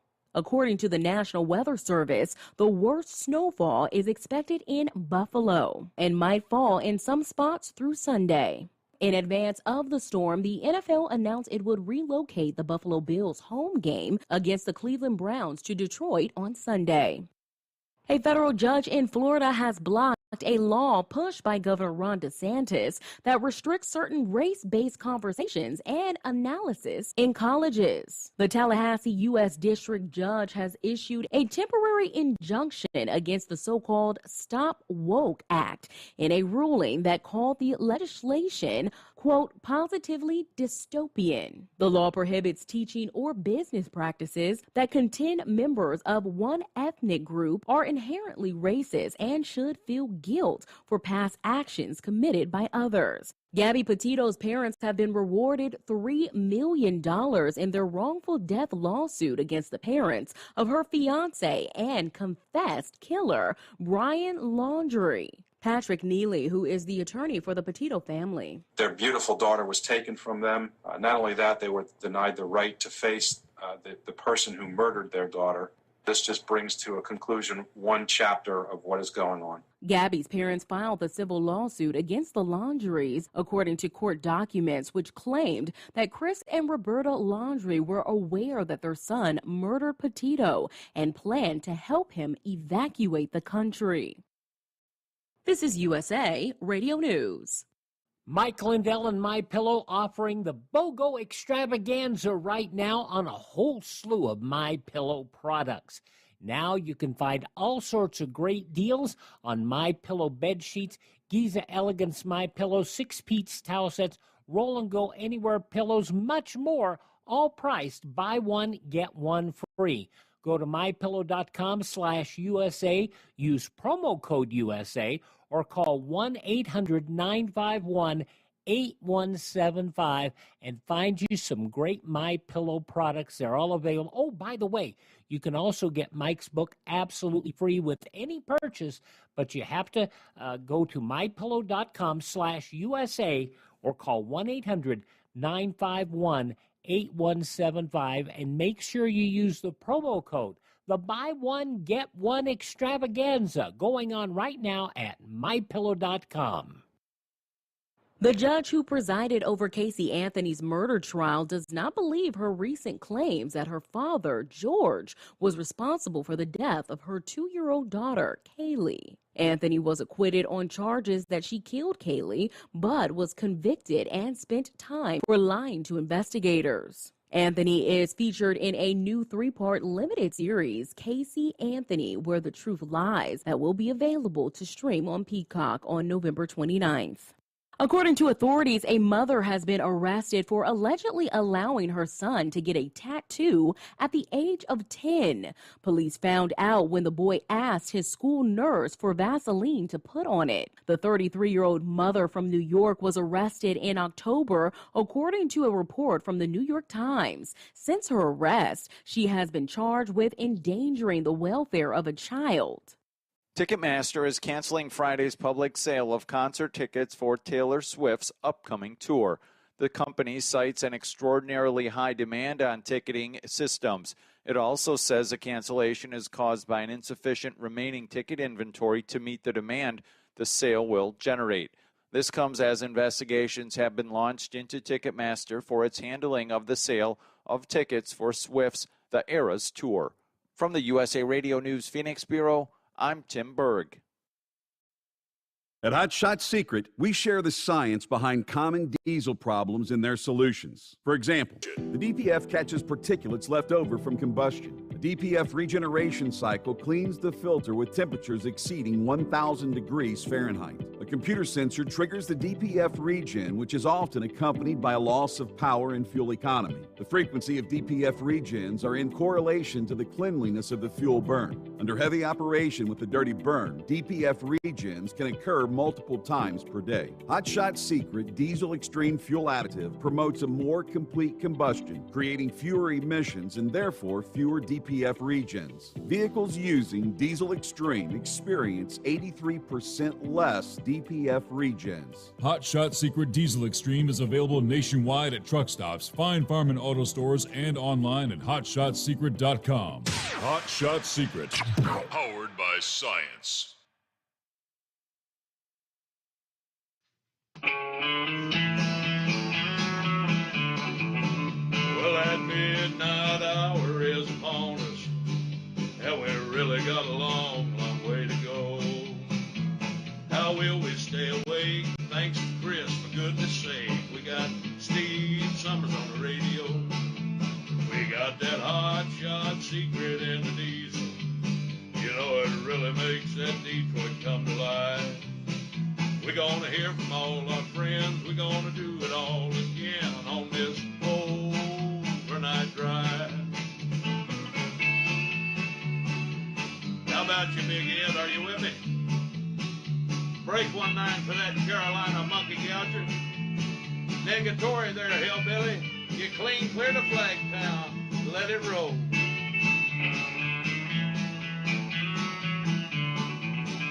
Well, we all tune in to catch the weather, whether rain or sleet or even snow.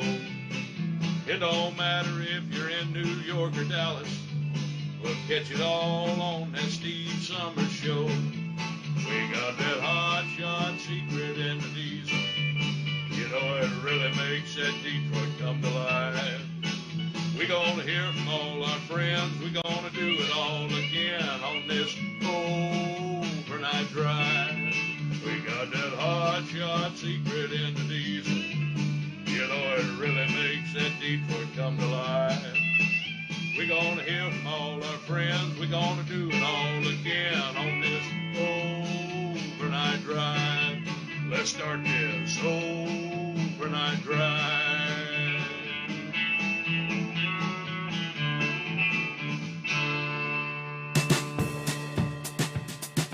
Well, yes, indeed. Here we go. For our friends in the Pacific time zone, welcome in Friday. TGIF. There you go. 18th day of November. Off and rolling here. So 3:08 Eastern. Good to have you on board. All points in between.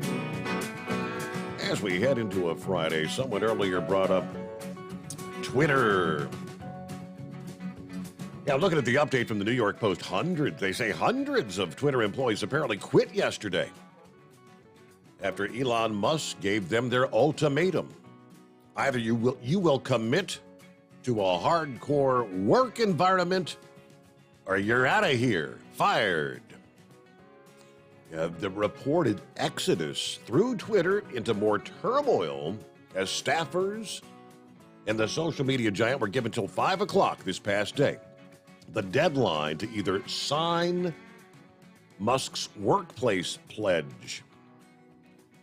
Now, the resignations were gleaned from internal Twitter communications, including a poll where 42% of 180 workers surveyed yesterday said they were taking the exit option. I'm free, according to Reuters News. Another 25% of employees said they were reluctantly choosing to stay, and only 7% actually clicked yes to stay. I'm hardcore. Now, that was a poll that appeared on the workplace app called Blind, which allows verified employees to share information anonymously, so you really don't know who's answering what, if they're being truthful or whatever. All right, in a private Slack group for the Twitter's current and former employees, about 360 people joined a new channel entitled Voluntary Layoff. Following the mass exodus, Twitter alerted workers that their offices will be closed until Monday, and their access badge will be cut until then. So nobody in and out, I guess. Security officers also began kicking employees out of the office this past evening. It's not clear how many workers actually quit or have decided to stick it out, opting to work long hours at high intensity, as Musk demanded. All right, Twitter's fallout comes as Musk slashed Twitter's workforce in half amid that controversial $44 billion takeover of the platform. All right, so some are trying to make it sound like, if you go to the Drudge Report, he's trying to allude to the fact, make it sound as though Twitter may just go belly up. Kaput, gone. Ain't got nobody to keep the place running. Outside the headquarters in San Francisco, activists projected a ticker of insults aimed at Musk on the outside of the building. All right, Musk said on Wednesday he plans to spend less time with the social media platform and intends to find a new leader to run the company as it goes through a complete organizational overhaul. Yeah, the hashtag RIP Twitter or Goodbye Twitter trending on the site. Musk doesn't seem to be all that concerned, and he actually sent out a tweet a little after 11 o'clock p.m. that said, and we just hit another all-time high in Twitter usage. LOL. Like people are using it. I don't know. Obviously, you've got a lot of employees which would be considered, what, disgruntled? Yeah, I guess they've been operating in a kind of a lax work environment. They had thousands of them that had been working remotely from home since the whole pandemic thing started. And Musk said, no, it's time to go back to work. It's time to come back to the office. No more of this sitting at home, drinking martinis half the day, doing a half-assed job, which a lot of them were probably doing. So, yeah, we'll see where it ends. Hello, Captain Ron. Hey, Mr. Sommers. Happy Friday. How about one day closer to the best day of the week? I was going to say, my favorite day of the week, and it ain't Monday. Well, it's 45 degrees here in northern Florida. I'm just south of the Georgia line. A little bit chilly in the shorts tonight. Yeah. Somebody earlier said it was 42 degrees where they were. But what'd you say it is where you are? 45 right now. Okay, yeah, it's chilly, yeah. And I'm just south of the I-10 and 75. But it was 41 there in Valdosta a little while ago. But, man, them poor babies at Twitter you mean they have to go in and go to work now? Yeah, isn't that a shame? I told my boss I was going to work from home, and she told me to go pound sand. I don't know how that's possible, but I don't know if you touched on it or not. I missed some of the show, but the baseball denied Pete Rose's request to be considered for the Hall of Fame. I don't think he's going to make it in. Not before he dies. Nah, I mean that's their I don't agenda. think they're going to put him in before he dies. Yep. I don't see it happening, and that's too bad. I always thought he was the greatest baseball player all around, myself personally. But anyway, that's that. And that Tio family, I don't think they're going to see a dime of money from Brian Laundrie's family. I don't think they had two nickels to rub together. Maybe. I don't know I don't know how that works. You get a $3 million lawsuit against you. How do they collect their money? You know what I mean? Well, yeah, it's like, look at what Alex Jones. I mean, didn't they say They 400 and something $million worth, and they're trying to sue for like $1 trillion. I mean, sure you can get a settlement, but they ain't going to get it. He ain't got it. Right. What's the point? I don't know. What do I know? So, well, I ain't got much at all tonight. I was just gonna let you know it's pretty chilly down here. We're supposed to be down to 48 there in Clearwater this morning. That's pretty chilly for us. Yeah. Sounds like you've got the same work schedule that I've got next week. Sunday, Monday, Tuesday.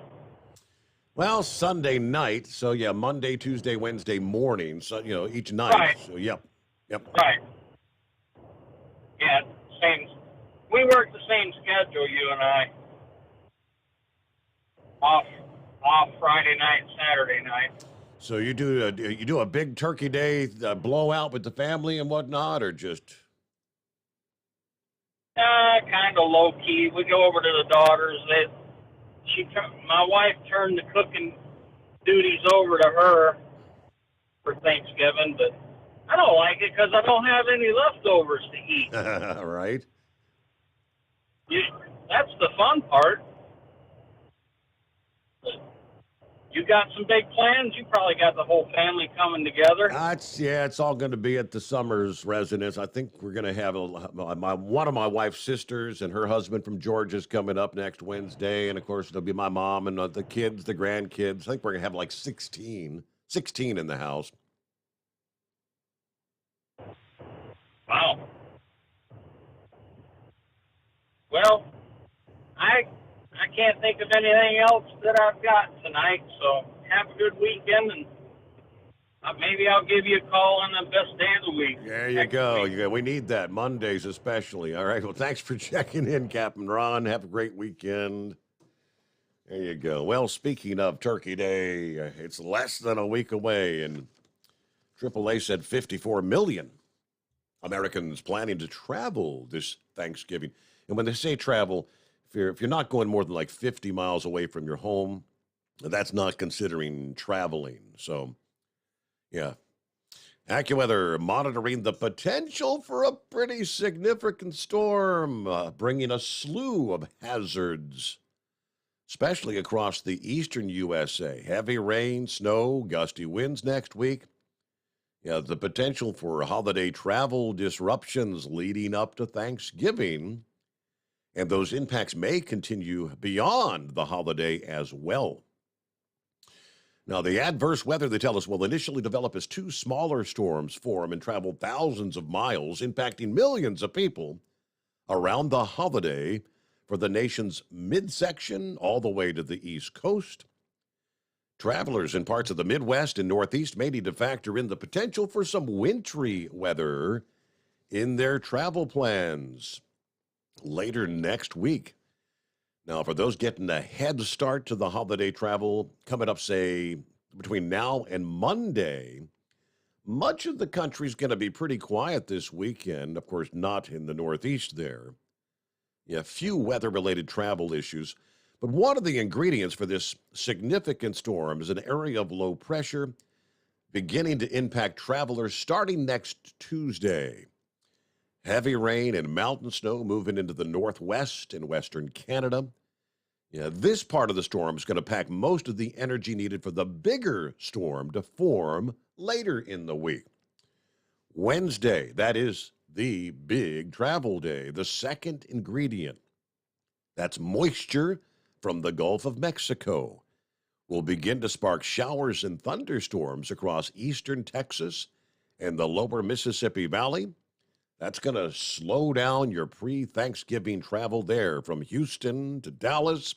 Now, those two separate storms begin to come together into one larger storm over the Midwest, Mississippi, and Ohio valleys, and parts of the South on Thanksgiving Day, no less. Oh, boy. That's my part of the country, by the way. Thunderstorms packing torrential downpours make for a soggy Turkey Day, from Lake Charles to New Orleans, Louisiana to Jackson, Mississippi. Snow showers will bring a wintry scene in slick roads for the Midwest, the Northern Plains and Upper Midwest, Minneapolis and Duluth, Minnesota. Of course, while the strength and positioning of a developing storm are still uncertain, nearly a week out now, there is the potential for further strengthening to occur as this thing reaches the Atlantic coast about Friday. Kind of wonder, the Atlantic coast. Of course, if they can get your Thursday, Thanksgiving Day parade in before the storm arrives on Friday, you may be okay there. Now, combined with a fresh push of cold out of Canada, we may be talking about a swath of snow kind of interrupting your post-Thanksgiving travel in parts of the Great Lakes and the interior Northeast from next Friday a week from today, into next weekend. All right, still several days out, and I would venture to say the forecast and the model predictions are going to change a bit between now and then. But back to the calls into the Steve Sommers Overnight Drive. It's coming. Crisp fall mornings turn bitter cold. You climb into your diesel and it feels like you're sitting on an ice cube. Imagine how your engine feels after a frosty night. Freezing temperatures impact your diesel's fluids, especially fuel.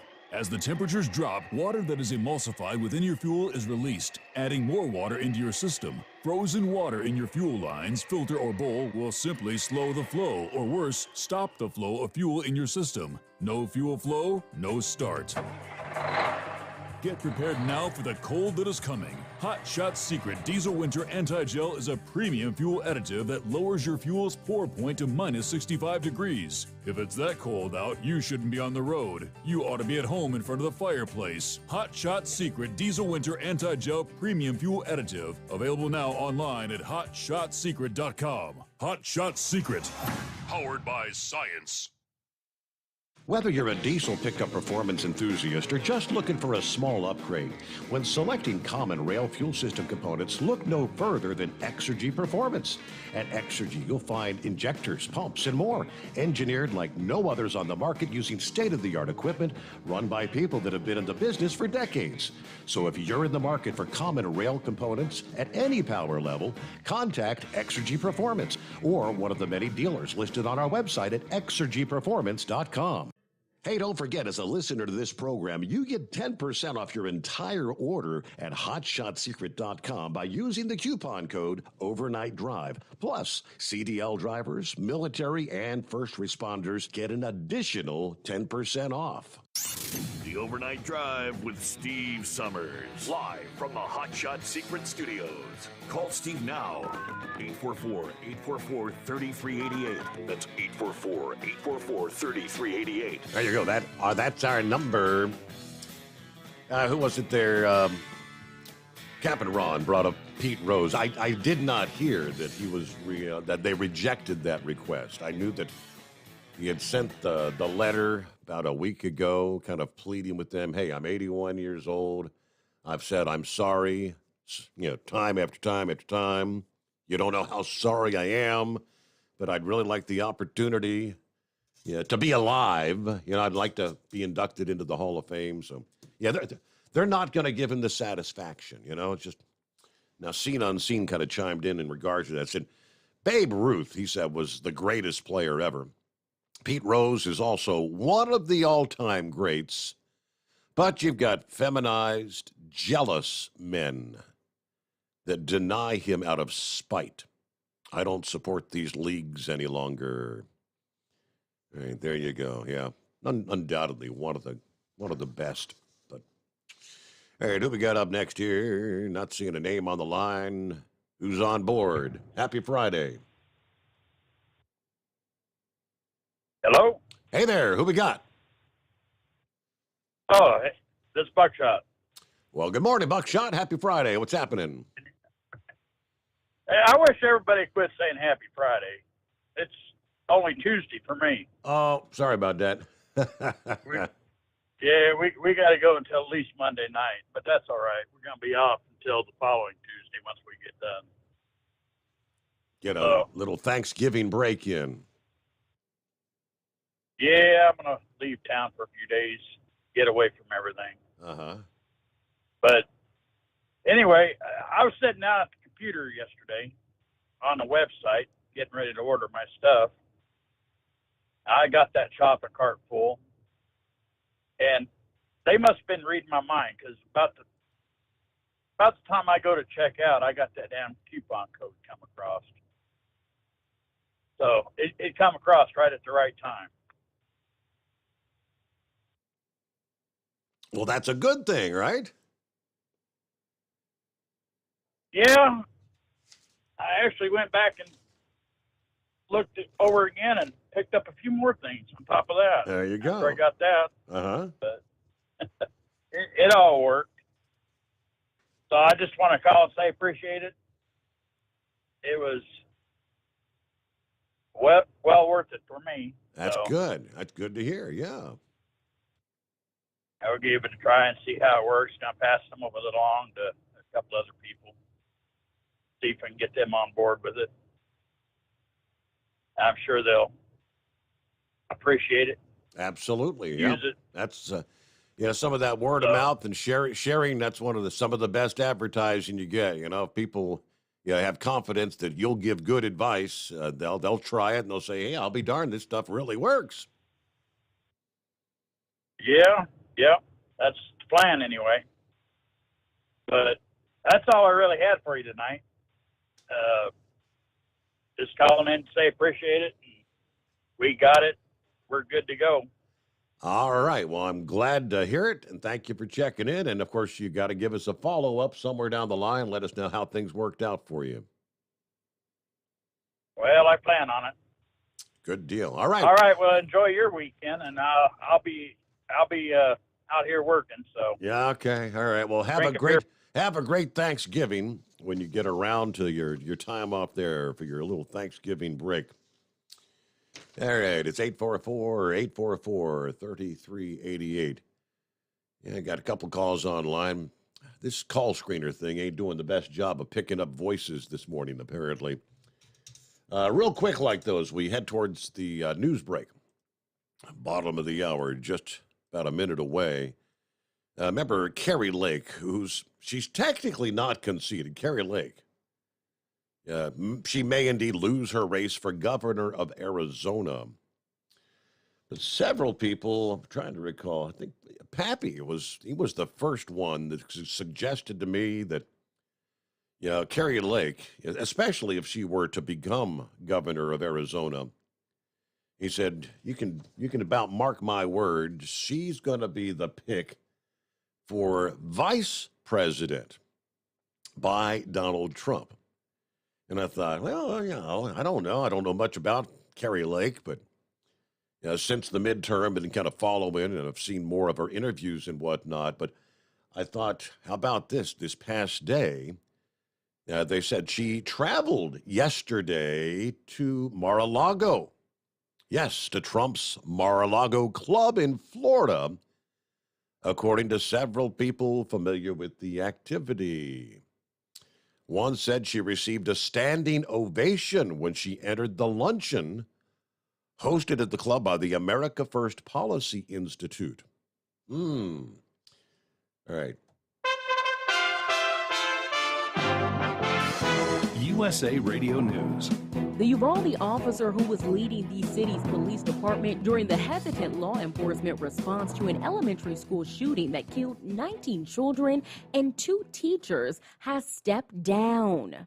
This is according to a city spokeswoman. Lieutenant Mariano Pargas, who was already on leave, retired Thursday after 18 years working for the city. His retirement will be immediate, but the city is still processing the paperwork. Pargas is the second police leader to leave law enforcement in the fallout since the massacre in May, which hundreds of officers waited more than an hour to confront the gunman inside a classroom at Robb Elementary School. His retirement comes ahead of a Saturday meeting at which the city council was set to consider firing him.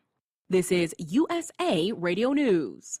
If you owe the IRS $10,000 or more in taxes, please listen to this important message. The IRS is aggressively hiring and quickly ramping up their tax collection team. Act now and protect yourself with a call to Tax Alliance. Don't let the money you owe the IRS keep you up at night and ruin your life. You may be surprised at how much having Tax Alliance on your side can protect you from the IRS collections and help you save thousands on what you owe. Here's what a customer had to say. Tax Alliance did an amazing job helping me through a quite difficult situation, saving me tens and thousands of dollars that I would have been paying for many years to come. Tax Alliance is rated A+ with a Better Business Bureau with no consumer complaints. If you owe the IRS at least $10,000 or more in back taxes, have unfiled returns, or have a payment plan and are still frustrated, call Tax Alliance now for a free consultation. 800-987-1097. 800-987-1097. That's 800-987-1097. Tax Alliance, your tax resolution solution. Do you have a Dodge pickup and hate your automatic transmission? Of course you do. LaVon Miller at Firepunk Diesel here, and we specialize in heavy-duty and performance transmissions for your 3/4 or 1-ton Cummins-powered truck. So if you're interested in turning your stock slush box into a towing monster, call us today at 614-733-3744 or visit us online at shop.firepunk.com. At Hot Shot Secret, we share the science behind common diesel problems and their solutions. For example, Diesel fuel cetane levels. in many states, the cetane rating in diesel fuel is 42 to 45. Most diesel engines operate more efficiently with a cetane rating of 48 to 50. One treatment of Hot Shot Secret Diesel Extreme will raise your cetane 7 points, increase fuel economy, and improve cold starts. Due to a cleaner burn, there are less hydrocarbons and particulate matter in your exhaust. This reduces the blockage of your diesel particulate filter. Using Diesel Extreme generates 83% less DPF regeneration. The 6-in-1 Diesel Extreme formula also includes the most concentrated detergent on the market, lubricity enhancer, water demulsifier, rust and corrosion inhibitors, and a fuel stabilizer. Hot Shot Secret Diesel Extreme is available nationwide at truck stops, fine farm and auto stores, and online at hotshotsecret.com. Hot Shot Secret, powered by science. Hey, if you're needing to stock up on Hot Shot Secret products, don't forget, use the coupon code Overnight Drive at checkout. You'll get 10% off your entire order at hotshotsecret.com. Over $5 a gallon for diesel? Wow, it's the highest it's ever been. Now, what if you could get paid to use a fuel additive? Hear me out. Hot Shot Secret Everyday Diesel Treatment, EDT, will improve your miles per gallon enough that the fuel economy savings will not only pay for the cost of the product, but also keep more money in your pocket. Think about it. At $5 a gallon, you're paying over $1,200 to fill up and going 1,500 miles on a full tank. Well, Hot Shot Secret Everyday Diesel Treatment will increase fuel economy up to 3%. That's an extra 45 miles per tank, $37 worth of diesel, and a savings of 2 cents every mile. EDT is so strong, it only takes $12 worth of EDT to get these savings, and you get all the other benefits of this 6-in-1 treatment. Take the EDT challenge today. If you're not completely satisfied, we'll refund your purchase. EDT is available at Pilot Flying J, Love's Travel Stops, and TA and Petro Stopping Centers. Learn more at hotshotsecret.com. At Turbo 3000, our founder Andy Matouche firmly believed you should challenge yourself. Put the most money back in your pocket, where it belongs. Four Wheeler magazine took our challenge, and they wrote it did exactly what we said it would do. As fuel prices keep going up, get your Turbo 3000 from manufacturer direct. Call us at 888-311-9993. Always free shipping in the USA, and for a limited time, save $45 off total purchase using coupon code STEVESAVES at turbo3000.com. And now, back to the Steve Summers Overnight Drive, live from the Hot Shot Secret Studios.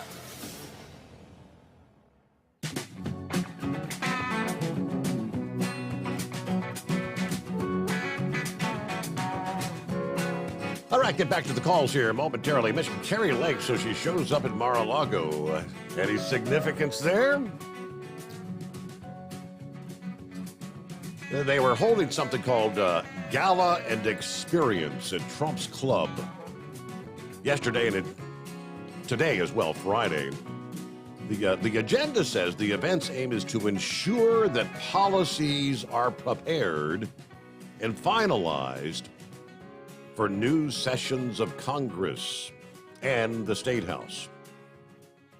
Now, Kari Lake, as I mentioned, has not conceded defeat.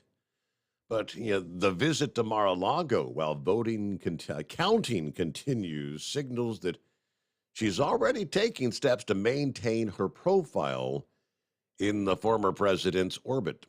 Her support also could prove consequential, they say, for Trump, who launched his campaign under some criticism for his role in the underwhelming performance in the midterms. Yeah, it depends on who you ask. Is Trump to blame? Is Mitch McConnell to blame? I think there's a lot more than Trump in the picture, but yeah, she kind of molded her bid for governor on Trump's campaigns.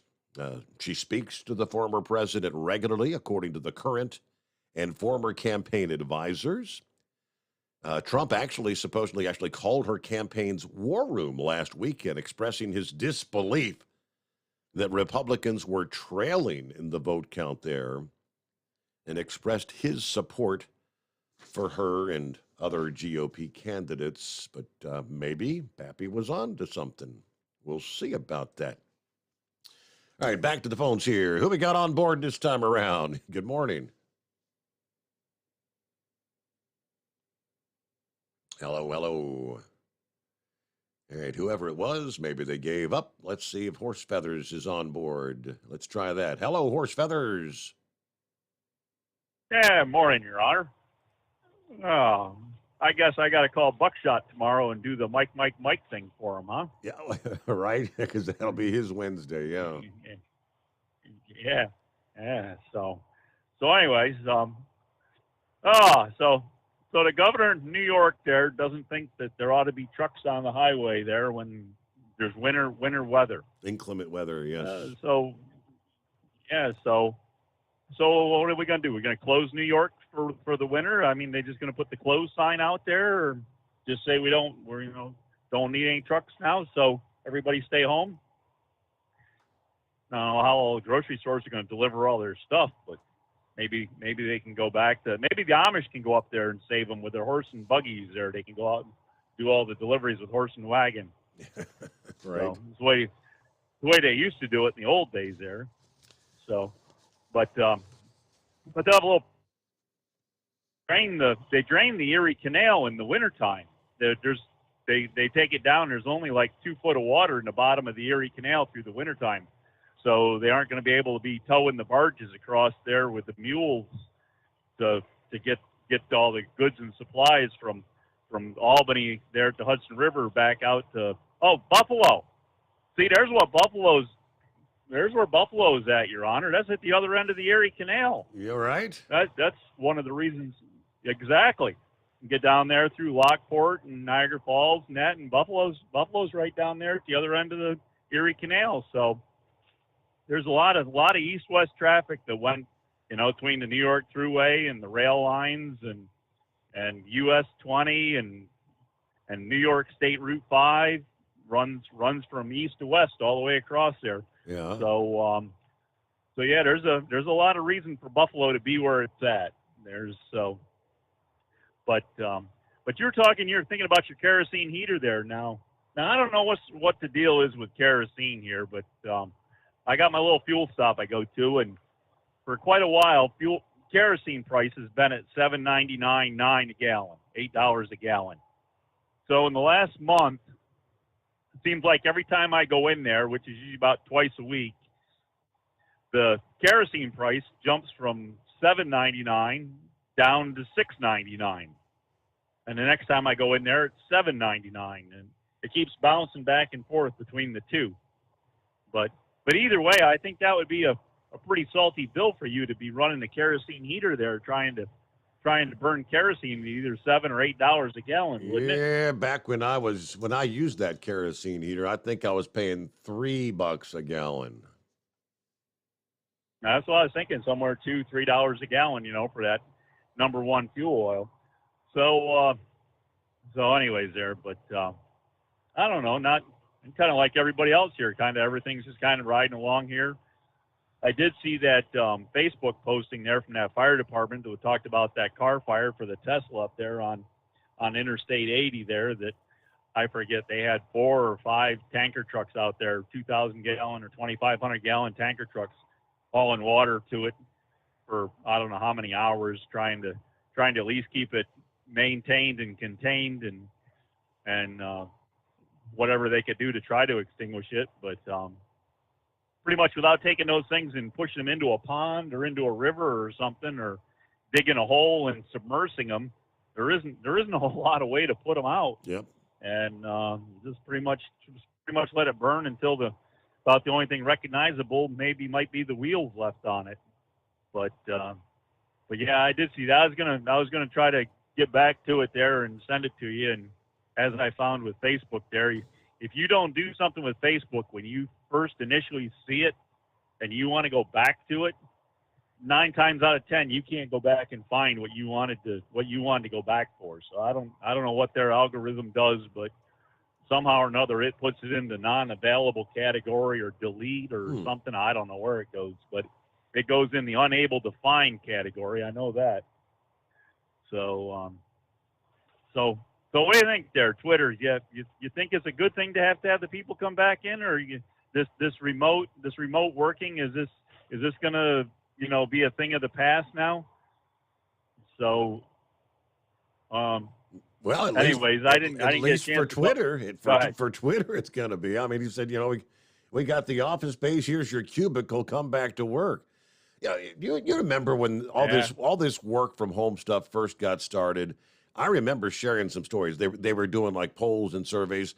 How many people working from home have yourselves a little drink there midday or whatever?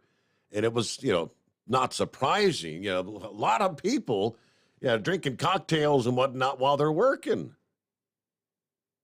Yeah, well, they're the same ones that all go out for the hour and a half lunch hour and do the same thing at the office too. So I mean, I guess it's not much different other than the fact they're doing it at home in their pajamas. They're doing it at home in their jammies.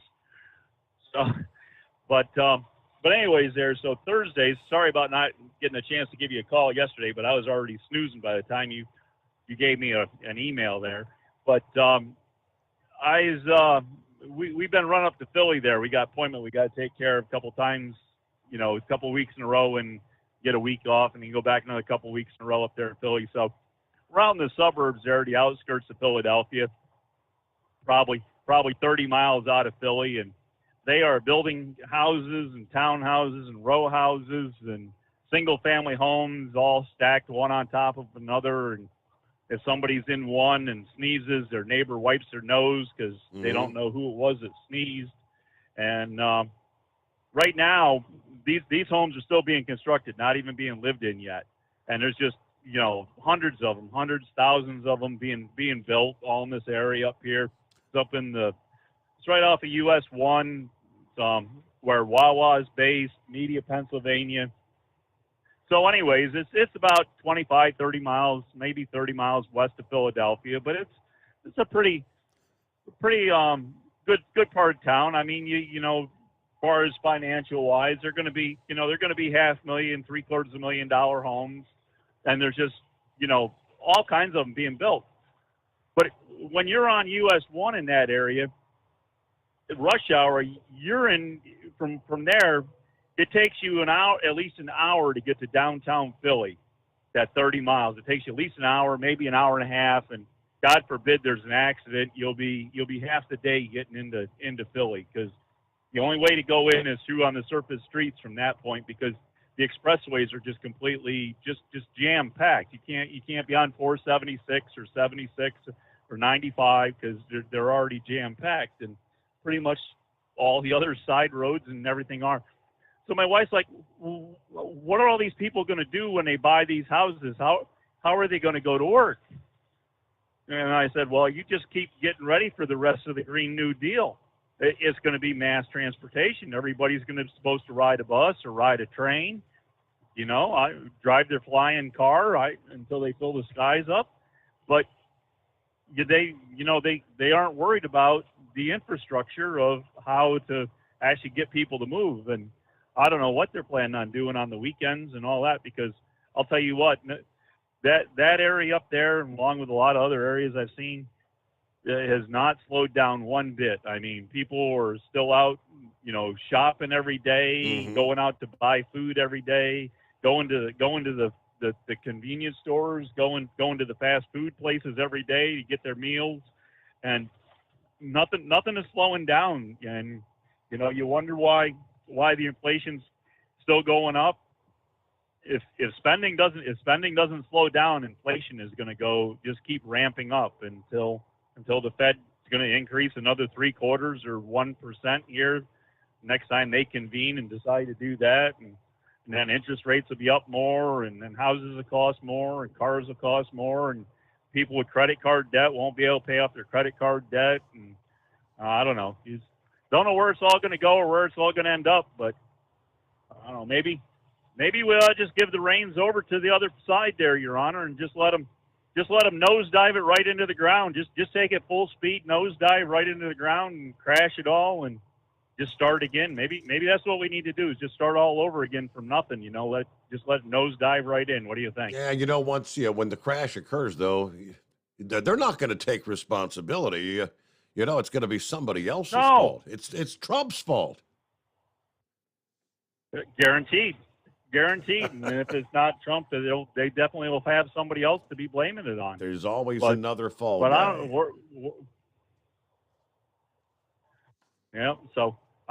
know where else you can have it go to at this point, though. So anyway, but anyways, guess that's about what we got going for you. Chilly here, 33 degrees in your nation's capital. So other than that, you can see the moon up there, but that's about what we got for you. All right. Well, have a good morning, good weekend. And if you're out there working at least early next week, we'll chat then, right?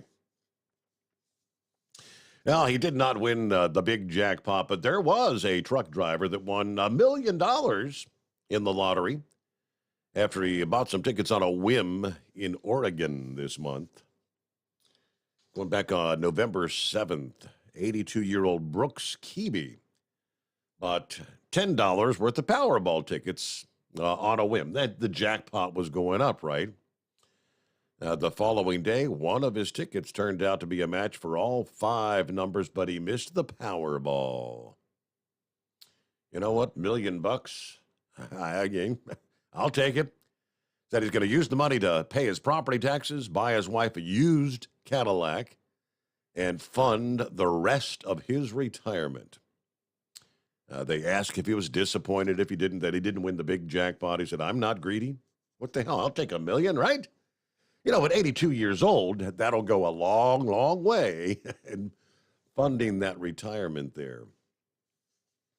All right, then, horse feathers brought up the road closures there in New York that all kicked in like 4 o'clock yesterday afternoon. There was some drone video that captured a rest stop off I-90 there in New York. I mean, just packed with big rigs as the big winter weather event was about to unfold. And, of course, the commercial vehicle traffic ban was about to be implemented. Video shared by Live Storms Media. In the video, you can see the semis stuffed into the parking lot as the winter storm descends. And the way things are literally packed and stacked, there's trucks, tons of them that are pretty much locked in. You're not going anywhere until the rest of these other trucks move. So I guess they're hunkered down for the duration of the storm there. But as far as the road closures, there's a proverbial laundry list. I-190 from Route 62 to I-90, the full length of I-290, full length of 990, full length of Route 33, full length of Route 400, the Buffalo Skyway, Route 5, the full length of that. I-81 from exit 33 to the Canadian border. Trucks can only use the right lane there. All right, and there's several others in the mix, but those travel bans are in place until further notice. With our blockbuster lake effect snow event, it is 844-844-3388. It's coming.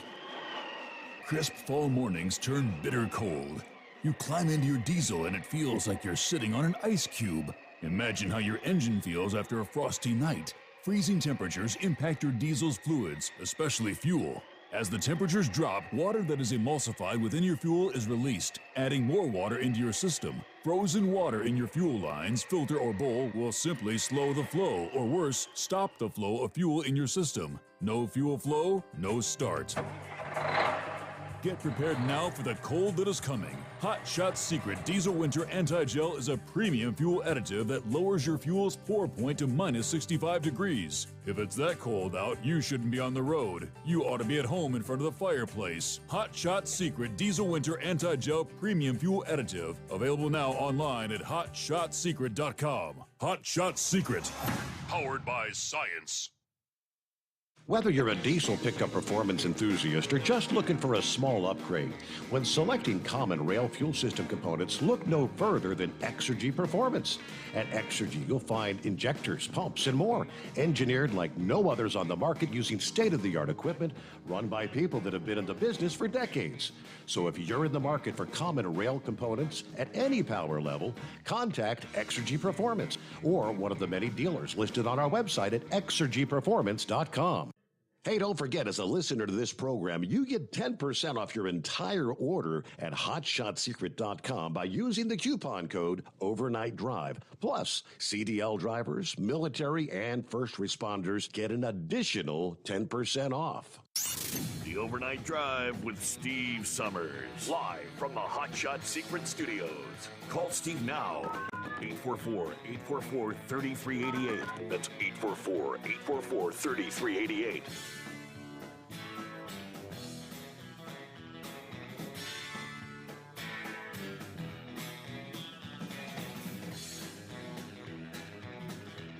And one other industry headline from CDL Life. We had touched on the crash last weekend that involved the semi-truck and the bus. And the hearing for the truck driver involved in that crash, school bus full of high schoolers, had to be postponed because they got to find an interpreter.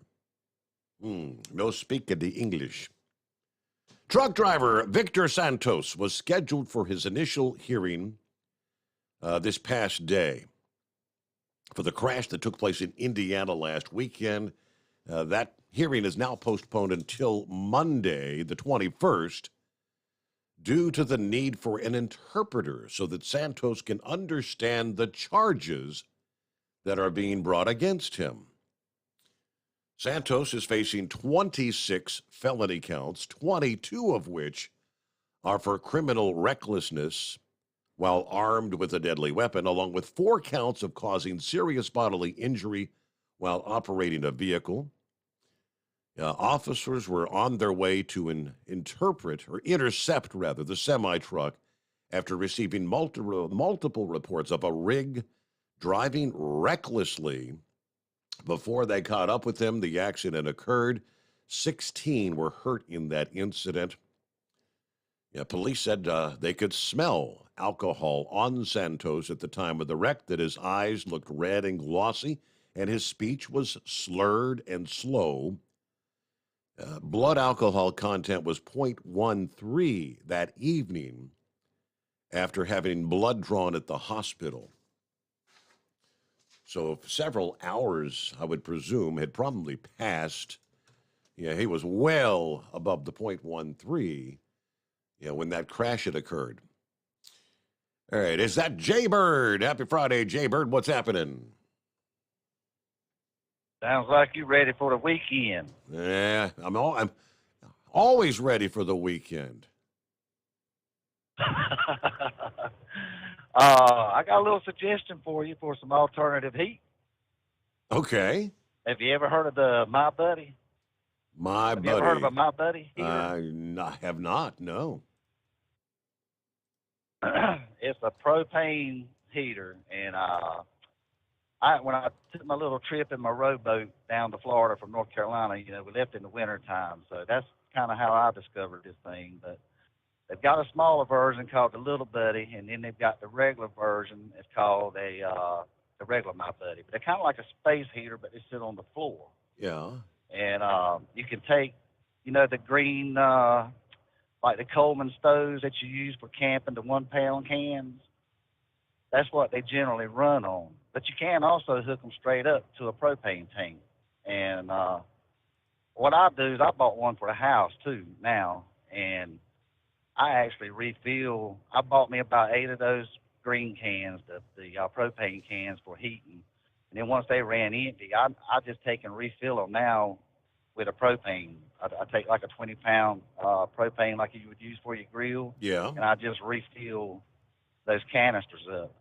And on high, they'll last about 3 hours, but on low, they'll last about 6 hours. I'm going to tell you what, man, them things will run you out of the room. I mean, they put some heat out. So it's just a little alternative. I mean, generator's great. They're a little pricey, but I think those my buddies, they're not too bad. And I don't know what propane is in your neck of the woods, but I can fill a little 20 pound bottle, 30 pound bottle up for like $20 at the house. So and that's a lot of propane, and it's cheap. It's pretty cheap, and I just use it to kind of work with my electric heat too when it gets a lot colder than it is now. Yeah. Yeah, you might want to check into that. So you can, it's a lot better than kerosene. You can actually hook them up to the 20 pound tank like you got on the grill, though. Yeah, you can. I mean, I wouldn't bring the tank inside, obviously. I mean, you can, but anytime you're running a little bit of a risk there. But when I had it on the sailboat, that's what I did. I ran mine straight from a 20 pound tank to my heater on the inside of the boat. But at the house, what I do is I just take and when my little green canister, 1 pound canister goes empty, I just refill those. Because like I said, they last several hours, just depending on if you got it on high or low. But yeah, you can hook it right straight to a propane tank. And they work great, man. I mean, you take one, and I would say 2 of them, and you could at least keep the chill broke pretty good. And yeah, they do a real good job and burn real clean. As with anything else, there's always a chance of CO2. These things burn so clean, you don't really have to vent it, stuff like that. They're awesome. They're awesome. But what are those little? Yeah, 35 degrees here. What are those little green canisters running? Those Coleman camping canisters running? Are they $5, $6 a piece nowadays?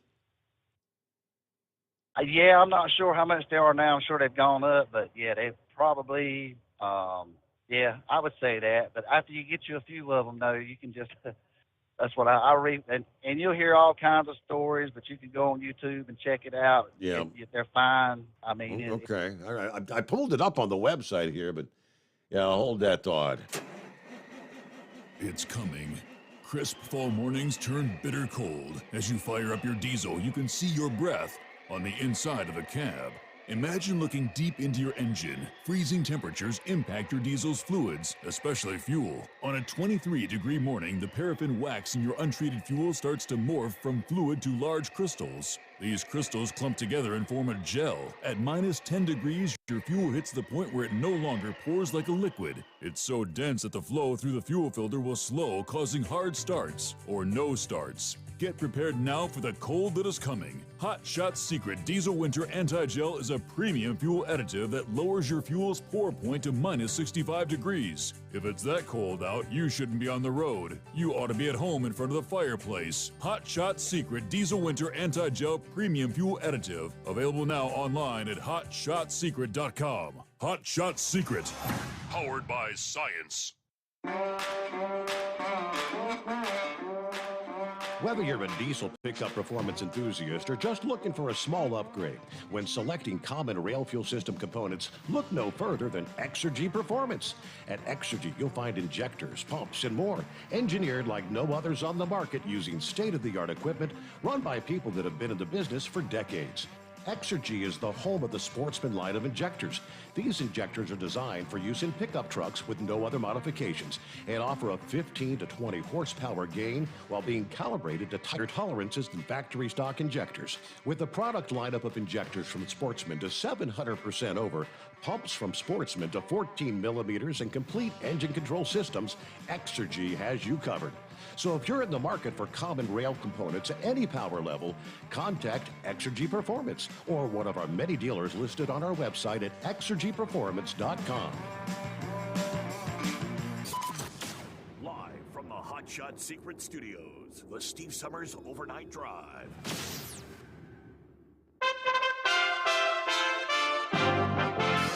USA Radio News. The Uvalde officer who was leading the city's police department during the hesitant law enforcement response to an elementary school shooting that killed 19 children and 2 teachers has stepped down. This is according to a city spokeswoman. Lieutenant Mariano Pargas, who was already on leave, retired Thursday after 18 years working for the city. His retirement will be immediate, but the city is still processing the paperwork. Pargas is the second police leader to leave law enforcement in the fallout since the massacre in May, which hundreds of officers waited more than an hour to confront the gunman inside a classroom at Robb Elementary School. His retirement comes ahead of a Saturday meeting at which the city council was set to consider firing him. Nancy Pelosi is stepping down from leadership but will remain in Congress. Senator Mitch McConnell has been reelected as the GOP leader in the upper chamber. During a press conference, he stated that he will be staying out of the presidential election. The way I'm going to go into this presidential primary season is to stay out of it. I don't have a dog in that fight. I think it's going to be a highly contested nomination fight with other candidates entering, and it's all going to be quite good for you all to cover. Hundreds of homes in Bethlehem, Pennsylvania are being evacuated after a gasoline tanker carrying about 6,000 gallons of gasoline and diesel fuel overturned, according to police. The Bethlehem Fire Department, along with the Department of Environmental Protection and other agencies, came on the scene to determine the extent of the spill. This is USA Radio News. Let's see, if something costs less, but people are happier with it, that sounds like something to look into, and that's MediShare. Maybe you've heard switching to MediShare to pay for health care can save the typical family $500 a month. And that's huge, but it's also true that people are way more satisfied after making the switch, too. The customer satisfaction rate for MediShare is double that of the typical health insurance plan. Double. MediShare works. It's been around for more than a quarter century, and members have shared more than $3 billion of each other's bills. People love having telehealth and a huge nationwide PPO network. So, yeah, you can save a ton and like it better. Imagine being happy with how you're taking care of your health care. So if you're self-employed or part of the gig economy, or you just want a plan you're happy with, you can call right now and get a price within 2 minutes. Very, very smart use of 2 minutes. Here's the number you need, 833-34-BIBLE. That's 833-34-BIBLE, 833-34-BIBLE. Starbucks workers at more than 100 U.S. stores are on strike in their largest labor action since a campaign to unionize the company's stores began late last year. The walkout coincides with Starbucks' annual Red Cup Day, when the company gives free reusable cups to customers who order a holiday drink. Workers say it's often one of the busiest days of the year. Workers say they're seeking better pay, more consistent schedules, and higher staffing levels in busy stores. Starbucks, who opposes the unionization effort, said it is aware of the walkouts and respect its employees' right to lawfully protest. Tyson Fresh Meats has recalled about 93,697 pounds of raw ground beef products, saying it may be contaminated with, quote, extraneous materials, specifically reflective mirror-light material. This was announced by the U.S. Department of Agriculture's Food Safety and Inspection Service. The effective ground beef was produced on November 2nd and shipped to retail locations in Texas, including H-E-B grocery stores. The agency and company told customers not to eat the contaminated ground beef. There have been no confirmed reports of injury or illnesses from the recalled beef. For USA Radio News, I'm Ellie Andrews. Do you owe the IRS $10,000 or more in back taxes? Are you being audited or investigated? Has the IRS sent you a letter demanding payment? You may not owe what they claim. Make this free call to the tax doctor now. Let them negotiate with the IRS on your behalf. Call 800-631-9123. 800-631-9123. That's 800-631-9123. We know you'd like to be cuddled up real tight with a sweet little thing all night. But instead, you've got Steve Summers. It's the Overnight Drive. EDT Plus Winter Defense is scientifically proven to prevent fuel gelling and icing, reduce the fuel line freeze-ups down to minus 40 degrees Fahrenheit, improve cold starts, increase diesel fuel lubricity, and increase cetane for more power and better fuel economy. Improve performance and protect your truck from failure in cold temperatures with Hot Shot Secret EDT Plus Winter Defense. Available now online at hotshotsecret.com. Hot Shot Secret, powered by science.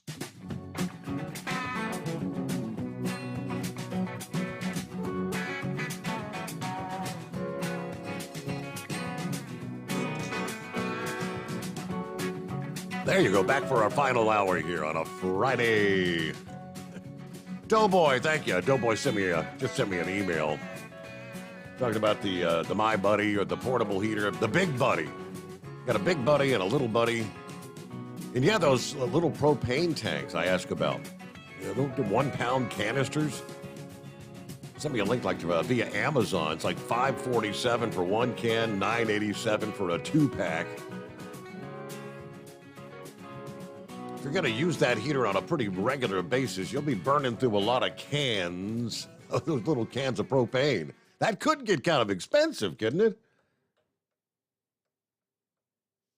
Yeah, that's pretty expensive. That's why I like to refill them. That's pretty cheap. You know, you fill up a 30-pound bottle and you can fill that sucker up. You can fill a whole lot of cans up pretty cheap for $20. You know. I didn't know you could. I didn't know you could. I didn't know you could transfer from from your gas grill for your grill. You could use that canister to fill up the smaller cans. Yeah, sir. That's what I do. If you're going to do it, like I say, you can hook it. You can get a gas line and hook it directly up, but I don't mean the hard line. They make soft lines. And you can hook it directly to your bigger tank. Or if you're going to fill your smaller cans up, what you do is you turn it upside. You take your 20-pound tank, turn it upside down, and then fill your your small little Coleman can with it that way. And I don't weigh mine, but I mean, if you want to get technical, you just get you a scale and you offset it so that you know when you've got a pound in there, and bam, you're good to go. Huh, interesting. Okay. A lot cleaner than kerosene. Cheaper once you get your little cans, or maybe somebody can give you some cans. But the whole trick is just getting the cans. So that's your cost up front. And I don't know what those heaters run now, but they were fairly cheap actually a couple of years ago. But that, like everything else, everything's gone up. Yeah, he sent me a link to that as well from Amazon. It's like I don't know, Amazon got a Black Friday deal, $74 for the Mr. Heater Portable Buddy. Then he's got the Little Buddy for $64 for the little one. Yeah, it's worth every penny. I'm telling you, I like it. I like mine. But it's 37 degrees on the turnpike here in New Jersey. It's kind of fluctuated depending on my proximity to the water. And the coldest I've seen was on 301 just north of Annapolis. I think it got down to 33, so not too bad. But I'll be up there around Albany and Syracuse Saturday or Sunday and Monday. So we'll see how that goes. Okay, yeah. I mean, that's they're getting snow all the way over. I mean, there's one batch between Ithaca and is it Oneta, whatever that is. Onata, yeah. Yeah, I mean, coming off Lake Erie, that Sunday Onata, south of Buffalo, all the way over to south of Syracuse. Oh, man. Yeah, I'm headed to the city right now, and I'm going to head back to the Carolinas and then go to Albany and do all that I just told you. So Good I like I times. might be having fun, but maybe it'll be winding down by the time I get there. But Yeah. enjoy your weekend, Steve. All right, thanks for checking in. Good to hear from you twice in 1 week. That doesn't happen often with Jaybird. There you go. All right. Yeah, of course, we all tuned in. If you were with us for the launch, the Artemis launch the other morning, I was pretty fascinated by that. And we carried the live coverage of the launch. And as I was listening in prior to the countdown clock had stopped a little after 10 o'clock p.m. And for nearly an hour, they had stopped. They had the leak. Now comes the story. Not all space heroes wear space suits. Sometimes they wear hard hats. NASA's $4.1 billion SLS rocket was sitting there on pad 39B at the Kennedy Space Center there Tuesday ahead of the launch when sensors detected yet another fuel leak. And of course, such leaks were the problem with several previous launch attempts. And when this leak came up during the countdown, it seemed to many that, oh no, here we go again, another scrubbed launch. And I was really beginning to think that was going to take place. Or even worse, going to have to roll it back to the assembly building. But that's not what ultimately happened, as the spectacle in the Florida skies early Wednesday morning proved, as the world watched to see if this fuel leak could be repaired. Mission managers made a risky decision that evening. They ended up sending what they call a red crew, a specialized team of technicians, to what engineers call zero deck, right there at the base of the fueled rocket, to try and stop the hydrogen leak.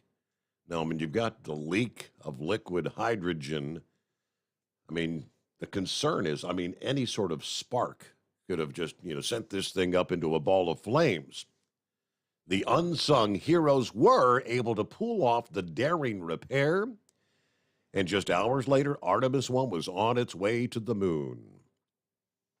One of the Red Crew members said, although it was kind of terrifying to be there beneath the fueled rocket, we just focused on the job at hand. I'd say we were very focused on what was happening up there, but just making sure we knew what was happening, because this rocket, it's alive.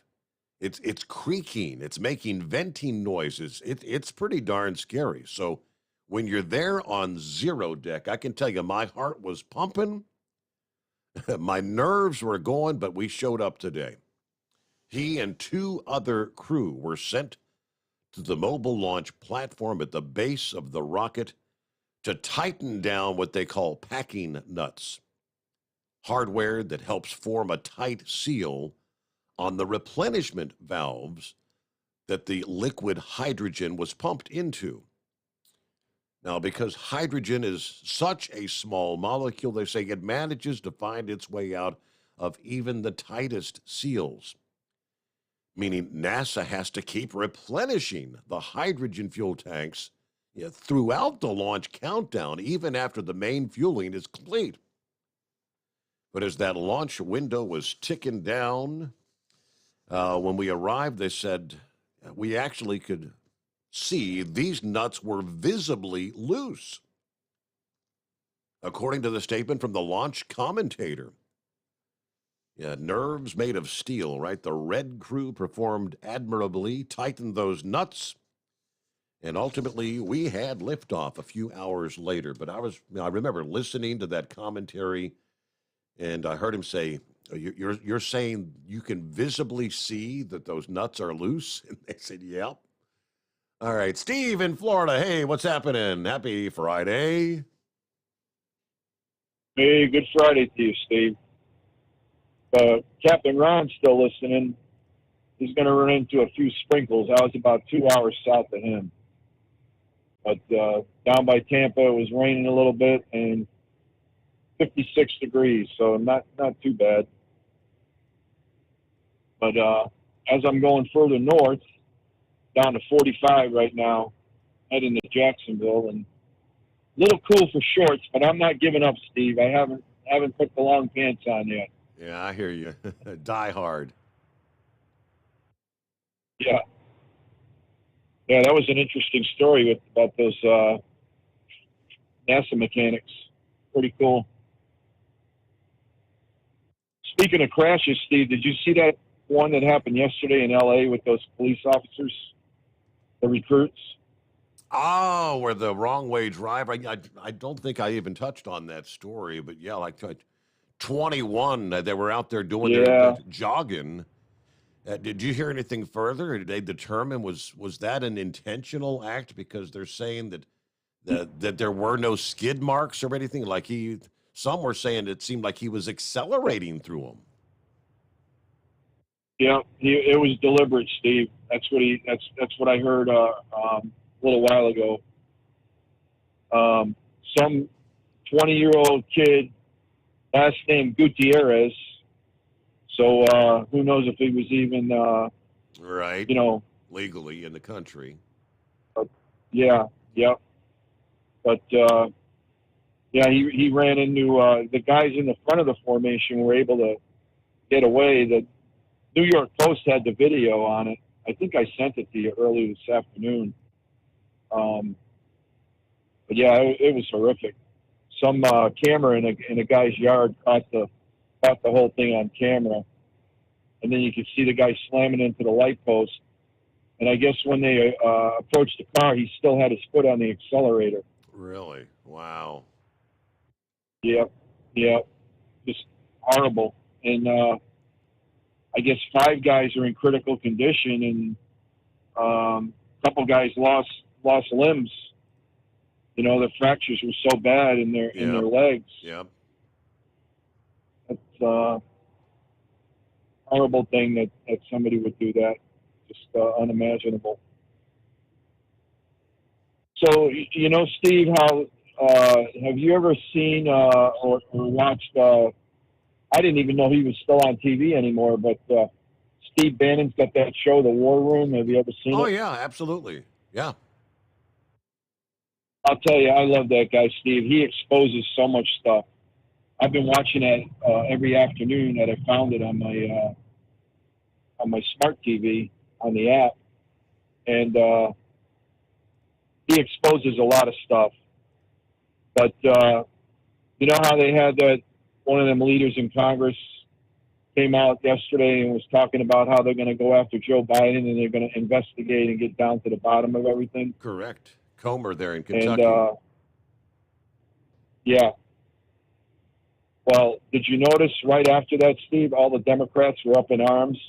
We can't have 2 more years of these investigations. We can't go through this. We have to concentrate on inflation. Right? Did you hear that? No, I actually went to bed before they finished with that conference. All I know is Nancy Pelosi was slated to come up next. And I told my wife at the time, I said, guarantee you Nancy Pelosi's going to say she's done. Yep, they were all up in arms, Steve. No more investigations. Isn't that hilarious? How about that? Yeah.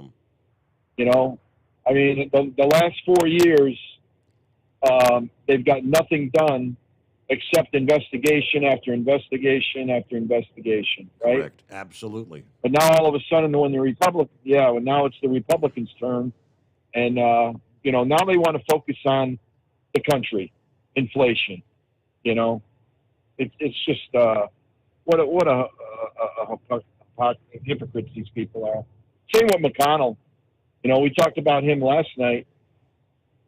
Today, I heard a clip. He's on the Senate floor, and guess who he's blaming for inflation, Steve? Who? The Democrats. Mitch McConnell. Mm-hmm. Mitch McConnell is saying that the Democratic spending is out of control, and that's why we have this inflation, and we got to put a cork in this, right? Correct me if I'm wrong, Steve, but when that infrastructure deal was trying to get passed through the Senate, didn't Mitch McConnell vote for that? with 13 other reprobates? I know there were, a number of Republicans that voted for it. I'd have to go back and look exactly who did. Yeah, that was the Inflation Reduction Act. That was the infrastructure package. The phony infrastructure package. Okay, right. That's what that was. That was the first one. I think it was like $2.5 trillion or something. And then there was the other one, the rescue package, which was another fraud of a bill. But he voted for all of that, Steve. And here he is, touting that, he's some hero that, oh yeah, I'm against this inflation, we got to curb this stuff. And he voted for the crap, because they needed the 60 votes. So he got 13 of his, Rhino friends together, Murkowski and Collins and all of them, Thune and Cornyn, and just unbelievable. But they just talk out of both sides of their mouths, So you got any big plans for the weekend? I think the princess has my big plans laid out. We're going to have to be cleaning everything up to get ready for Turkey Day. We got to got to make the house, got to make the place look like nobody lives here. So how many people you having for dinner? I believe it's going to be like 16. That's a good crowd. It's a pretty good number. We just got a couple. And we ain't got a big place either. Yeah. It's pretty tight quarters, you know what I mean? Yeah. Yeah, we got a couple neighbors coming over, this older couple that lives across the street. They don't really have any family around, and our family's all up in Chicago area, which I'm glad I don't have to deal with that anymore, Steve, after listening to what's going on up there in that neck of the woods. I'm done with the snow. I'm so happy about that. But anyway, I was going to talk to you about that Carrie Lake a minute. Steve Bannon's had her on about 3 times, and I'll tell you, she's fantastic. She really is a sharp lady. I guess she was a news anchor in Arizona for quite a long time. And now she's gotten into politics, and I'll tell you, Steve, she is really a really good MAGA candidate. She really embraces all of Trump's policies, and she's a big Trump supporter. And I think she'd be a great pick. I mean, she's got a lot of charisma. She's very smart. I think she's really sharp, and she's pretty hot looking too. Donald Trump, he always seems to pick, the the hot ones. Let's just say. But yeah, I think her or that governor from South Dakota, man, at Kristi Noem, she's really a sharp gal. The cowgirl up there, she would really make a great vice president too. I think, to try to get the vote for the women, get these women on the conservative side. But yeah, that Carrie Lake, man, I like her. So what's going on in Arizona? That's still not over, Yeah, Carrie has not conceded, but I don't know that I don't see a path where she's going to get the numbers to come back and take the lead again. So.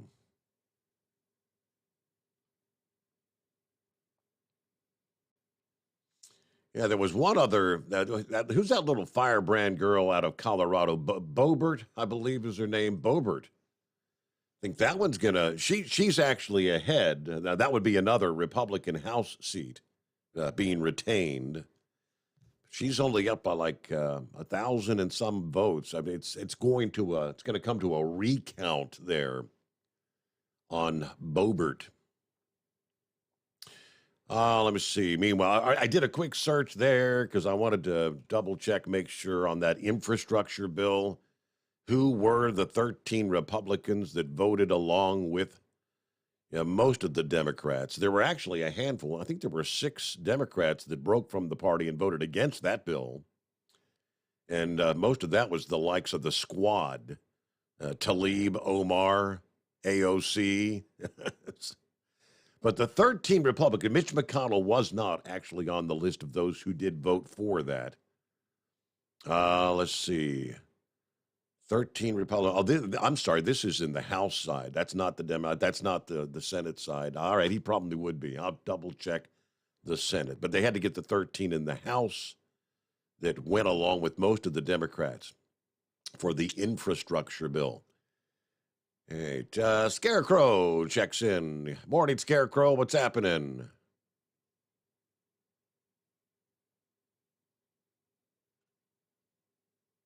All right. Yeah. Maybe that's why Steve just kind of disappeared like magically there. I believe the phones decided to disconnect. And we will reconnect. Uh-huh. I thought that's what happened. All right. So it'll hook back up here momentarily.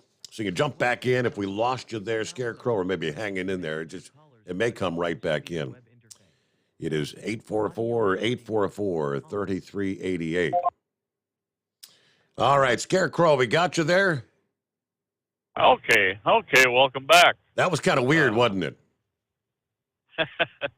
Yeah, the other Steve, too, is wondering, what the hell happened here? We got radio silence here, but I guess as long as you got it figured out, that's all that really matters, huh? The phone line's disconnected. Now, was he still on the line? Was he trying to talk and you could hear him? Yeah, I really? could hear him. How about that? So you could still hear him, but we couldn't hear him, and we couldn't hear you when I picked you up. Okay. Yeah, it was total silence over the air, and then he said, "Steve, are you still there?" And well, I suppose he hung up at that point, but then I heard the beep bringing me on there, but yeah, it was total silence at that moment. But well, we got it back. So what's going on this morning? Well, is it too early to be sick and tired of winter 22, 23? No, because I'm pretty much done with it myself. I'm a child of the 60s. I grew up living for winter. Our family, we got our first snowmobile in 1970, and up until 10 years, I was not without a sled, but not that I don't care for snow. I don't mind handling snow and plowing and shoveling, all this and that, but the fact that it interferes with so many other projects these days that the time just isn't there, and I don't know. It just seemed like driving already this year is the glamour just isn't there. This winter driving thing. Last night or in the evening, local weather, and I'd heard this mentioned before. The weatherman, he referenced river effect snow for our area, and I think what it comes down to, if the wind is moving in the proper direction or whatnot, it does have a chance to pick up a fair amount of moisture with the river being wide open and such. Yet, I laid down for an hour nap before I left the house. Well, we had best part of 2 inches of fresh snow. And I think it was maybe some of that New York snow that we were getting here in the Midwest here. But we had about 20 miles of snow leaving La Crosse last night, and then the roads, they dried out once I met up with I-94 eastbound, and they were good until we got down to Madison area here and started pointing at eastbound, and we caught about a 15-mile stretch that I tell you, you'd think it would probably rival what was happening out east their way. Snowflakes the size of snowballs beating on you, and so it made you hit a big squall apparently. All right, hold there. We had our news break. USA Radio News. New York Governor Kathy Hochul has declared a state of emergency for parts of western New York ahead of a dangerous storm that had the potential to dump several feet of snow on some communities on the eastern ends of Lake Erie and Lake Ontario. According to the National Weather Service, the worst snowfall is expected in Buffalo and might fall in some spots through Sunday. In advance of the storm, the NFL announced it would relocate the Buffalo Bills' home game to Detroit on Sunday. A federal judge in Florida has blocked a law pushed by Governor Ron DeSantis that restricts certain race-based conversations and analysis in colleges. The Tallahassee U.S. District Judge has issued a temporary injunction against the so-called Stop Woke Act. This is USA Radio News. Finding great candidates to hire can be like, well, trying to find a needle in a haystack. Sure, you can post your job to some job board, but then all you can do is hope the right person comes along, which is why you should try ZipRecruiter for free at ZipRecruiter.com/free. ZipRecruiter doesn't depend on candidates finding you. Its powerful technology identifies people with the right experience and actively invites them to apply to your job. You get qualified candidates fast. So while other companies might deliver a lot of hay, ZipRecruiter finds you what you're looking for. The needle in the haystack. 4 out of 5 employers who post a job on ZipRecruiter get a quality candidate through the site within the first day. ZipRecruiter, the smartest way to hire. And right now, you can try ZipRecruiter for free. That's right, free. Just go to this exclusive web address, ZipRecruiter.com/free. That's ZipRecruiter.com/free. ZipRecruiter.com/free. At Hot Shot Secret, we share the science behind common diesel problems. For example, product claims without proof. Every trucker on the road has heard product claims about an additive that simply didn't match their experience. Proof is found from third-party testing by a recognized, credible source. That's proof.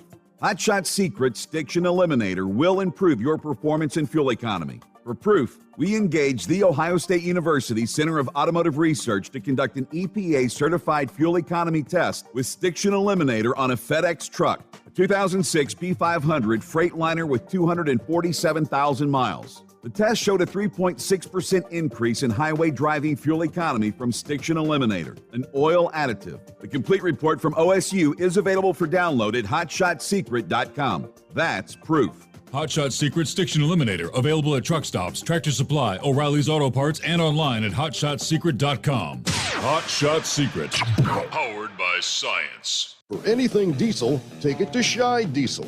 They provide a wide variety of services and diagnostics to determine what the problem is with the latest technology. From simple oil changes and preventative maintenance to fuel system diagnostics and repairs, engine rebuilds and cylinder head repairs, and rebuilds with our in-house machine shop. They also have on-site DPF cleaning for exhaust issues and DOT inspections. If your diesel is asking for some attention, Shy Diesel has the specialist you need for anything diesel. Located in Terre Haute and Lafayette, Indiana, and Effingham, Illinois, Shy Diesel has you covered.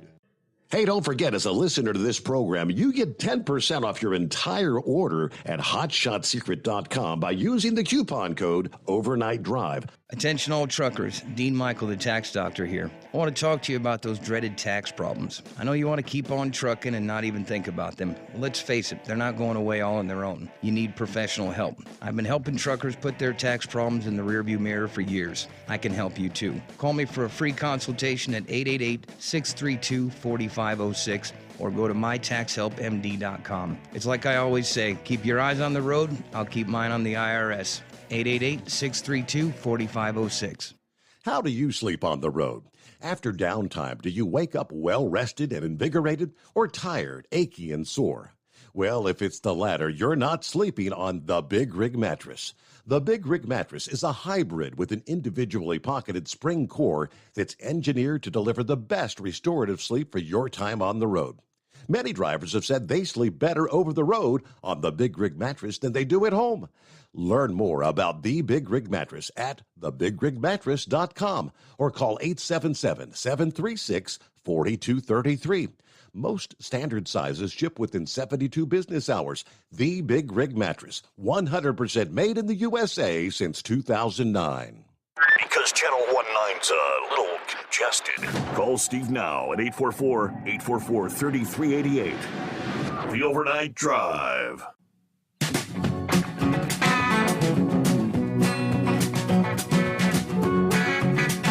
All right, welcome back. Okay, I got the rest of the scoop for you there, Steve. Yeah, because when the phones died, we lost your call.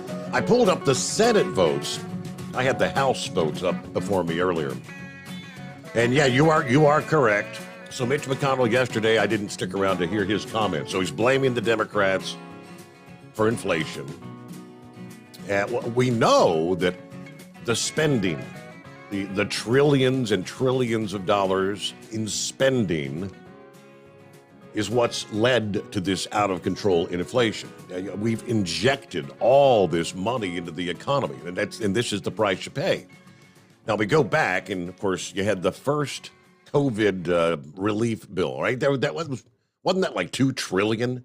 That got the first round of checks in the mail, followed by Biden taking office, and we got another couple $1 trillion, I believe it was, another check in the mail, all that money going into the economy. All right.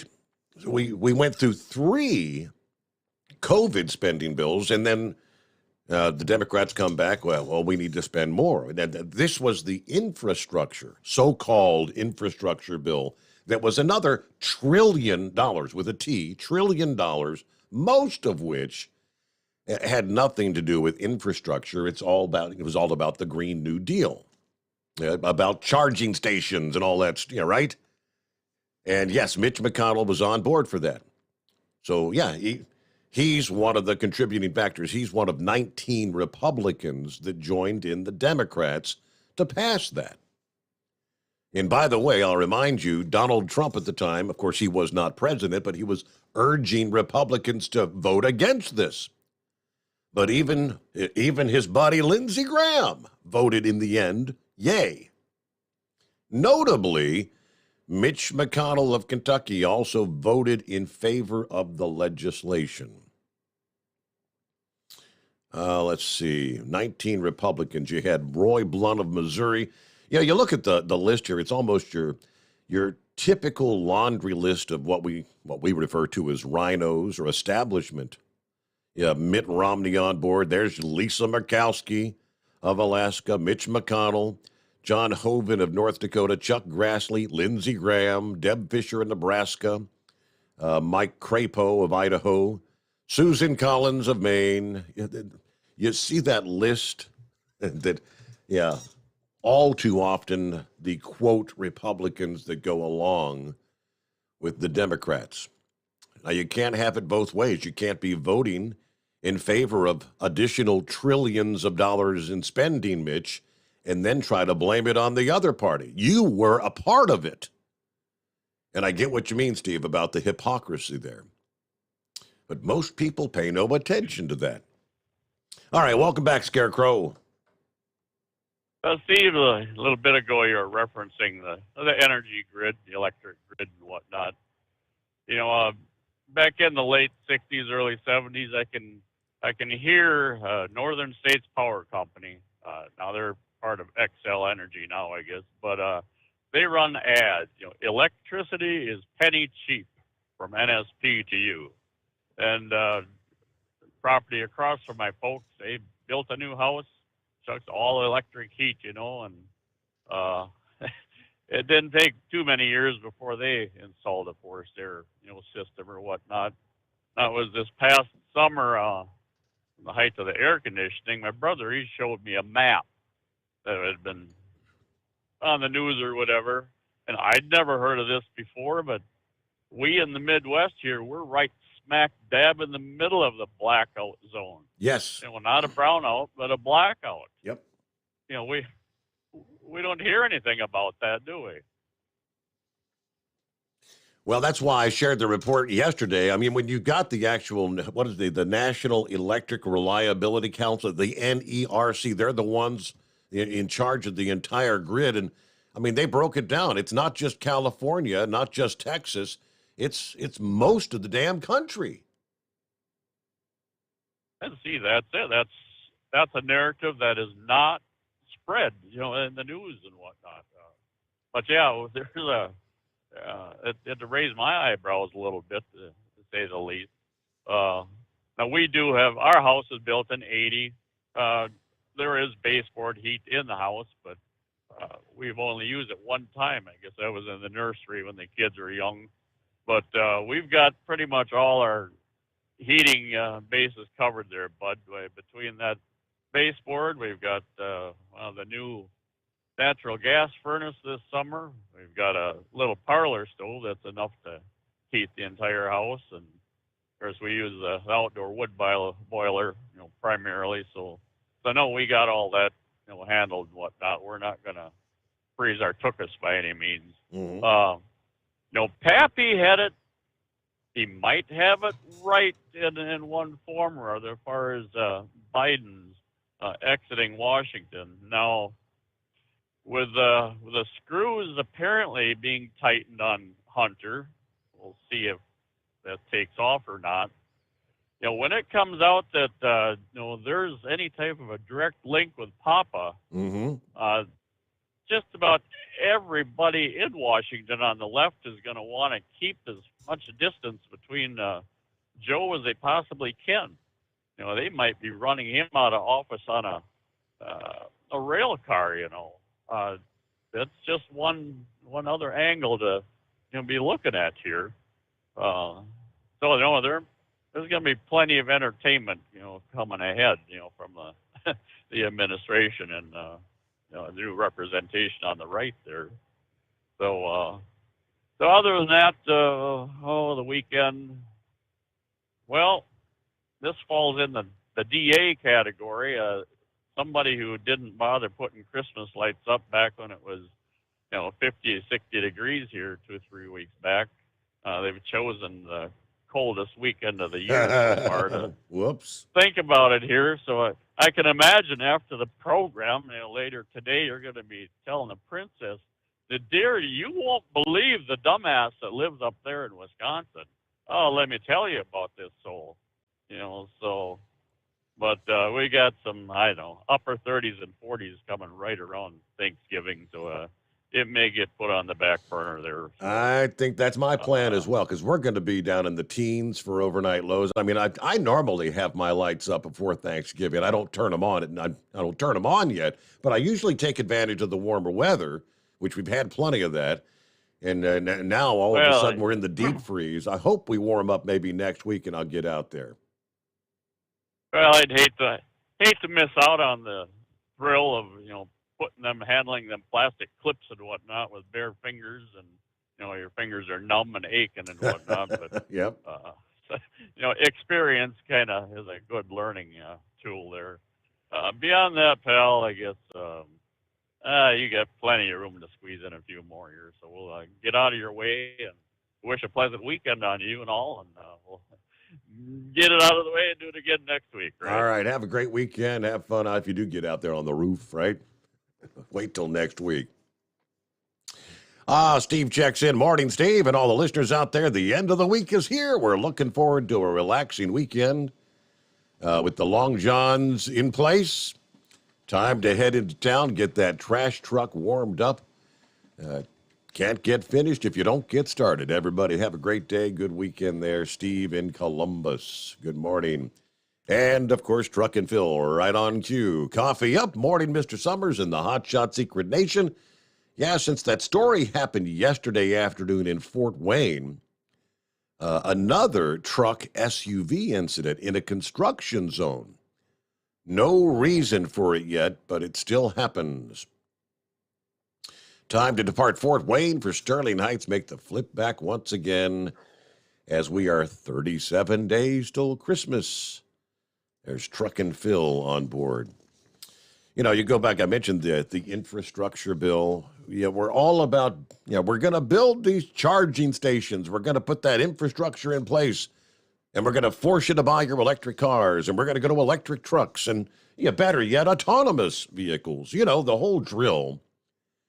But I keep pounding the message. Nowhere in that infrastructure bill was anything allocated to upgrade or expand or grow power generation, with the exception of maybe some more solar subsidies and wind subsidies.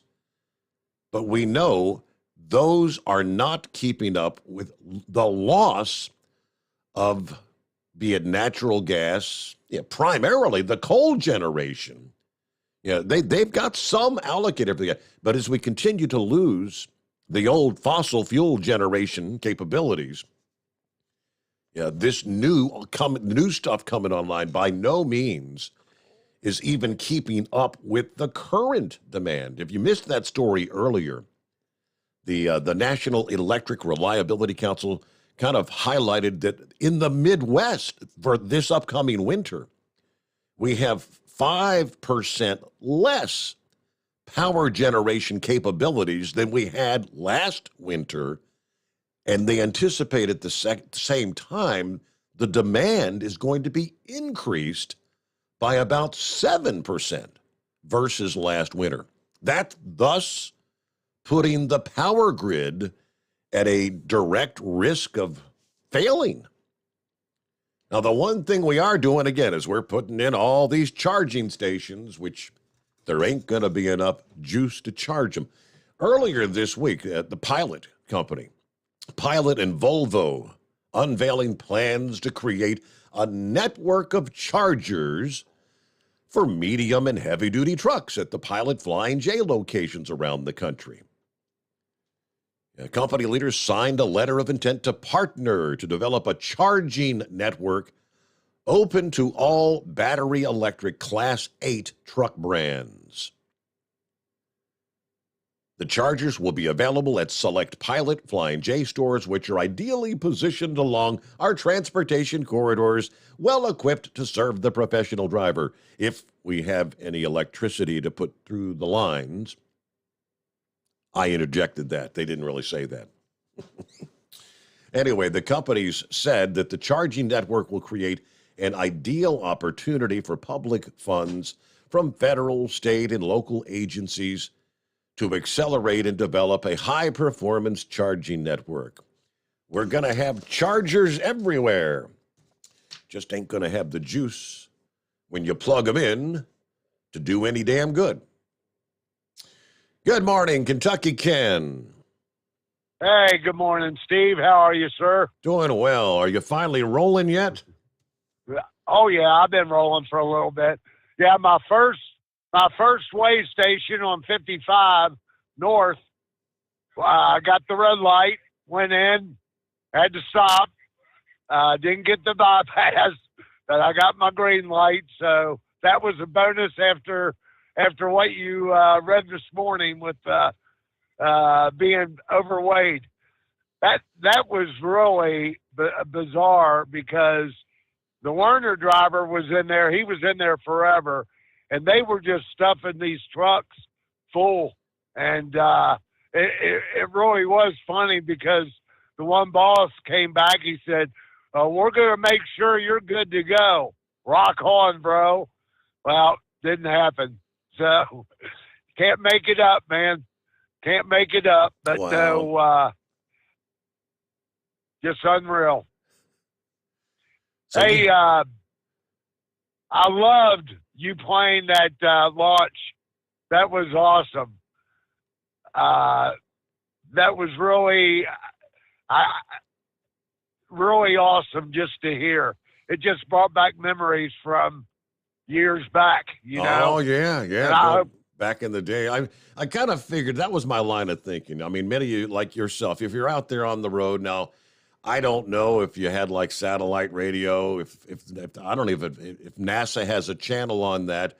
I figured, some people could probably go to the NASA page on their smartphone or something and try to listen. I said, well, I wanted to hear it anyway, so I said, let's just let everybody listen in. Yeah, that was awesome. I really enjoyed that. I really did. Yeah, it was great. But I hope everybody has a good week. I'm gonna be. I'm not gonna be over the road next week. I'm gonna. There's a guy having surgery. I'm gonna take his gig down in Louisville, working at a logistics place, shuttling trailers, maybe making a few local Louisville deliveries. But that's going to be my week next week. But we're off Thursday, Friday, so hoping to eat a lot of turkey and watch a little football, you know. There you go. The Right. traditional stuff. Yep. All right. Well, I hope everybody has a wonderful week. And thanks for all you do, Steve. We appreciate you.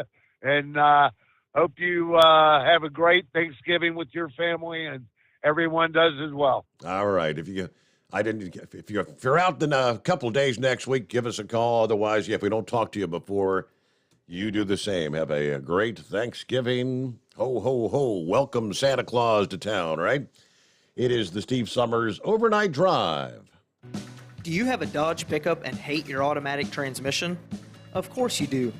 LaVon Miller at Firepunk Diesel here, and we specialize in heavy-duty and performance transmissions for your 3-quarter or 1-ton Cummins-powered truck. So if you're interested in turning your stock slush box into a towing monster, call us today at 614-733-3744 or visit us online at shop.firepunk.com. At Hot Shot Secret, we share the science behind common diesel problems and their solutions. For example, Diesel fuel cetane levels. in many states, the cetane rating in diesel fuel is 42 to 45. Most diesel engines operate more efficiently with a cetane rating of 48 to 50. One treatment of Hot Shot Secret Diesel Extreme will raise your cetane 7 points, increase fuel economy, and improve cold starts. Due to a cleaner burn, there are less hydrocarbons and particulate matter in your exhaust. This reduces the blockage of your diesel particulate filter. Using Diesel Extreme generates 83% less DPF regeneration. The 6-in-1 Diesel Extreme formula also includes the most concentrated detergent on the market, lubricity enhancer, water demulsifier, rust and corrosion inhibitors, and a fuel stabilizer. Hot Shot Secret Diesel Extreme is available nationwide at truck stops, fine farm and auto stores, and online at hotshotsecret.com. Hot Shot Secret, powered by science. Hey, if you're needing to stock up on Hot Shot Secret products, don't forget, use the coupon code Overnight Drive at checkout. You'll get 10% off your entire order at hotshotsecret.com. Over $5 a gallon for diesel? Wow, it's the highest it's ever been. Now, what if you could get paid to use a fuel additive? Hear me out. Hot Shot Secret Everyday Diesel Treatment, EDT, will improve your miles per gallon enough that the fuel economy savings will not only pay for the cost of the product, but also keep more money in your pocket. Think about it. At $5 a gallon, you're paying over $1,200 to fill up and going 1,500 miles on a full tank. Well, Hot Shot Secret Everyday Diesel Treatment will increase fuel economy up to 3%. That's an extra 45 miles per tank, $37 worth of diesel, and a savings of 2 cents every mile. EDT is so strong, it only takes $12 worth of EDT to get these savings, and you get all the other benefits of this 6-in-1 treatment. Take the EDT challenge today. If you're not completely satisfied, we'll refund your purchase. EDT is available at Pilot Flying J, Love's Travel Stops, and TA and Petro Stopping Centers. Learn more at hotshotsecret.com. At Turbo 3000, our founder Andy Matouche firmly believed you should challenge yourself. Put the most money back in your pocket, where it belongs. Four Wheeler magazine took our challenge, and they wrote it did exactly what we said it would do. As fuel prices keep going up, get your Turbo 3000 from manufacturer direct. Call us at 888-311-9993. Always free shipping in the USA, and for a limited time, save $45 off total purchase using coupon code STEVESAVES at turbo3000.com. And now, back to the Steve Sommers Overnight Drive, live from the Hot Shot Secret Studios.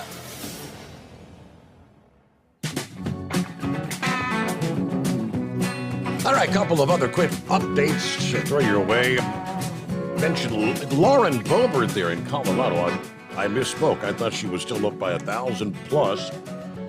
Man, this one is razor thin. Lauren has been waiting to hear the results of her tight race against the Democrat Adam Frisch in Colorado's 3rd congressional district, but a mandatory recount has now been triggered that may actually extend the process all the way into December. Now, Boebert is also endorsed by Trump, a key target of the Democrats. She leads Frisch by 551 votes in the latest tally released on Thursday. Hers is one of just 7 races that remain too close to call. Lauren Boebert leads by 0.16% in the latest tally. And there remain 200 ballots left to count before today's deadline to release the final tally. How did you get down to where you still have 200 ballots? How much time is it going to take for one person to sit there and finish the damn job? 200 ballots. I mean, just makes you kind of wonder. Now, Newsmax can project the automatic recount is triggered by law, and there is 37 days after the November 8 election day for the recount to be completed and a final winner to be declared. A recount of any election contest shall be held if the difference between the highest number of votes cast in that election contest and the next highest number of votes cast in that contest is less than or equal to 0.5% of the highest vote cast in that election contest. So it's 0.16% now, well below half of 1%. Recount shall occur only after the canvass board certifies the original vote count, though. So, of course, Republicans hold a 219 to 209 majority in the House thus far. Of course, they had to hit that 218 to get control, to take the gavels in the next Congress. At this point, they are projected to win 2 more seats, which includes the pending re-election of David Volato of California, who was one of 10 House Republicans that voted to impeach Trump after he left office in 21. But waiting this long for election results is going to be making firing Nancy Pelosi as Speaker of the House just that much sweeter, according to Lauren Boebert. Yesterday, she tweeted, "The Pelosi era is over. Good riddance."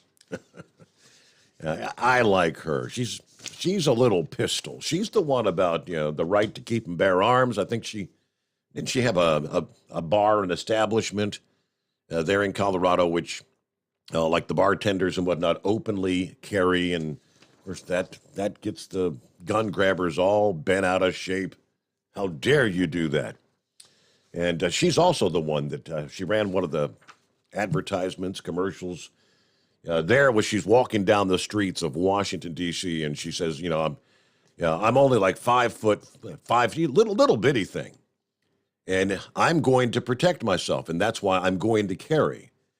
And she actually threatened to carry in the chambers of the House. Oh, Nancy Pelosi was bat crap crazy over that as well. And one last tidbit, someone had mentioned a representative like Kevin Kiley.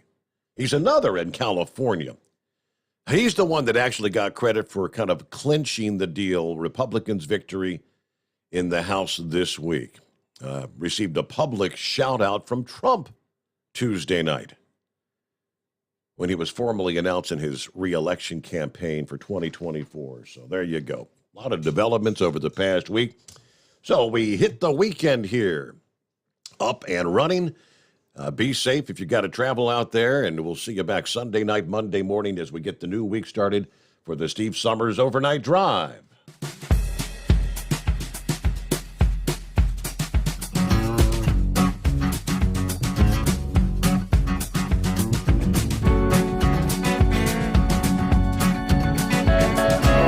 You'll never guess the places that I've been. You never guess the places that I've been. 'Cause everything is like a dream, yeah, but only in that dream that I live in. I'm never gonna let the day begin. Never gonna let the day begin. 'Cause everything is like a dream, yeah, but only in that dream that I live in.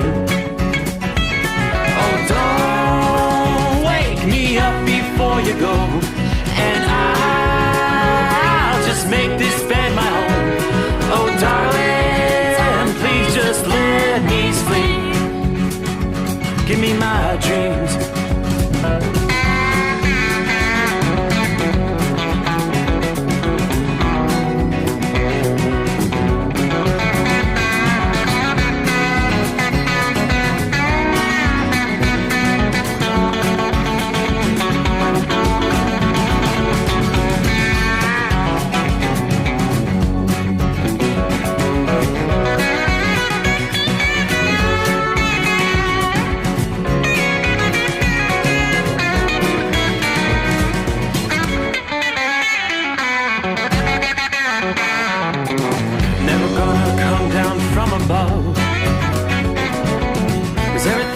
Better from above.